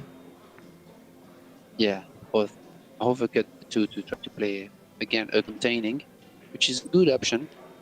But now, he left his opponent a safety, like, I mean, typical safety, hitting the half ball of the 2 ball, right side, and try to glue the cue ball behind the 9.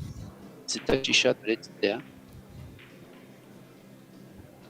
You mentioned earlier on that the Hong Kong young man was a snooker player as well, and he's certainly got the snooker safeties, hasn't he?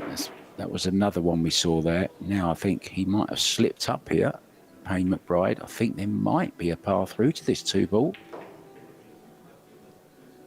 Yeah. Has to mind the side pocket though with a cue ball.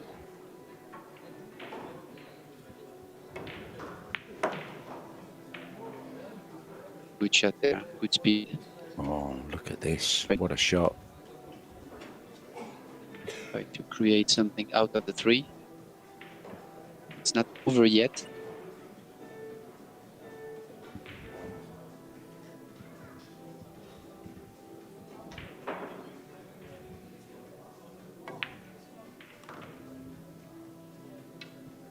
great. Well, there is a long way to go in this match, but if Payne did go on to lose it, he'd look back on that shot he played to get on the 5 ball when he led 4-3 to go 5-3 up. It's a good chance he's going to be 5-4 down here.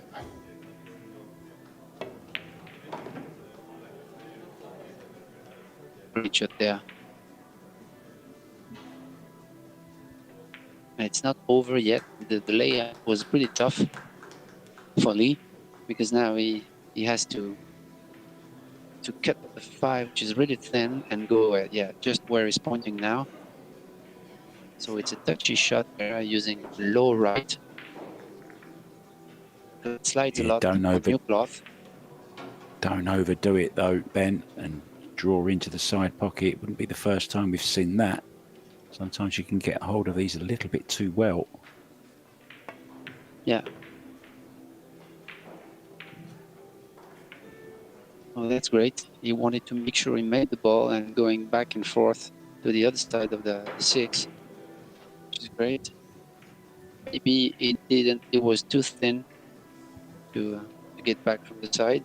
So that's good shot selection there. Now he's drawing back directly towards between the 9 and the rail. Wow, that's perfect. Oh, doesn't want to be on straight. He's okay, I think, just a slight angle here. Yeah. Run through some left-hand spin. Exactly.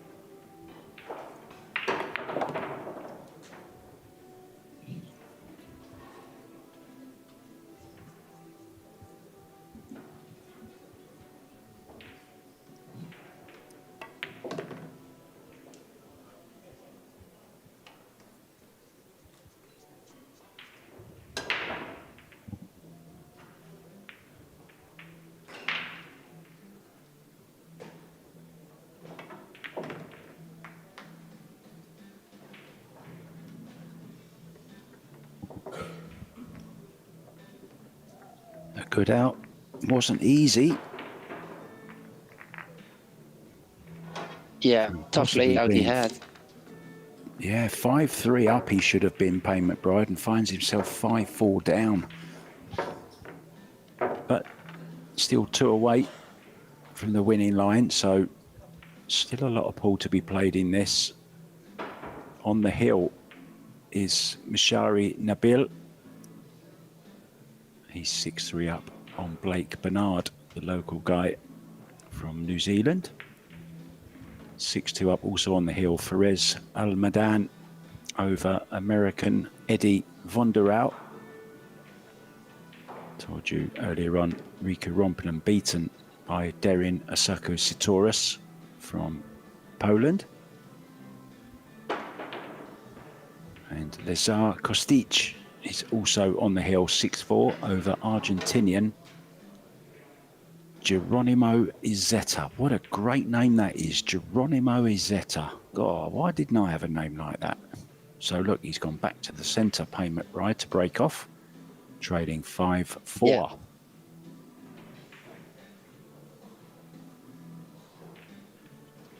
Difficult for him mentally to get back into that match after had the opportunity to be up 5-3.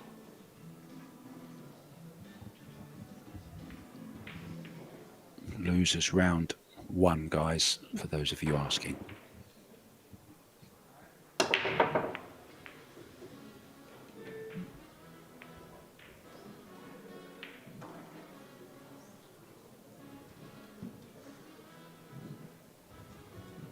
Dry break there. And I was thinking what you were saying about the lead he should have built on that 5 ball, and this is one of the big difference between the top players and all the other players, that they can recover from those mistakes quickly. So see if he will be able to recover from this mistake right away. Chance at the 1 here. Passes the 5.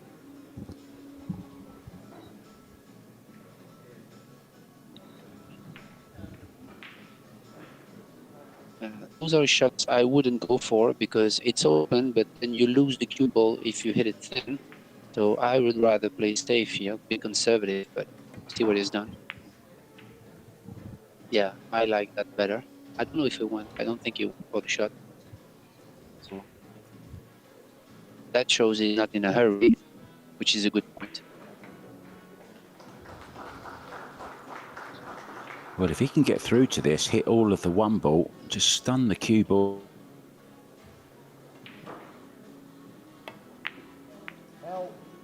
Oh, it's a foul, yeah.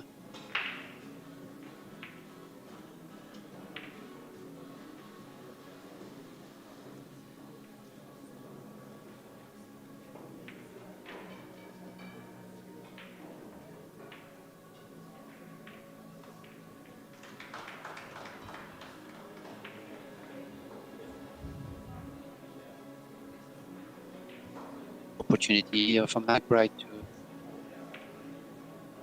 tie up the mat.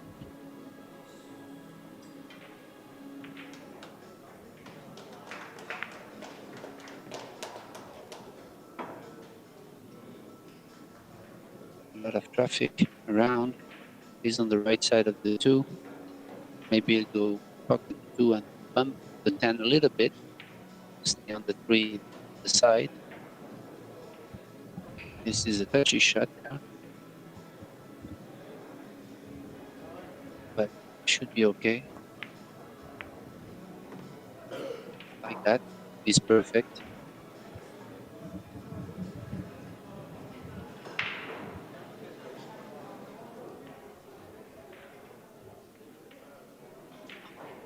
What do you think, Mark? Is he gonna play the 4-8 combination or? I think he's looking at going round the back of it, isn't he? Of the 4. Yeah, that could be.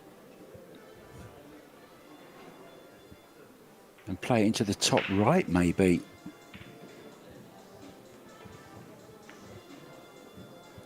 Yeah, that could be an option.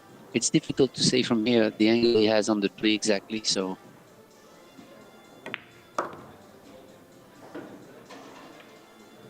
That's a good shot there. Went too far though, but.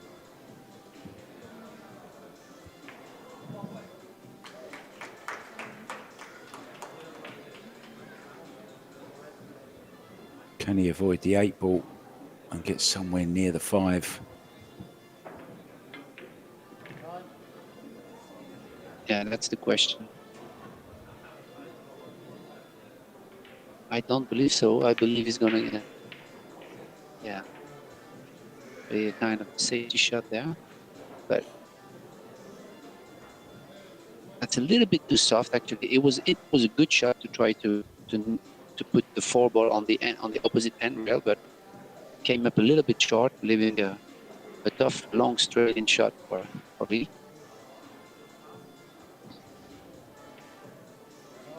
He's not one to shy away from these either. Oh, beautifully struck. What a cue action that was.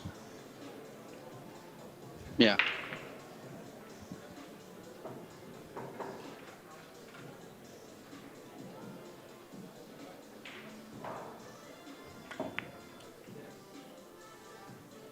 Oh, we miscued. Wow. Stuff. What a time to miscue. Yeah. Leading 5-4 in the balls. Yeah. And I was thinking he rushed a little bit after that long shot on the 4. And because the 5 ball was a touchy shot, he really needed to kill the cue ball to stay from the 6. So maybe he rushed it a little bit.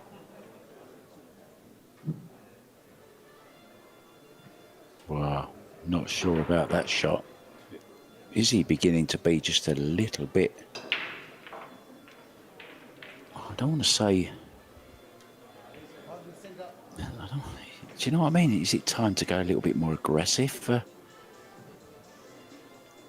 Payne? Yeah. I mean, he had to be so accurate there with that cue ball. He only had the 6 to hide behind, and he was always going to leave this jump. Yeah, he definitely left an easy jump shot here, so safety was not well selected, I would say.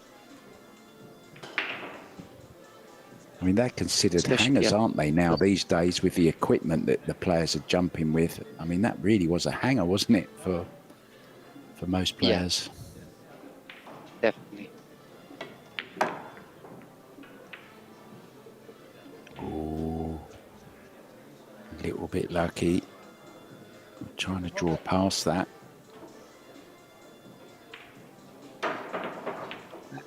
It's okay. High ball, no English. Descend, go back and forth. And I'll tell you what, he'll be on the lead, on the hill.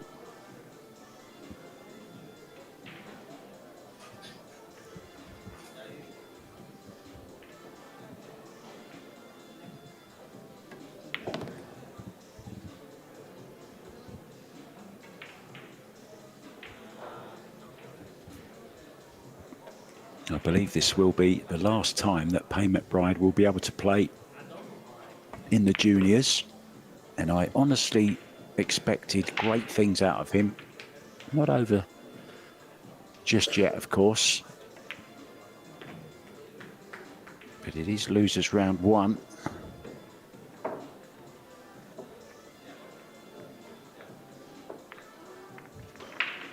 Yeah, so that means the losers will go home. Yeah, and it's a long way home as well. But I know he'll be staying to support the other Americans, particularly Savannah Easton and Sophia Mast. Eddie von der Rohe has gone out also at 7-2. Riku Rompinen, as I said earlier, out as well. Bit of a surprise. Yeah. Definitely. It was really one of the favorites.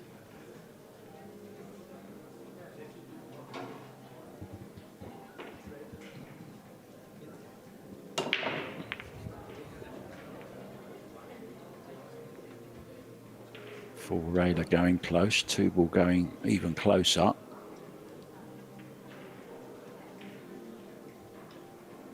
And a ball down and a shot at the 1 ball. Now, could this be the moment for the man from Hong Kong?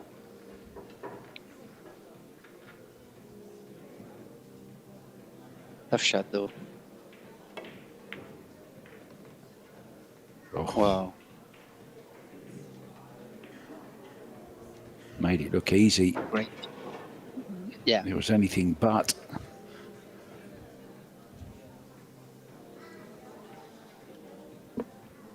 I really like where he's pointing with his cue before playing 2 ball. Just roll the 2 in. Yeah, 1 rail, leaving himself a cut shot on the 3 to go naturally to the 4 down table. This is kind of natural. The only thing you have to make sure is not to have too much angle on the purple 4 because the orange 5 is right there. So you want to be frozen on the end rail at the end of this shot. This is the key shot in the match, I think. Well, he's overcut this. Maybe just a little bit too much focus there on the cue ball. Forgot to pop the 3. Yeah. Okay, it's awkward over the top of the purple 4, but at least the 3 didn't go. Payne McBride back with another chance, fighting to stay in this under-19 WPA sanctioned World Championship.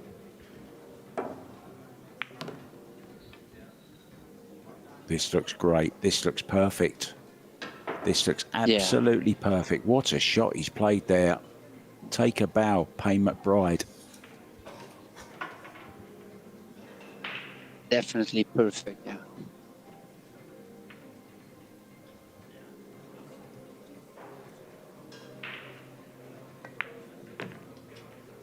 So now the key shot is the 7 ball, because he might play the 6 ball on the top right and play the 7 ball on the bottom right, and leave himself an angle to get position on the 9. So this is the 7 to 9, the key shot there. I believe he's playing with, you know, the P3 30 years anniversary from Predator. just launched that. He is indeed.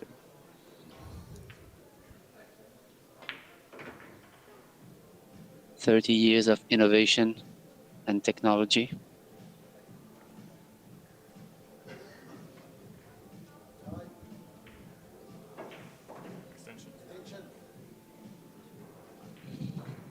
Okay, here we are at the key moment.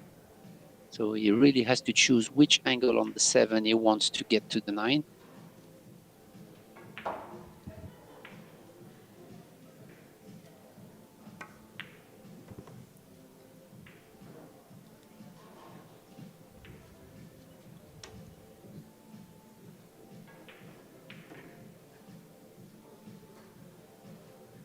Looks okay. Stand follow on this one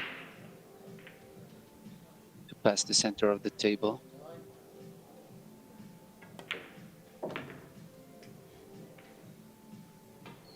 Good clearance under pressure this. He knows a missed pot now and he's out. So this is a great effort from Payne McBride.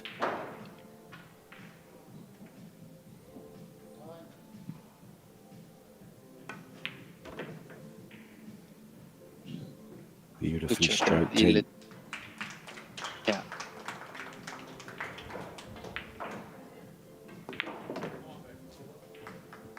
Okay, this young man is not dead. Still in there fighting. Back to within just one. Opponent still on the hill though, remember. Now Mika van Berkel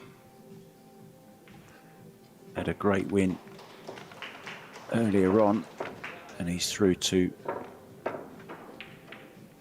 winners qualification. Adrian Prasad, Hank Linen as well, also in winners qualification. Felix Vogel, we know all about him, don't we? Terrific player. And Bryson Manipula from Canada, still going strong. Who's going to join them out of this? Now, I did an interview about 2 years ago with Payne McBride, and he's such a lovely lad. And he's got his head screwed on as well. He's still at school. He's studying business. He told me that, you know, he obviously wants an education first. Should anything go wrong, should he not make it in pool, or, you know, maybe one day you just don't fancy it anymore. You never know, do you? So he's making sure he's got an education. And I think, now I might be wrong here, I can't remember, it's either 9 or 11 children in his family. That's amazing, isn't it? And his 2 sisters are great players as well.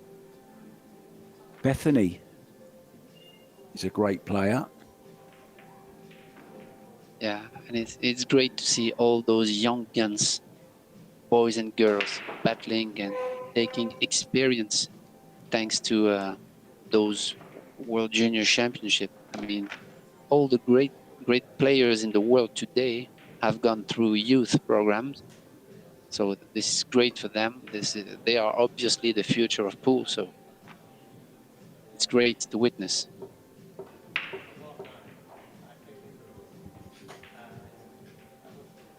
Yeah, that 3 to the 4 that Payne McBride played, I've just written that down to send to our social media crew to include that in the shot of the day, because that really was an amazing shot. Awkward bridging over the 4. Judged the pace absolutely to perfection and thoroughly deserved. That was a really good out there from the American. Now needs to make a ball on the break here. Needs to get back level, trailing 6-5. Wow. Oh, hit Great them so square good. hit there. Yeah. Oh, look at the 3 ball come and ruined the party right at the death. Yeah, this is tough.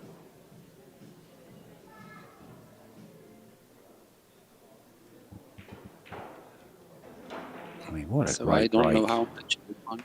Yeah, terrific break. I don't know how much of the 1 he can see. I don't even know if he can see an edge of the 1. I don't believe so. So he might push out here.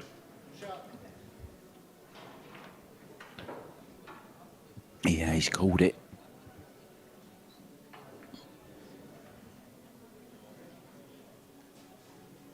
thing is you don't want to let a push out where it's too tricky. Otherwise, your opponent will give it back to you. So here is left a standard safety, a containing safety. I believe it was too easy for his opponent to play safe out of it, but still have a jump shot there. Yeah, thanks to big thanks to Brian. I've mixed the families up. I'm having a bad day at the office today, Ben. It was, of course, it's Bethany Tate, isn't it? It's the Tate family that I was thinking of. Apologies to the McBrides and the Tates there. He who never made a mistake, never made anything. Exactly.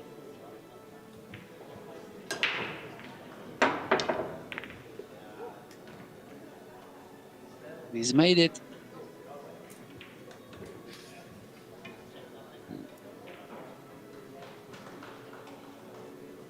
Still have some work to do here. Long straight in shot on the 2. Have to stay underneath the tree to pocket the tree on the left side pocket. Get shape on the 4.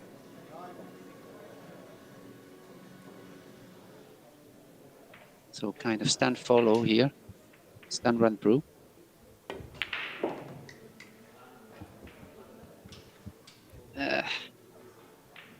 I don't know if he's got this on the side, but the stand was too stunish, actually. It was too stunish and not enough follow-through-ish. Exactly, exactly right. I think you can still cut this in. Low left, missed the 10 ball, side rail up for the 4 into the top right. Oh, he hasn't missed the 10. He's made a bit of a mess of that one. Yeah, and the same kind of rhythm mistake happened there. He didn't even stroke the ball. I think it stroked it once, only once, and he went for it. So he kind of rushed it a little bit. The same mistake I was talking about earlier. Yeah, it's good to keep a consistent pre-shot routine, isn't it, Ben? Do the same thing every time. Yeah, exactly. But it's tough to get clarity and to keep clarity when the pressure is going up. You know, that's why the pros are so strong. For example, Fedogorst is a perfect example of the robotic pre-shot routine he has on every shot, even on pressure shots.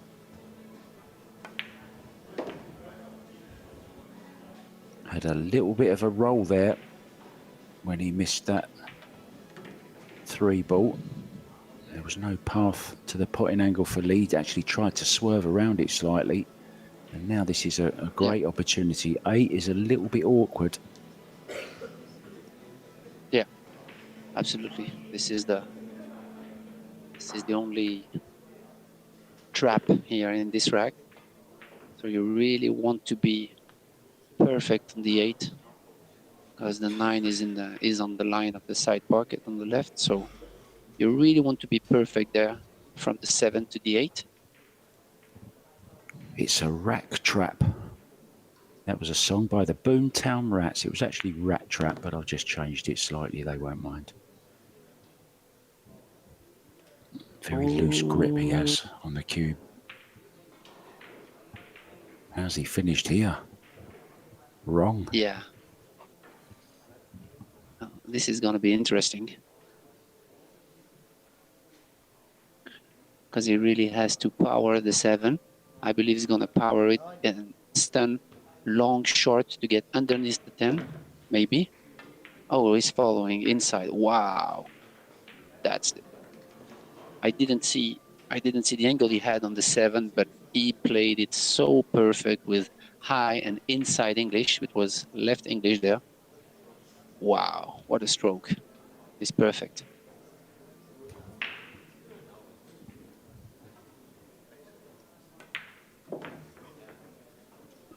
We knew it was going to be close, or we suspected that it was going to be close. We thought at 5, the chance to go 5-3, he'd blown it when it went 4-4.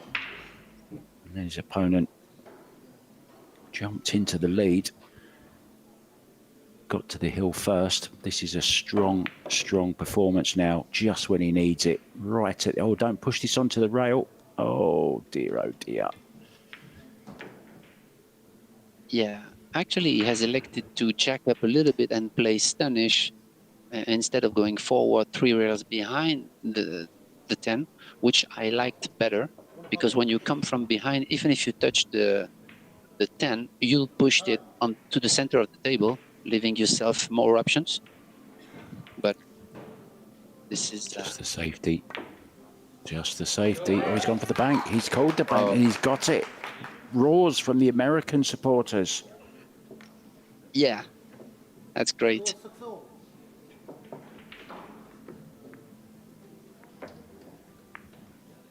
What a shot this was, And as you called. Yeah. Oh, brilliant Definitely. shot. And question mark, I don't know if it's the same in WPA World events, but in Europe, when you have shot clock on the final rack, they decide not on the deciding rack, they decide not to use the shot clock anymore. So we have, because we are hill, you know. So I don't know if they're gonna do it here. I think they keep the shot clock, to be honest. Yeah. Okay. Maybe it's only because in the European Championships, not all the matches are under shot clock. So.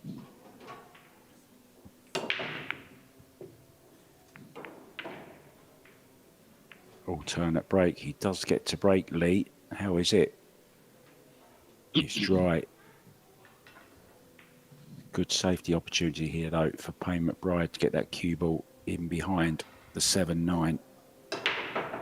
Calling the 1 just as a precaution. Got no intentions of playing the bank. But smart move to always call something. Yeah, just in case. But the right move here is to let the 1 ball in the center of the table.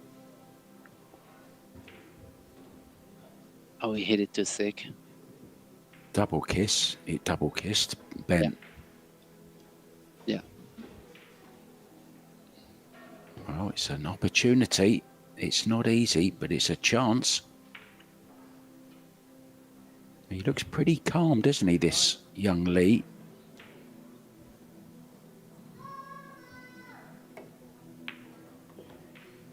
Well, some scream right on the backswing there. He did well to make that. This is focus. Yeah, the referee just asking them to sort it out, I think. I'm not sure what it was. Going for the combo, three ball. Control the 2. Okay or not? Is it not passing?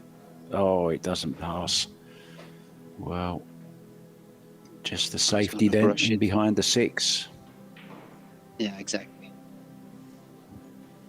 That's a good shot there. No jump.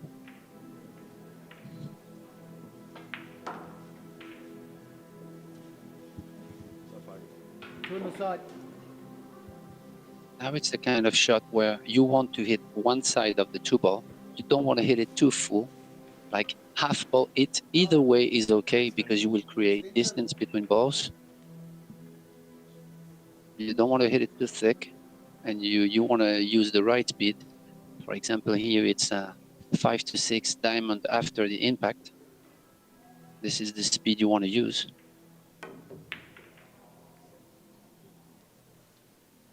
Great effort. Yeah, the speed was good.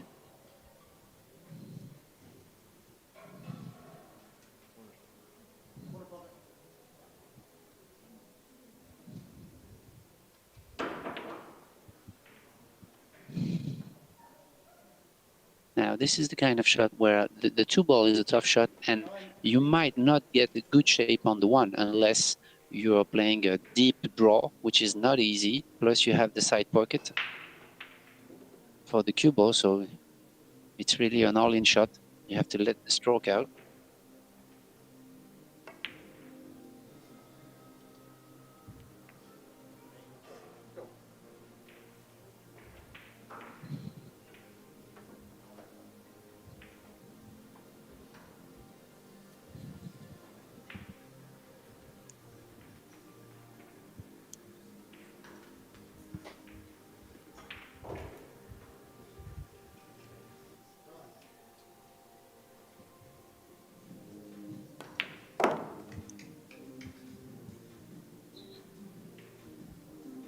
Nerves must be jangling.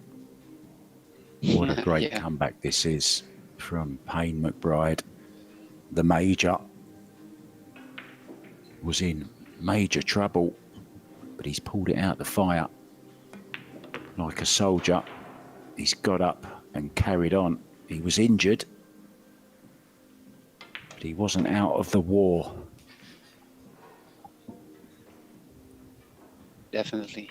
And everything looks open here. The 5 to the 6 to the 7. Little bit of cue ball travel from the 8, 9, 10, but I mean, it should be okay. Keep the right angles.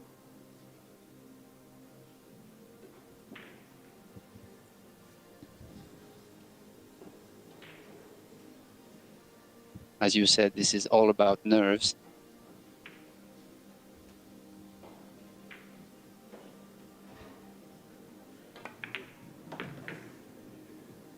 This is when those hours of practice, this technique, the fundamentals, this is when it all comes to the fore.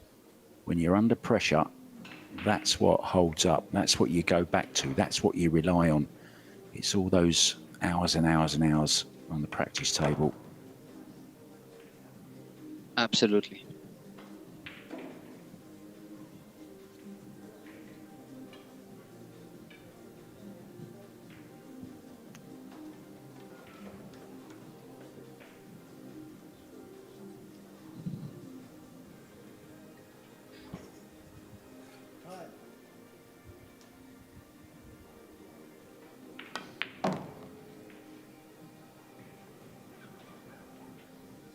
It got a this little bit line. funny here. Maybe He go might go forward too with re- some left hand. Yeah. Yeah. Exactly. I believe he's going to do that because the stun is not really there. He really will have to force it. So he has to go follow high left. Yeah. Oh, wow. Oh, can you believe what you've just seen there? Oh dear. Was it a bit of movement on the shot? Yeah. Oh, Payne McBride. I had my closing speech already. I've got to rewrite it. Maybe. And again, he rushed it a little bit, like not taking his time on as on the previous shots.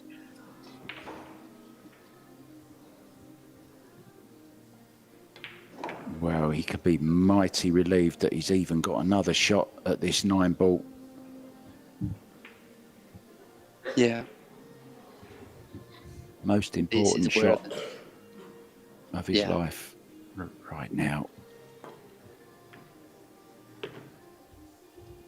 Yeah, I stayed down better on this shot.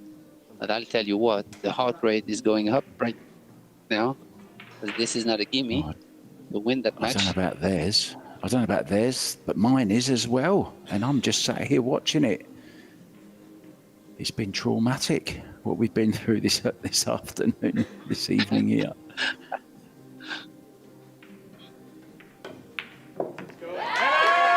Oh, and the cheers go up. And what a win. The Major, he marches on into the next battle. He almost lost that one. Commiserations, of course, to Lee, also from Hong Kong. It was a brave effort. It could have gone either way.